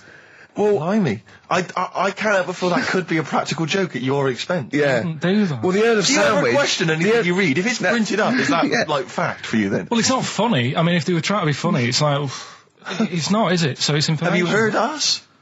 Things sometimes want to be funny when they're not. That's exactly what happened with the sandwich. The Earl of Sandwich wanted something he could fit down his pants. And it was those triangle cut sandwiches wrapped in cling film were perfect. You might be right. You might be right. I am. Because the Cornish pasty, so they could drop it down the mines, isn't it? Is it? They wrapped it up they wrapped up like meat and vegetables in pastry, and they sort of crimped it, and it was like and they dropped it down the mine, so... Yeah, that's how that came about. And bagels were originally made so that people could play hoopla, but then eat afterwards. I don't know if you're aware of that. That is true, Carl. Well, anyway. Call my bluff. Is that true? Yeah. They're all true. They're all true. Yeah. Tell your kids that when you have them. Yeah. You know, if they're still alive in a million years. Well, it might be true. Can someone confirm that baguette fact that it was so Napoleon could stick it down his trousers? Not him, his soldiers. His men. Yeah. Fascinating information. Fascinating bread information, Carl. Radiohead. Yeah, now this is my song for the lovers. It's a beautiful track. It's Let Down off OK Computer. It's one of my favourite Radiohead tracks. It's lovely. Right, set the tape going now if you want to tape these songs. Avalanches, Frontier, Psychiatrist. Absolutely. Well, we've had lots of emails. People, obviously, we inflamed and provoked about the Cornish pasty. I've got a couple of amendments to that. The crusty bit, is actually as a handle, because obviously the miners had dirty hands, and they'd eat all the stuff in the pasty, and they'd be left with this sort of crust, and they could throw that away. Mm-hmm. Also, someone told us that at one end was an apple, so you have a little sweet as well. Little dessert. So, there you go. You noticed how, over the years we've been doing this, way back when we started XFM, no one ever contributes when we ask about the music, when we ask about hip-hop, or their, opinions on that, anything important. No. But start talking about pasties. Yeah. We've had about 5 phone calls. Yeah. And someone phoned up to confirm. They used to work for Upper Crust, and basically, Carl got all excited. So it is true. Well, I don't know if it's true. I've read the same sign you did, Carl. Interestingly, there's an email here that says, which basically offers a history of the baguette, and talks about after the revolution, the government decreed that all of France must eat the same bread, and it was up to the bakers to bake this bread of equality. And then Napoleon kind of made sure it was a particular, he kind of set in. Obviously on the bread you can eat anything you find in the garden, frogs, snails, bits of horse, but squid. The interesting thing is, Rick, that there's no mention of sticking it down your trousers whilst going to war. The French have tried to keep that secret for over 100 years, it was only Steve. the upper crust people. Nearly 200 years, that is a top secret. Somehow Euston Station upper crust got hold of a document, left behind in an old sea chest, possibly Napoleon's, could have been Josephine's. Unfortunately, jotted it down. He's kicking himself now. Oh, Secretary, I cannot believe I left a note. If he talked like that. He did. He did that. Yeah, he talked English, but in a very funny French accent. Do you remember, there was one thing that, talking about funny French accents, you remember Allo Allo? Yeah. Remember, it was on about 5 o'clock in the afternoon, but they still meant, because it was a funny Frenchman, it was that English guy who was posing as a French police officer. It's very complicated. He would often walk by, and I remember there was one where he said, I was pissing by the door when I heard a shit. Oh yeah. Now that's passing by the door. I'm allowed to say that. Passing by the door when I heard a shot. That's what he's saying. I'm allowed to say that at 2 o'clock because I'm just saying I'm talking in a French accent. Yeah. I was pissing by the door when I heard a shit. Yeah. That's fine. Yeah. Because I'm speaking French, Carl. Do you know what I mean? That's the rule. Do you know why people tink the glasses before they have a drink? Why they tink? The verb to tink. I do know that, Carl. Is it about poison? It is. Here we are. What, would it make a different noise? No. Brilliant. Go on, explain it. Why? You explain it, Steve. No, don't, Steve. You explain it, Carl. Go on. Oh, I've started, so I'll finish. Come on, Carl. Explain why they tink the glasses. Ages ago. Yeah. Only people with money had drinking or something. That's like one of my film reviews. Years ago. Welcome to History Now. Now, ages ago, only people with money had drinking or something. Keep going, Karl. Keep going. Like spirit and stuff. So they'd it's like businessmen. It's easy for you to say. This is getting to be cruel, isn't it? This is amazing. Yeah, go on. Why did you open your mouth, Karl? What were you hoping was the best that could happen? Because you were trying to make me look stupid before with the planet, so I'm... Whereas you know... Yeah, go on, no, come on. Businessmen with money have got to drink and ching. Okay, so then, with all the drinks... So they'd nip round to have a chat about whatever they're earning money with. And they'd say, right, do you want a drink then? And they'd go, oh, yeah, that'd be alright. Yeah. So, rather than, like, just pouring it out of a bottle into a glass and saying, there you go, it could be going, hang on a minute, it could be poisoning me head and trying to, like, nick my business idea. Yeah. So what they'd do, it'd sort of pour a bit of his drink into the other person's glass and you get that tink noise.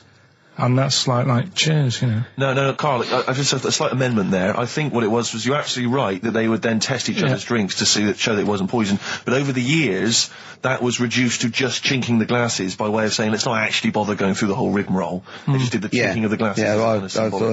Yeah, that's good.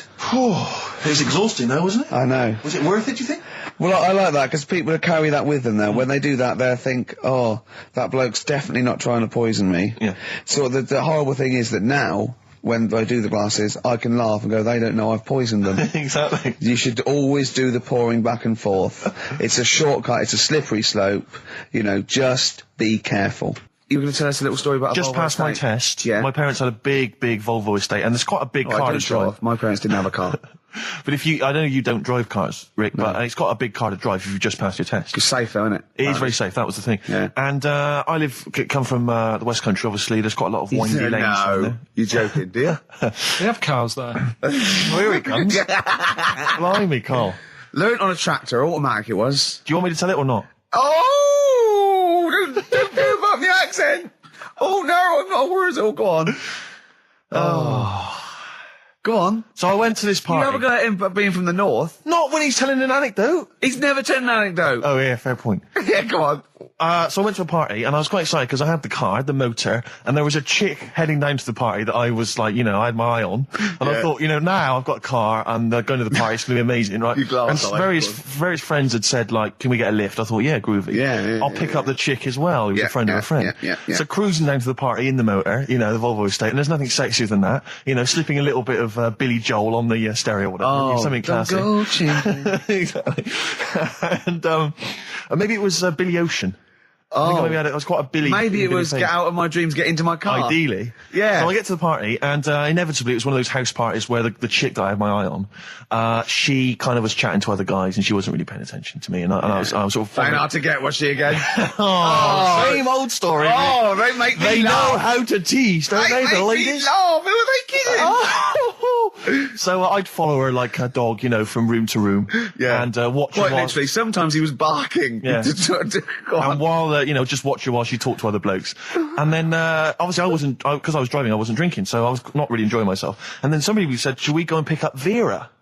And I thought, right, okay. And they went, Steve's got a car, let's all leap in there, we'll go pick up Vera. And this girl was like up for it as well, so I thought, brilliant, I'll be back in the car with her, away from all these lads. Yeah. One guy she had her eye on, he came as well, I was a little bit annoyed. Yeah. But anyway, he was in the car, so I'm driving down these country lanes, just driving along, and they're directing me, they're saying, go left here, go right. And then suddenly we stop, and one of them goes, just drive into that field, this pitch black field, right? And I'm sort of, well, it is my parents' car. Just drive in the field, Steve. I'm thinking, well, I don't want to, not seem like I'm a hard, cool, crazy kind of guy, because the chick's in the car.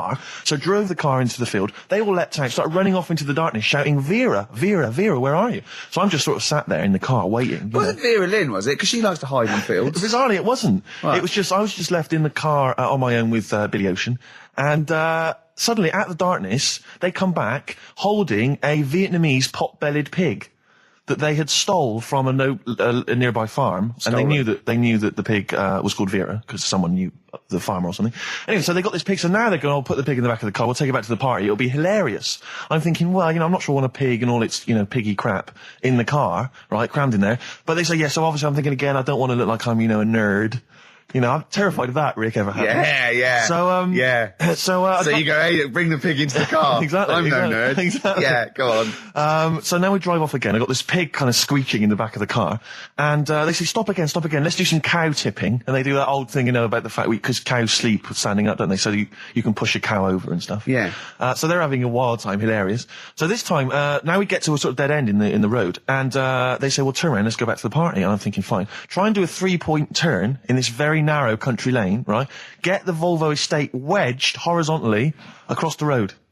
Can't get it out, just can't seem to sort it out. I don't know what, I'm panicking because there's a pig in the car, right? And, local disgruntled farmers, right? People drunk, partying, probably off their head on some kind of weed. Rick. Was it loads of blokes with, like, pitchforks and flaming torches Exactly. going, burn him. He's playing with our pig. Exactly that. And so that, do you know, I was so terrified that all I could think was they're going to have to send a helicopter to lower a magnet onto the top of the car to lift the car up and put it the right way round. You used to read a lot of comics, didn't you? Yeah. So, do you know what I started doing? What? Crying. Did you really? Yeah. Why? Just started crying, just very slightly, started getting upset. And the other guy that the girl fancied, he had to get into the driving seat and sort it out for me by slowly edging forward So and that's backwards. the worst bit of the whole story? Yeah, edging slowly back and forwards. He just sorted it out, just slowly worked the car back round, and then we were off. You were just gently weeping. Just gently where weeping in the back. The bloke had just taken the bird that you saw from a distance. Exactly. That was basically your wife in your head by then. Oh, yes. Wasn't it? I can't We were believe it. happily married with a pig for a child. Don't joke, that could happen. I know. The pigs come, if you like. Sorry? What? What did you say? What did you say? What did you say? When you do what, Karl? What? What did you say? No, what did you say? Because I don't want to have to go to the radio authority again. What did you say then? Just remember. We are going out live, Karl. Yeah, remember Tom Binns, right? What did you say? What I'm saying is, why were they shouting Vera? Because pigs don't come to the name, do they? Hey? I don't know the ins and outs of pig, you know, how to lure a pig into your trap. Can I just tell you some very, very interesting things about pigs? Please do. Right. One, everyone knows they have a corkscrew-shaped penis, right? A corkscrew-shaped penis. That's the tail, isn't it? Two, they can't look up. They can't put their head back and look up, right? Three, they can have a 30-minute orgasm. Rick, is it only pigs that have got a corkscrew-shaped penis? No, and landlords. Okay. Very handy. Right. Here's one for you. Go on. Like insect facts and stuff. Go on. If a man was a flea... You could jump over St Paul's Cathedral. No. What? Wrong. It's gone up now. It's... the big wheel. The big wheel. It's the Millennium gone up Wheel. now. It's gone up now. Play a record. You're the best. I just wish we could maybe tape the bits we're not on air, just because that's when Karl comes into his own. Yeah. He just said to me, I don't know what I was doing, I was sort of like pottering around, dancing around, doing something annoying probably, and he just looked at me, I looked around, he was looking at me, and I looked back, and he went, have you ever used a Y-front properly? Genius. It's a great question, because the answer is definitely no. Definitely no. Does anyone use their Y-front properly? And by that, I mean, get your winky out of the little sort of slot provided, as opposed to like put it to one side or pull them down or whatever. Has anyone used a Y-front properly? I don't think I've ever done it. I don't think I've ever done it. I've never seen anyone in a toilet doing it, Rick. You should be looking. I wish I hadn't said that. I caught you. Really? Yeah. That's actually how you prove people are gay. Yeah. Get them into this conversation. Yeah. It's a trap. Yeah, it's a trap. It was the trap. Yeah. I'm not that gay, was by the the, way. Yeah. You didn't prove I was gay. I double bluffed you. As I knew the old gay trick. I thought it was the old gay lord say no thing. That is another method. Yeah, there's innumerable methods of doing it. That's how Oscar Wilde was caught. Yeah. Yeah. What happened there? Well, the judge went to him, did you see that film last night? Gaylord say no, and he went no, and they went take him away. Yeah. Take him down to the cells. Yeah, take him to Reading. It is true. That is well, it originated in America. Yeah. So many of these things do. It's a brilliant point, Karl. I'd like to hear from anyone listening who's, and I mean, well, they'll just lie, wouldn't they, I suppose? Yeah. I don't even use sort of flies. No. Usually. I sort of pull my Y-front, my sort of tracksuit. So that's why I wear sort of like elasticated waistbands all the time. Exactly. Just sort Speed. of like... Yeah. You got to get in there with the minimum of effort. Yeah, and out. Sure. Often I won't shake. No, oh no. To my detriment, because it often leaks out a little bit later, doesn't it? Ever been out on a date with a girl where it's just trickled down your leg and you wish it hadn't, and you're thinking, what if she gets my trousers off later? She might smell or see it. What? What? I don't know. I don't know what I said there. Right. Rick, I had for Christmas something which I think might excite you and interest you, because I know you're obsessed and interested by facts. Yeah. Don't fiddle with the microphone. Well, I was Everyone just can hear looking at what it was underneath it. So this is a book, it's just facts and trivia. It's edited by Sir Isaac Asimov, who I think's dead. So I don't know when my parents bought this book. I assume it's sort of from a second-hand shop or something. Right. It's quite long, but I got it for Christmas. I keep meaning to bring it in, because generally the facts are quite sensible in here. And I like to think if Isaac's been involved, they're probably substantiated. It's not like kind of just this nonsense on the web. I think that this is probably... Or up in Greg's The Baker's that Karl gets most of his facts from. The ancient Egyptians trained baboons to wait on tables. Karl, fascinated. Brilliant. That's fantastic. But what my point about that is, why did they stop? Yeah. It's a genius idea. Would you not want to go to a restaurant where they have baboons serving? No, I'll tell you what happened. It might have been like the Planet of the Apes, and they sort of rebelled. One of them could talk. One of them could take his order. And one day went, do you want fries with that? And the bloke got really annoyed and said to answer him back. And then there was some sort of rebellion. Right. The Planet of the Apes isn't true, is it? It's not a documentary. Right, okay. I wonder, because what I like the idea of having baboons is the fact that I reckon they're, like, I have difficulty, and I'm sure you do, Karl, like working out that sort of 10%, on a bill. Yeah. I reckon baboons would find that particularly hard. I recken you could get away with under-tipping them all the time. Yeah, exactly. Just not leaving enough and just legging it. Exactly. They go away and you go, sucker. Yeah, exactly. So I'd love to see some baboon restaurants. If there's any restaurateurs out there, so Terence Conran or someone. If you do go to a restaurant and you've been waiting on those, please don't order the banana daiquiri, because it comes half-eaten. They can't help their little selves. They really can't. They're okay with, like, beef and steak and chips and all that. But there's a little bag. I go, do you... Can you imagine that? The baboons serving at waiting tables. It's genius. Just stop to think about that. It's absolutely incredible. Yeah. It's absolutely dynamite. Yeah. See, zoos would be a lot more popular if there was, like, the canteen and you could go... If they were serving tickets to two? Exactly. One child. Okay, go through there. But I think they should do other things, like in the Flintstones, they used to mix cement in that bird's kind of... Pelican, yeah. We should start doing that again. Because that also happened in ancient times. Yeah, exactly. According to the Flintstones. Yeah, before they had proper cement mixers, that's what they did. That was how they did it. Definitely, Just animal facts. I remembered one in the week. Go on. There was, do you know them two gay American men who have tigers? Okay, the two gay ones, Those go on. Two possibly gay guys. Yeah, let's not worry about libel law anymore then. If you shave a tiger's head... Whoa. Right, okay. You've got to treat that sentence with a lot more reverence than you did. Think what you're saying. If you shave a tiger's head... Not just his head, its whole body. Sorry. Sorry, yeah. So I thought you were getting weird. Go on then, if you shave a tiger, go on. It's still stripy underneath. The skin's... Is it like rock? It goes all the way through. Yeah, that's amazing. Where did you hear that one? I remembered that. Like, was that a drunk just shouting it in the street? I shaved a tiger and it's still stripy. Get out of here. Yeah. Well, a polar bear. Polar bear's skin is actually black, and its fur is transparent, not white, and it gives the illusion. So it gets all the radiation possible from the sun, but it's still camouflaged. I didn't understand that, Rick. Sorry, you lost me. If its skin's black, a polar bear's skin is black, and its fur is translucent, and its fur is translucent. So why is it white when we? Well, it's just because the light hits it and the sun reflects on. Yeah, and it makes it look white. Yeah, so if you look at each individual hair, it's actually translucent. So at night it would be black. Well, everything is. Is it? Yeah. Oh, not bright stuff, Rick.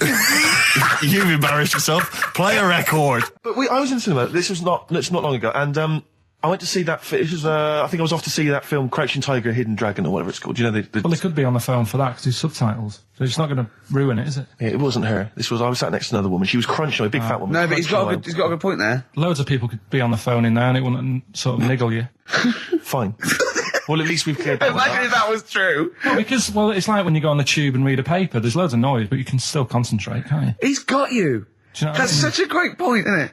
Right, yeah, because it's so easy to lose yourself in that magic realism world, with all the sound effects and music and surging, exciting noise, and there's a woman clattering on going, yeah, well, I'll probably meet you later, Stange. Should we get some Diamond White in and around by the park? Yeah. Switch off. I do it. Yeah, but we know what you're like, Karl. Yeah, you can switch off, Karl. It's like you can turn your ears off.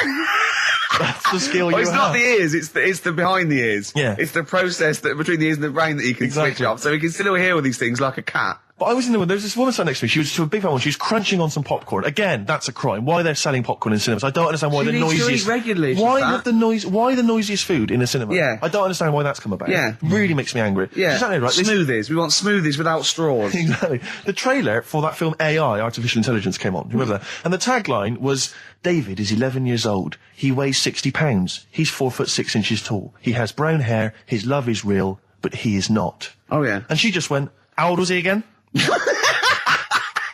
To her boyfriend. Right? Just ruined it. War film trailer comes on for some Pearl Harbor or something. She goes, yeah, I don't fancy that. Just announcing this, don't fancy that. Too many war films. So then the trailer, then the opening credit comes on for Crouching Tiger. Before that, you know that thing that comes up that says it's signed by the BBFC and it has the kind of certificate and everything, and that certificate to say what age you have to be to see it. That came up, and it said Crouching Tiger, Hidden Dragon in brackets subtitles. She went, it's not subtitled, is it?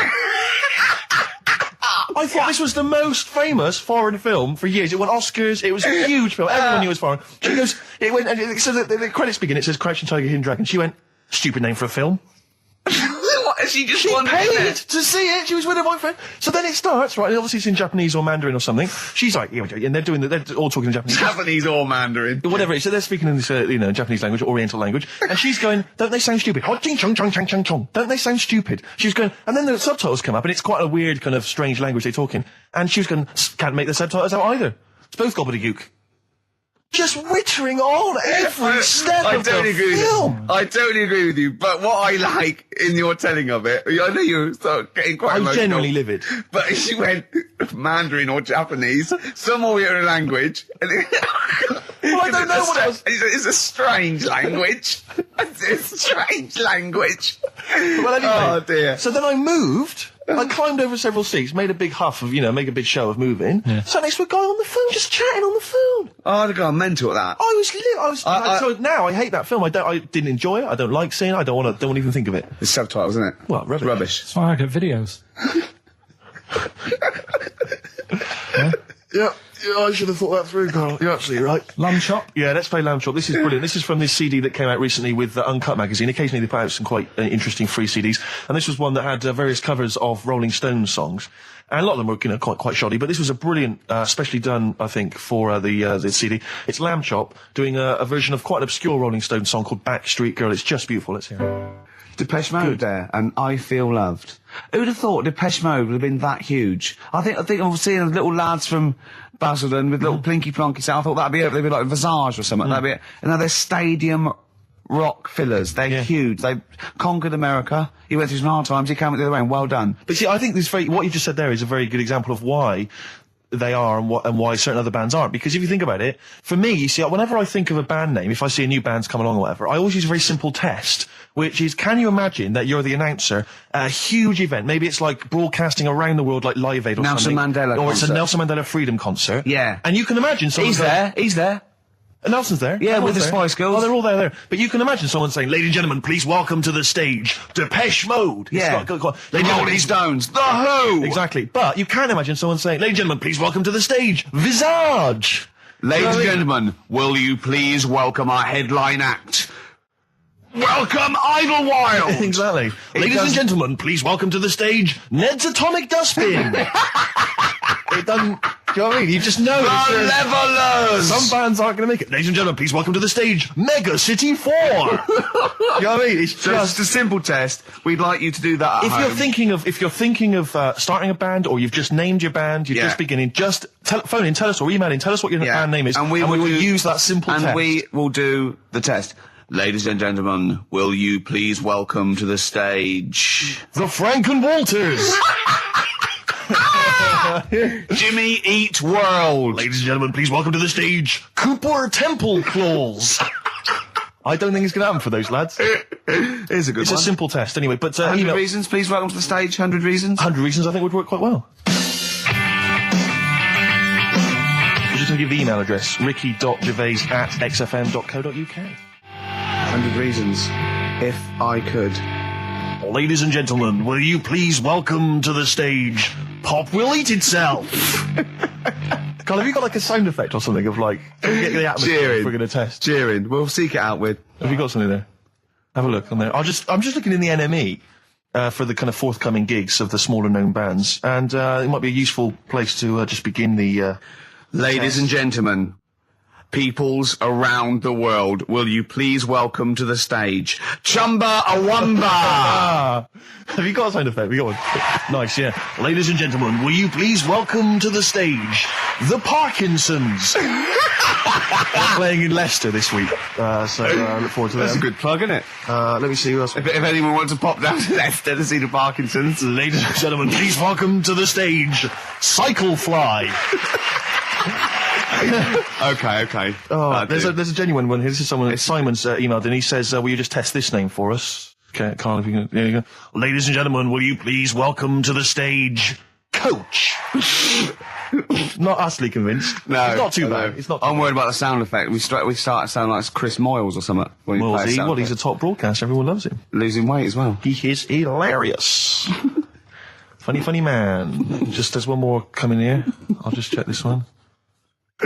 Ladies and gentlemen, will you please welcome, this is Chris in Oxford, ladies and gentlemen, please welcome, meanwhile back in communist Russia.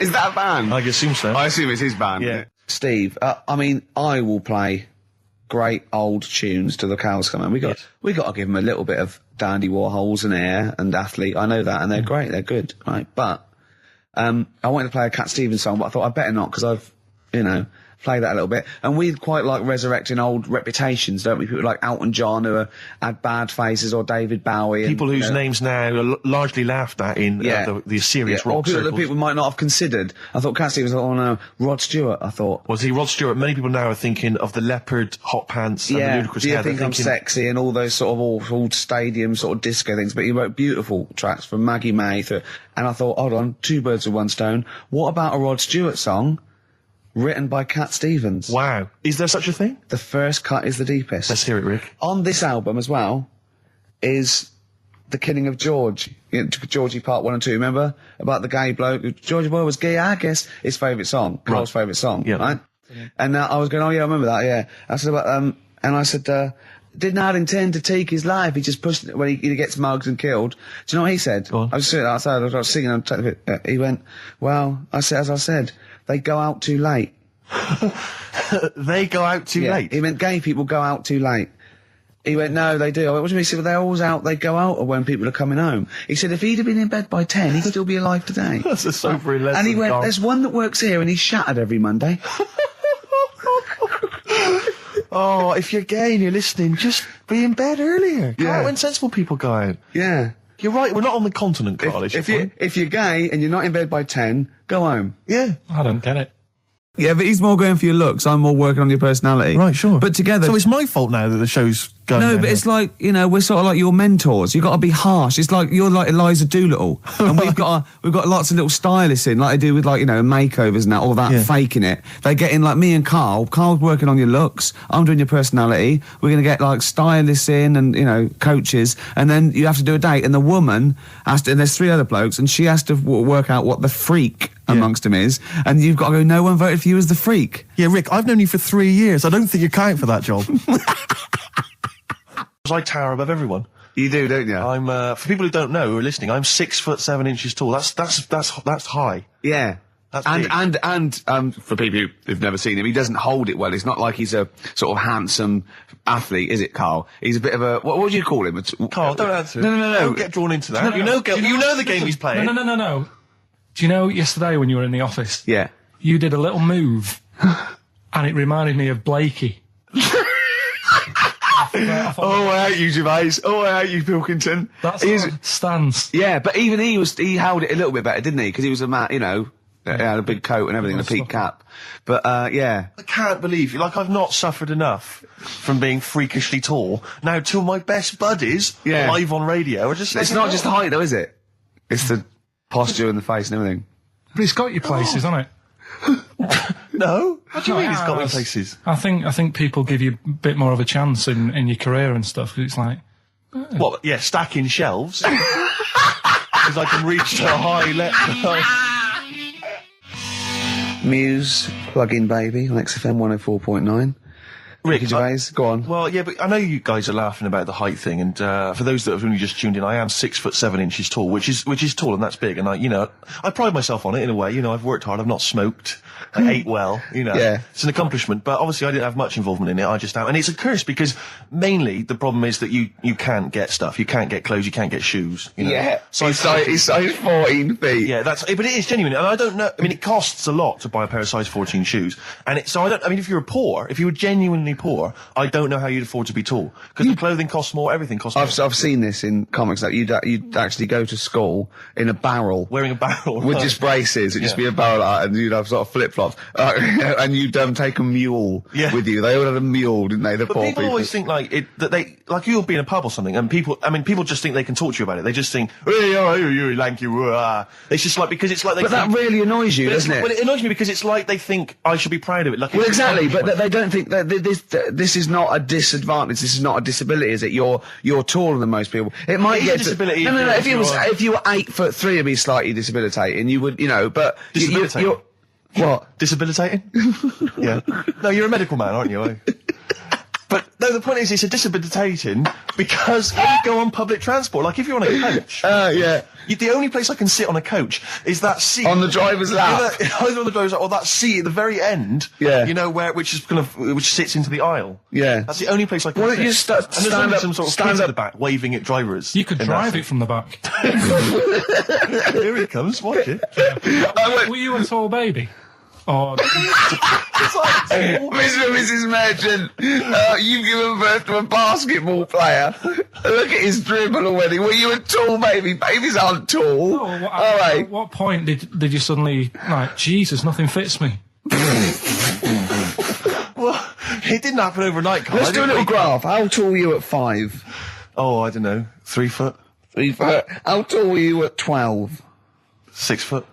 6 foot, are you really? I don't know, do I? How do I remember? I don't remember this. Well, when did teachers start calling you freak boy and lanky? They didn't. It wasn't Didn't they? so much. It was no. You went to a funny school. I went bowling with him once. I'd never been bowling before, and he'd been once before, and he went, let's go to this bowl. We went to a bowling alley, right? And you have to wear these special shoes. Now, they're sort of like pointed things anyway, and they're multicoloured, sort of red and green. They look pretty weird. And the woman said to me, what size? I said, 8. She went, yeah. So what size are you? He went, 14. She went, 14? He went, you probably haven't got them. She goes, yeah, I think we have got one pair. And she put them on the table, and it was like Krusty the Clown. And I just started laughing. They looked so long, and he had to run round this bowling alley in these freaky clown shoes. But they don't look freaky clown like when I'm wearing them, because the rest of me's in proportion to it. It looks like a little wall bracket. One of the worst things that happened to me was when I was when I was about 16 or something, we went to, yeah. Listen, let me just tell you briefly, this is another example of how people can just exploit you and make fun of you when you're tall. Yeah. I was quite tall. I've always been about 6'7" for quite a while now. And when I was about 16, I went to a big New Year's celebration in Bristol, where I come from. And everyone kind of congregates in this big sort of part of town, and there's sort of people dancing around, like in Trafalgar Square. And I was there, and somehow I just picked up a balloon somewhere along the line, one of those kind of helium sort of balloons, and I was holding that, dancing around. And these 2 girls came up to me, and I was thinking, yeah, okay, it's New Year's Eve, brilliant, that's my kind of party. Yeah. And they came out, and they went, hey. Once a year. And they said, you going to be here for long? And I went, well, maybe. And they said, it's just that we've arranged to meet back at you in about an hour. I went, what do you mean? I went, well, it's just because we can see you wherever you are. Don't worry, you can move around and stuff. We'll see you with the balloon. Just arranged to meet some friends. I love that. A landmark. So pilots use that. Oh, we're just coming in. There's when we see Steve Merchant, we'll be descending to Bristol Temple Mead. What's really funny is New Year's Eve, Trafalgar Square, you got a huge column, but they use Steve as like the meeting point. Steve's got a huge column. Brilliant, Rick. Well done.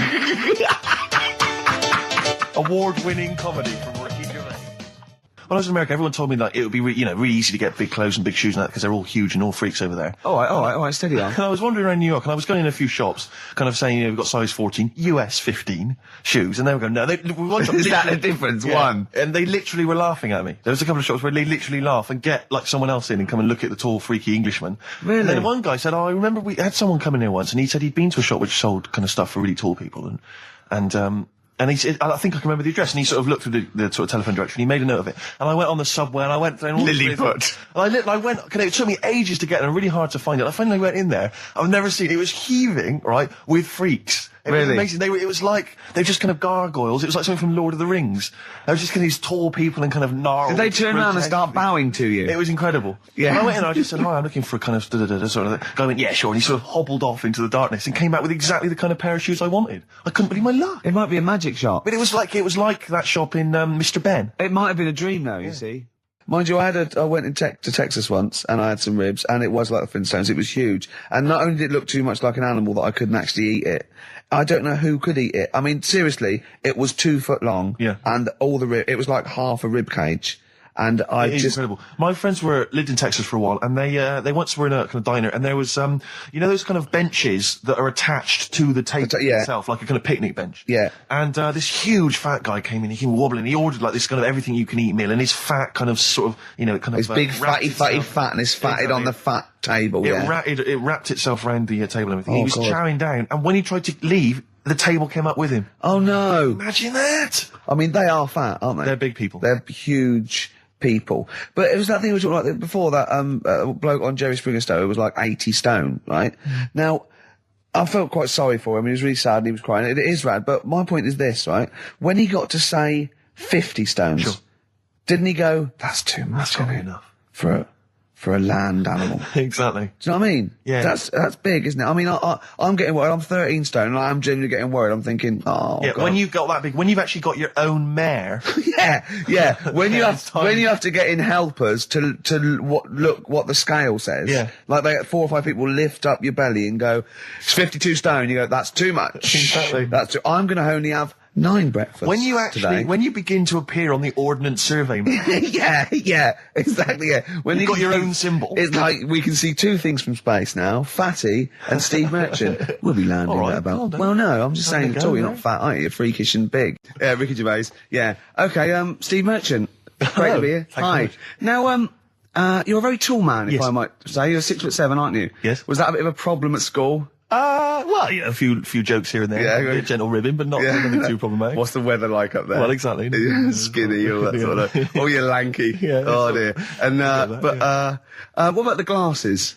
Well, I wear glasses, but again, that wasn't really a problem, you know. They didn't call you Four Eyes, No, really. not They call you Four Eyes Freaky Lank thing. They didn't call you Freak Pot. Freaky the freakish. All right, I'm gimp, not sure I'm Four-Eyed enjoying this, git. Rick. Stop, What? whoa, I'm not Well, sure I'm just saying, they didn't do that. As an interview, I'm not sure that's the best approach. Okay. And then you I'm left honest. school. You left school. Yeah. You went to university. There were you called Freaky, No, what's that? Freak-Eyed, I've never been Four-Eyed called Git Freaky, Four-Eyed thing? Git. Are you sure? Never been called it. Were you called Freaky, Lanky, Four-Eyed, Stupid Hair, Boggle-Eyed, Freak Face? Fish Face? Is your chat show coming back? No, but Roger Daltrey might not want it getting round that he gave birth to Specky. Yeah, right, actually. I see what you mean. Specky? Spotty? Spotty, so I looked at you. Yeah. All right, calm down. Well, I do. You've got nice, clear skin. At least I didn't call you Spotty, goggle-eyed freak boy. You got a nice skin, a nice complexion, smooth-faced, goggle-eyed freak boy fish. thank you. Yeah. Must be nice. Carl, what? Don't you like us arguing? Is it like mum and dad arguing? Do you get all... It's a bit like that. In the caravan. There was nowhere to escape to.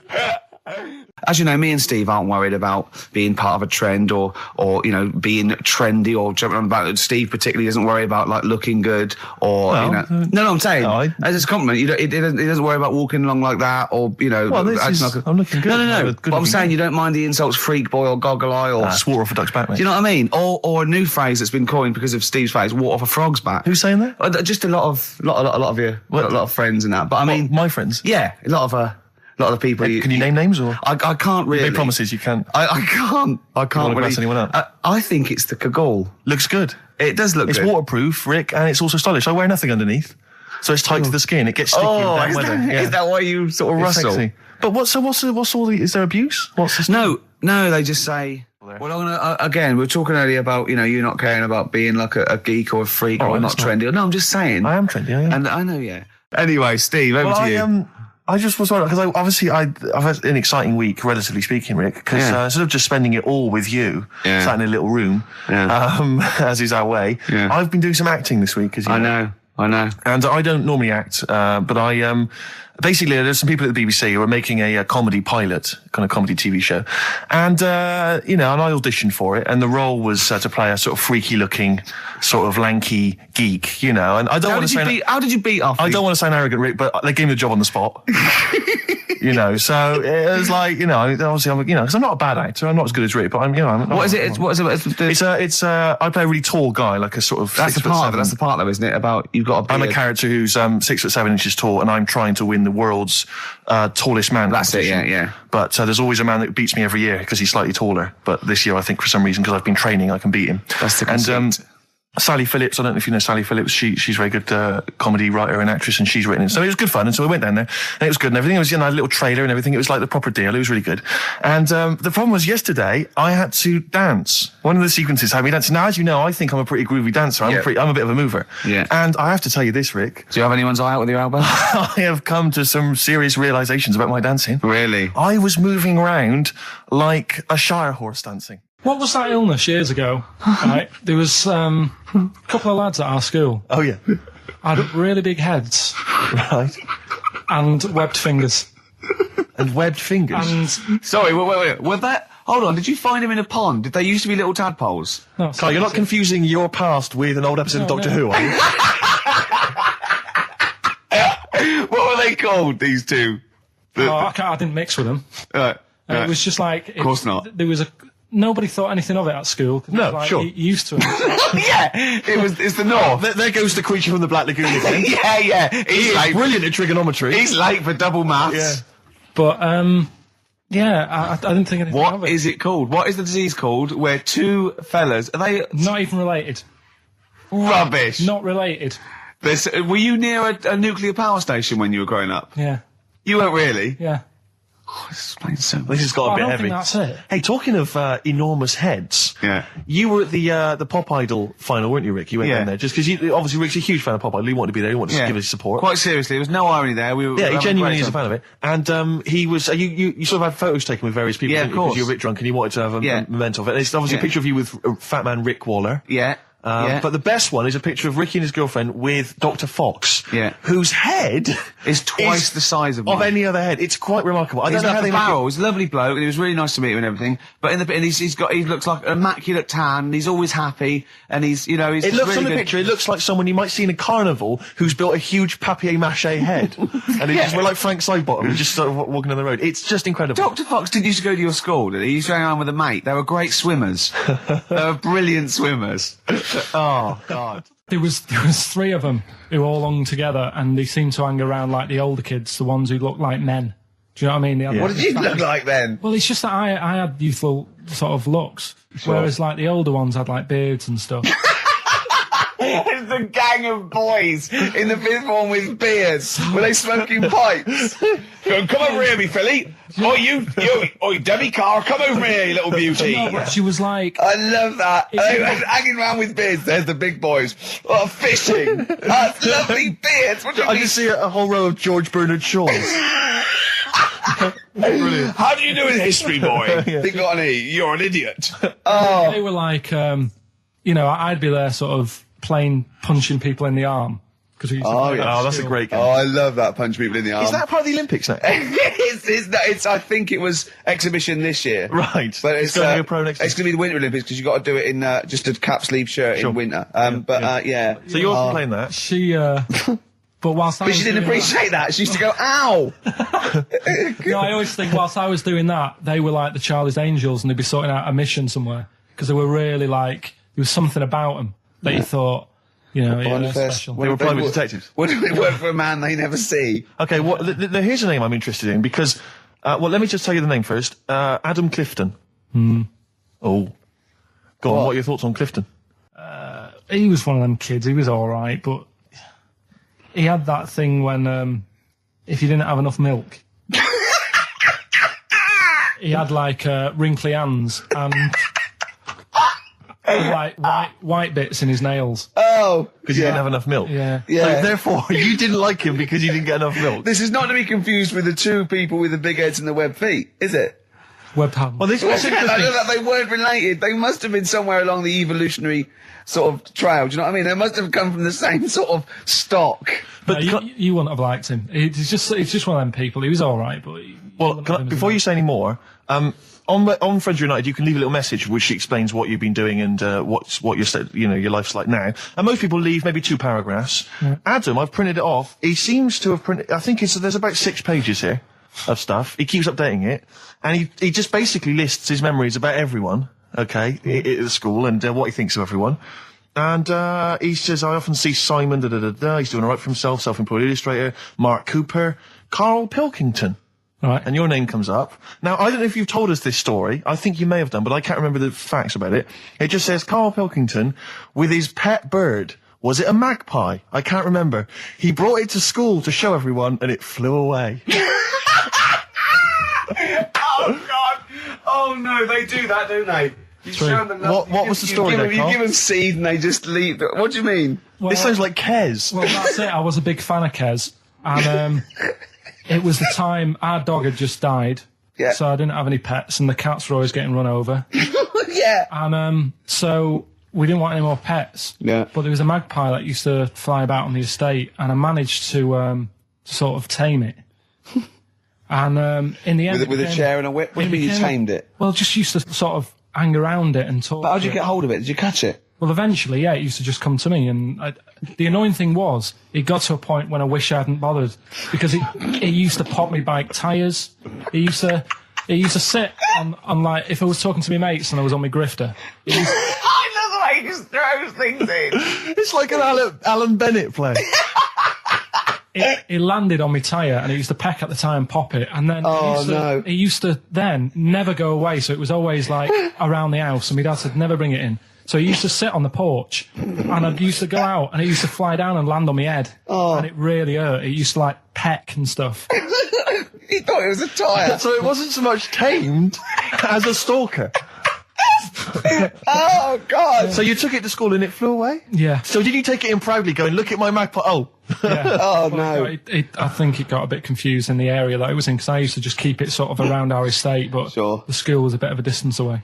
How did you get it there? So, carrying it on my finger. Did you walk? Yeah. Wow. So it was happy there, and then it got... But it used to be one of those things that people would stop me in the street and sort of go, oh, what's that? And I don't suppose Maggie, called it Maggie. you didn't get Charlie's Angels to go and find out what happened to it? Investigate? Were they impressed? No, not really. No. Carl, this is quite a little insecure sort of chap. And he was just worried about that last bit. He was going, who would ever find that interesting? He was worried about people finding him boring. And Steve said, as I said, you know, it's like an Alan Bennett thing. He went, yeah, but, you know, no one would care about Alan Bennett if he wasn't such a hit maker. They wouldn't care what to say. And we just looked at him for a while, and he went, thinking of Tony Bennett. Bless him. Listen, it's almost the end of the show, Carl. Oh, yeah. And it's really been a Carl special. This is a Carl hasn't special, it? yeah. Well, next week, We won't be we'll getting lay this off you much next week. We have to We're not know. going to... He wants to retire a little bit. Just, a few more names that you may recall from Friends Reunited. Go on. Lisa Shufflebotham. Do you remember her? Yeah, she... Was she one of Charlie's Angels? No, she wasn't that nice, but she wanted me. her and her mate Rachel, I remember, I don't know why, but it was some sort of PE lesson where it had to be a bloke and two girls, and they were fighting over me. could you hear what they were saying? They were just like, I want him, and I was loving it. Stuck in the middle, and they were fighting over me. And then the next week, I thought I'll sit near them. What sort of game do they play at this school? I don't know. That's an incredible game. But I think Punch me on the arm. No, punch me on the arm, Carl. They just went through it. Because the following week, I thought, right, I'll sit near them again, because I quite enjoyed the way they fighted over me. But then they picked somebody else, and I don't know who I was with that week. So you didn't get any action with Shufflebotham or a friend? No. And then as she got older, she went a bit off. She's not that good. She's probably nice now. It's just, I mean, I'll say about myself, when you get to sort of the end of secondary school, you do sort of go a bit odd looking. Right. Do you know what I mean? When your sort of head grows funny. I would just love to go back to his school of that era. I mean, just what happened to people, whether, you know, all people sprouting limbs. No, do you know and what I mean? things. When you're like 12 and that, you quite, no, not 12. When you're 10, when you're 7 to 10, you sort of look healthy, and you look at your pictures when you go, yeah, I was a good looking lad. But then when you get to late secondary school, something happens. Yeah. And you just look a bit odd. Okay, well, what about Alison Thorpe? Not sure about her. I sort of know the name, can't put a face to it. Damien Comer? Again, know the name. Yeah. Can't remember anything. No. Yeah. It's a shame. Well, these are pretty much all the names I could find. We've had some interesting thoughts, though, and interesting anecdotes. Yeah.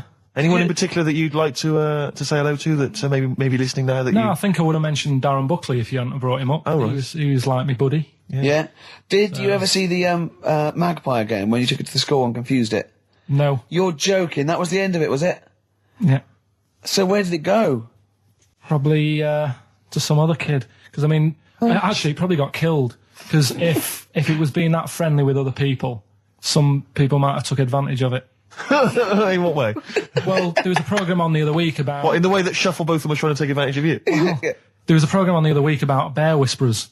Yeah. And some blokes got really friendly with a bear. And then when they were leaving that area where the bear was, they said, we've caused a problem here because there's some bear hunters coming in and moving into this area.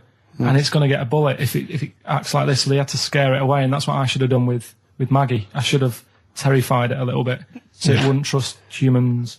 Just introduced it to some of your schoolmates, I'm sure would have freaked it right out. Well, the ones with maybe the that was big why heads. it fled. It didn't see. It didn't see those two fellas with big heads and webbed hands coming towards it, did it? That would have terrified anything. It's like a scarecrow, like two walking scarecrows. Listen, have we got time for a song for the ladies? What's happening? We've not really thought. Quick, just do it. Just do it. Thanks very much. Well, hang on, no, we haven't lined anything up, have we? I was going to play Mary Lawson and that for you. And then Is this going to be the final track? It has to be. it would be, yeah. We've blown it. We've blown it on the Karl special. We have indeed. I'll play it next week. So Karl there's got an E at history in GCSE. Any history teachers, anyone who can help Karl out, I think we should try and register him and take it this June. So what's your homework for this week? You've got to read about Che Guevara, haven't you? The revolutionary leader. Yeah. Okay. Do you know anything about him at all? Have you got any basis? I just know that if you want to use his face on your business, it costs a lot of money. Do you know, like, if McDonald's wanted to have him as, like, instead of Ronald McDonald? How does he do it? Steve, how does he do it, man? Oh, we listen, just play a final record, Karl. Say goodbye and we'll see you next week. All right. See you later. Cheers, mate. Wu-Tang Clan there, Steve. XFM 104.9. I'm Ricky Gervais with me, Steve Merchant and Karl Pilkington. Now, I just remembered something else Karl's in the week. I know it's forbidden to talk to him, but I'll tell you this. He was very excited about the Friends reunited. He was a bit nervous at first, wasn't he, last week? But he was really getting into it. And in the pub, he was talking about those people. He said, I'd never go on a reunion, though. He said, I'd never do that. What, a school reunion? Yeah, and he wouldn't want to see anyone. And I went, well, I said, wouldn't you want to see those two lads with the big heads and the webbed hands? Oh, yeah, these were people you went to school with, weren't they? Yeah. Well, I didn't knock about with them. They were in the class. What were they called? Freaks. Right. Right. Okay. And he said, no, I wouldn't want to see them. He said, because what could you say? Oh, you haven't changed much. Right. And he said, and they wouldn't go anyway, would they? I said, why? He went, well, they didn't have any friends. Right. And I said, well, weren't they friends with each other? And he went, no, that would have been too obvious. Like, they passed each other and went, no, I know it's tempting, but let's not. Everyone would think that's just what we were going to do. Yeah. Let's not do it. Yeah. So they didn't even hang around with each other. No. See, I must say, in my head, I've got something like it's like some sort of extra thing from Blake 7 that they're like some sort of lagoon monster, but they just had slightly oversized heads, did they? See, does your head grow? Your eyes don't, does your head? Because maybe they've got to a point now that it's all sort of caught up with each other. Well, at the time, the eyes were very small and the head was huge. Just a very big head. And Yeah. I mean, the fingers aren't going to change, that's not... They had not funny. webbed fingers. It was like the penguin in Batman. Really? Are you sure? No, honestly. Are you sure they weren't wearing mittens? No, seriously. Yeah, it wasn't home economics. They weren't getting some out of the oven, a very hot dish, were they? Every time you saw them. But why were there two, but they weren't related and they weren't friends? I don't know, I suppose it's like asthma and that, innit? Some kids have it. And it just was a Yeah, coincidence. but asthma's quite a common thing. Webbed hands, Karl. Yeah. I don't know, you don't think of it, do you, when you're a kid? You just sort of... Oh, when, yeah. when you first see them... Yeah. There goes the frogmen. Do you do that? I imagine you get caught staring at things. Do you go up to people with problems and go, Mummy, is that a monster? Well, I was telling you one about when I used to go with my dad in the taxi. Oh, yeah. Why, Tell what us this happened? story. Well, Your father was a taxi driver? my dad he had loads of jobs, which he did back then, and they don't do that anymore, do they, people? They don't Have a do variety of loads jobs? stuff. Sure. But at one point, he had a black cab, and I used to go with him. Used to get a beer crate and put it in the front of the black cab, and sort of sit just next to the meter. And anyway, we got this call, and the guy on the end of the radio said, "Oh, you've got your son with you, haven't you?" So he said, "Yeah." So it's just like, we've got to pick up at number 11 Village Lane or whatever. And I said, all right. And it was this woman. It was like a woman version of the Elephant Man. Wow, the Elephant Woman. Yeah, it looked like... It was really strange because I was in the front of the cab, and when you're a kid, if something looks odd, you're a bit scared of it, aren't you? Yeah. And my dad was like, "Look, it'll be all right." And we're driving towards her. Look, don't worry, son. I've got loads of buns. And just to I'll just throw one down the street if it lets you run after it. You're being mean, right? How old were you? 18? No, I was about 12 or something like that. 11, 12. And as we got closer to her, it looked like she was holding like a bag of spuds on her shoulder for a snack. Right. And her head was all a bit mangled and messy and that. And my dad said, whatever you do, don't stare at her face. Yeah. And she got in the back. Because you turned into stone. Well, she got in the back, and I had like the mirror, the driver's mirror thing, and sort of having a look, trying to work out. And he said, don't stare at her face. I couldn't work out where her face was. It was that weird. Oh, God. So I'm not sure you're from Manchester. I think you're from like Narnia or something. Yeah, you got frog boys walking around. The Lord of the Rings. That got like the claws of a lobster and the head of a toad. Yeah. And you got women getting in with spuds for heads. I mean, what is this? This is not the place you grew up. This is mad. Oh, you can't believe it in London, can you? You come down and you go, look, symmetry. It must be amazing. It must be a thing to do with upbringing now, mustn't it? And because, again, do you know, I've said to you before, years ago, when I was a kid and didn't have any worries, good-looking lad, you go through it a bit, have a few more worries, and you look knackered. Now, back there's a lot more worries and stuff, so you get a lot more freaks. Whereas in London, everyone's like happy, aren't they? I love the fact that stress can cause your fingers to fuse and your heads to grow. No, but if she must have been really stressed to have a head. Yeah. She was she an accountant or something? You know what I mean? But what did she do? What did she say? Where was she going, by the way? She couldn't speak. London Zoo, please. I think she was going to like to the fair. Seriously, honest to God. On my mum's life, she was. Because at the end of the day, that's a good thing with animals. They don't judge you, do they? She's not an animal. She's a human being. She's not actually an elephant. No, but you know the Elephant Man was not actually an elephant. You understand that? He's got no elephant genes in him at all. No. That was just a cruel name people gave him. Yeah. No, it's the name of the disease, isn't it? Elephantitis. Look, so listen. So this woman, why was she going to a pet shop? She was going to a pet shop. To find a husband. Is this true? No, it is true, yeah. Oh, God. I'm not taking the mickey because it must be really bad for you. Of course it is. Carl, I'm going on to you today about cutting myself shaving. Yeah. I was going on about that. To think that she's probably not alive now, but to think... But you're saying that you're going to say this is a worse problem than a little cut shaving, aren't you? Yeah. Yeah. Do you know what I mean? I think you're right. Carl, there's a couple of key questions I need to ask. One, if she couldn't talk, how did she tell your father where to drive her? Did she have it written on a note? Did she point with her nose? Yeah. Right, this has got silly. Pick your song. But also, finally, where did you say she lived again? It was like in a village, a little small village. Right. Just hidden out of the way. All I'm saying is we could maybe get like some sort of coach, book some coaches, get a coach party up there to have a look at her. Take some photos. And now you can make some lemonade. The offspring of a woman and some spuds. Yeah. Please enter at your peril. Give me a shiny shilling. Carl, any more? I'll tell that story that you were telling me about your dad when he was driving. Well, it's just that you were talking about. Well, I mentioned Forrest Gump. Yeah. And the Forrest Gump types. When my dad was when he was a taxi driver. Yeah. You used to have to. Sort of do your bit for the local area. Oh God! By taking the Forrest Gump people to Blackpool.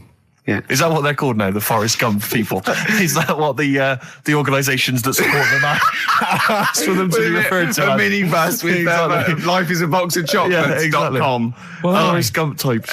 It must be. So you work with these people. The people with learning difficulties. And they used to get 5. Coming home must have been a busman's holiday. So he got 5 of them in the cab. Yeah. And they had to go to Blackpool, and 4 of them were really good, behaving themselves, didn't mess about, weren't fighting and stuff, but there was one who was just causing loads of trouble and they couldn't control him. Oh, and what you've got to be able to do with people like that, you don't want them to get stressed out because it's not good for them. It stresses them out, and you could end up with a bit... Thanks, Dr. Karl. You could end up with a bit of a riot on your hands. So, So he thought, I'll nip this one in the bud right now. And he pulled up just on the outskirts of Blackpool, and he took the one out that was causing problems and put it in a wheelie bin. Oh, no. Oh, I'm sorry. I apologise. He did what? Oh, He did it for the good of the others. He put it in a wheelie bin. He was having a good time. He thought it was one of the rides. Can you stop saying it? Him. Yeah. He was having a good time, and once he calmed down, my dad went back and picked him up, and he was fine. He had a good What, day. he left him in there the whole time the others were in Blackpool? No, he left him there, not the whole day, probably about an hour and a half. In a wheelie bin? In a wheelie bin. Why couldn't he get out? Because, like, his arms were trapped on the thing. It's one of those... What, he tied him up?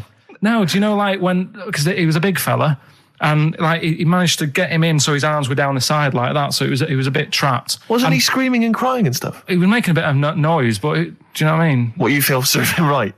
Well, but anyway, I didn't really want to talk about it. You just brought it up because of Forrest Gump. Did his family know about this? Is this the first time they'd have heard about this? He didn't get asked to do it again. Sure. Now, you went to school with a number of different interesting people, some of whom two were of which, freaks. I understand, had big heads and webbed toes. Is that right? Yet they were not related to each other, and they weren't friends with each other. Why weren't they friends with each other? Because that'd be obvious. Did they wear shoes, or did they walk around in their webbed? Were they good at swimming? I don't know. I don't think they ever went swimming. Did they ever talk? Did they ever look over at each other and think, Yeah, we should hang out more. I told you something in the week as well. There was another lad at school had a pigeon chest. He had a what? Can we come back to this? He had a pigeon I think chest. we should play a record, Carl, because I think we've hooked them now. Yeah. I think There's no one switching off now, Rick. No, play a record.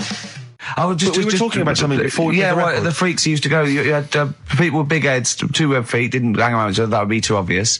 You had a fella with a pigeon chest. Yeah, what's the story with the pigeon chest? Don't know how it happened. It was like it looked like somebody had sort of hit him on the back with a big hammer, and it had come out at the front. Yeah. And I've never seen it since. Could that have been the answer? What? Why he had it? Why had it? Possibly, I suppose, in your neck of the woods. Yeah. Don't know. Never asked him. It's just come back to haunt you, has it, the pigeon chest? No, it's just that when you mentioned about kids at school, I forgot all about him. He's talking about the kids with the webbed feet and the big heads. Yeah. And I forgot about the little old The pigeon chest. pigeon boy. Yeah, pigeon. Yeah. I've had an email from Andrew Forrest, who has just simply entitled it Karl Pilkington. Oh, Karl Pilkington. What do you think of that? That's got to be your new name from now on. Oh. I had a mate who used to use it. What, he used to call you that? Yeah. Was that your nickname at school, Pilkington? No, it's not my nickname. It is now. No, it's not. It is now. Pilkington. Pilkington. Oi, Pilkington. Oi, Pilkington. Pilkington, do my Oi, homework. Where do Actually. you live? Where do you come from? Pilkington? No, there's this lad who called Mark, right, who I used to go to school with, who used to call me that. And his mum, right, was like obsessed with cleaning. And I was never allowed in their flat. He makes the place look untidy. So she used to, I don't know if it was just me or all his mates, but I used to turn up and she goes, yeah, he is in, but you know what you've got to do? And I used to have to go round the side of his flat, and he had a computer, right, which I used to play. I didn't have one at that point, but he had one. And I used to have to go round the side of the flat and stand at his bedroom window with his window open, and I'd be sort of leaning in playing the game. You are joking. I'm not, his mum- You had the weirdest upbringing I've ever heard. The things you were willing to do. It's the strangest. What is this town like? No, I stopped going once Was I there got my always own. music? Like, there's the horse in the house there. Oh, look at these two kids with big heads and webbed feet. All right, Ronnie. All right, Reggie. What was it like? She was obsessed. It is like you've grown up in a cartoon made for children. Yeah. No, his mum was really obsessed with cleaning. Can I play it through his window? I used to... But Mrs. Ramsbottom, can I play it through Mark's window? Aye, you know what you have to do. She used to be up till about Is 3 that in the morning. Pilkington again? Have you washed your hands? Well, up till 3 in the morning, She washing. used to be up doing the tiles in the kitchen. Washing until 3 in the morning? It's at 3 in the morning. And for ages and ages, that saying that out on the tiles, I used to think that came from, like, his mum. Because she was out, like, cleaning them late. So, till I was about 13, I thought that saying, out late, on the tiles, Yeah. was... And now you're not confused by anything. Well... There's no misunderstandings in your life now, is there? So was he allowed to walk in and out of the house, was he? No, he was all right, and he used to come round to ours a lot, and my mum used to get these pies from Hagenbach's, right?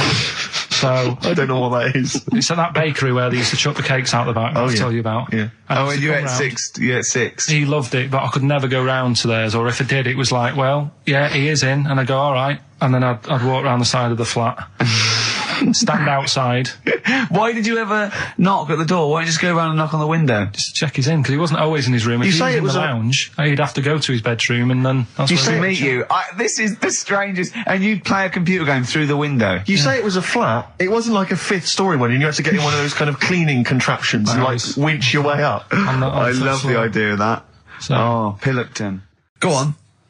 Women wearing trousers and that, right? On the estate that I grew up in, on right, there was a woman about 4 houses down, right? Rough. She's the one. She was, or the estate? She was, right? Yeah. She's the one whose kid took a horse into her house. Yes. Right. Now, we won't go over that again. No. If you're a new listener, I think we've covered. I think they get That's the all idea you need to know. Right? Yeah. Now, she used to wear leggings. Yeah. No, they're a bad idea. They are a terrible idea. I agree with you there, Karl. If you're a lady of What the colour? normo persuasion... Were they pink? No, they were sort of black, but with all bits on them. Oh, right. You know what I mean? What, toast and Just horse bits. droppings? Yeah, go on, yeah. And she used to, she's quite a big woman. Sure.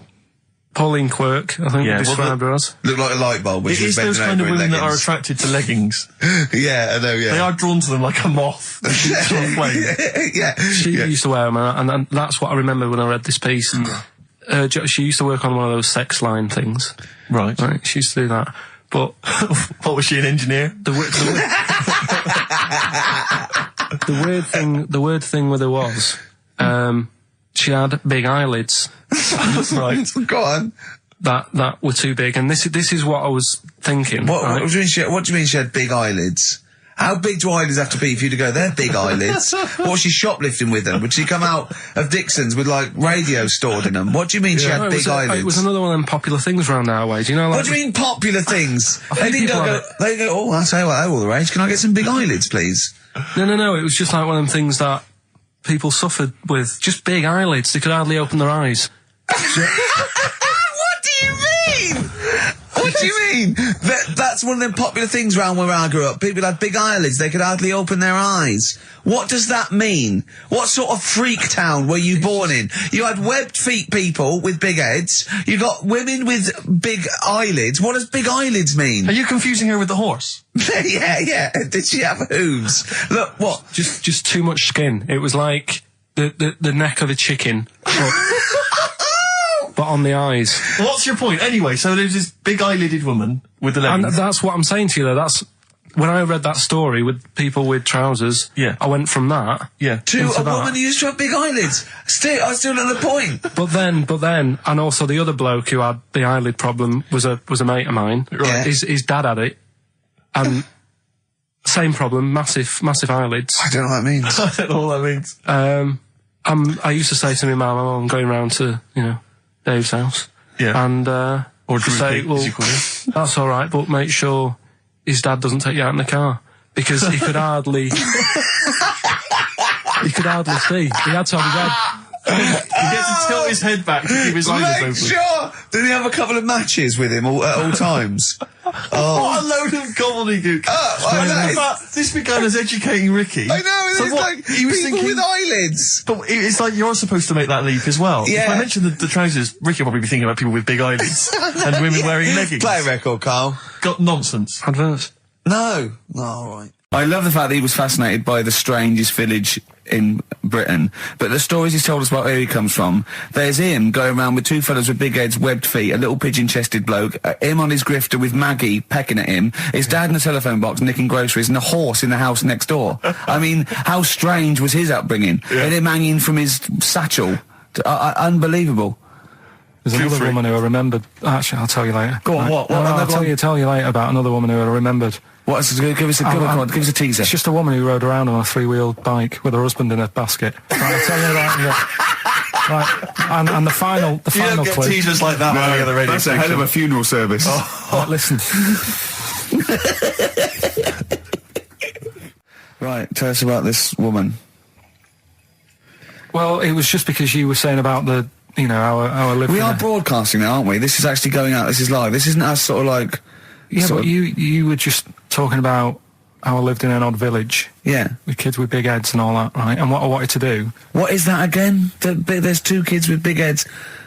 Yeah, they just had sort of big heads and webbed hands and that. They went to my school. And when I spoke to my dad the other day, because I'm going to see my mum and dad tomorrow. Oh, yeah. So I said, have we got any school photographs with the big-headed kids in? And he said, no, nobody bought those sort of school photos because they were in it, so it was always a bit ruined. But I said, well... No, he said sales would, because he obviously talked to other dads and stuff like that, and he just said, oh, no one bought them. But anyway, so... I would love them. Yeah. That's why I'd buy them. Yeah, but I wouldn't stand out, would I? If it's on the mantelpiece. Yeah, well... But anyway, so I was talking about, When you say they had big heads, what do you mean? Do they look like someone from Doctor Who? They were just quite big. But they weren't related? No. So why did 2 blokes with big heads and webbed feet? I lived in a weird area. There was a chemical plant close by. I can't believe you've never told us that before. That explains a lot. Not just the freaks in your neighbourhood, but... No, there was loads of weird stuff going on. There was this, like I said, there was this woman who used to live in one of the council flats, right? And she had a 3-wheeled sort of big, what do you call it? Son, 3-wheeled son. He was the weirdest bloke we ever knew. What do you call it? Like a big tricycle, but for an adult rather than one for a kid. It was a big one. It wasn't a motorbike though. It was a no. It was a push bike thing. Right, yeah. And she used to sort of ride down the road with a fella sat in the basket on the back with his legs dangling over. And they'd be going to the pub and what have you. Was it a different fella each time or the same one? No, same little sort of bald-headed fella. So it wasn't collection for organs and things. Bring out your ale. And then people just throw Grandad just in the back and go, right, we're getting £4 for Grandad. But she's got a lovely pair of testicles on him. They're very low, but they bring out your dead or nearly dead. She used to pick on her husband quite a lot. They'd be in the pub and what have you, and they'd be sat by themselves, but she'd always be sort of, having a go at him, moaning at him, sort of pushing him about and that. So my dad and his mate, right, they went round to their house, knocked on the door, she answered, and he said he was a copper, right? He said, Detective Pilkington, can I come in and have a word?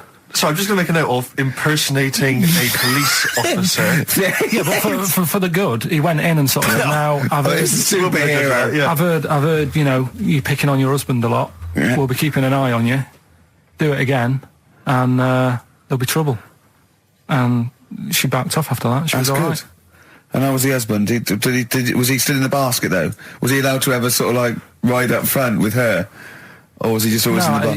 She'd sort of stopped picking on him in public places and stuff. That's good. You can't get done, can you, just for doing that? I think impersonating a police officer. Well, you probably did. There was no gain. I think you can't impersonate a police officer full stop. But I think they'd probably be lenient on him that he was. But let's face it. He's not going to be caught because why would anyone know about it? It's not like his son's going to say it on a radio station, is it? And stitch him right up. Is this something you did generally? Kind of a little bit of light vigilante work? Just whatever, him and his mate, just, if they saw something going on, they go, what can we do? Sure. What little scam can we do, or whatever. That's fantastic. That is brilliant.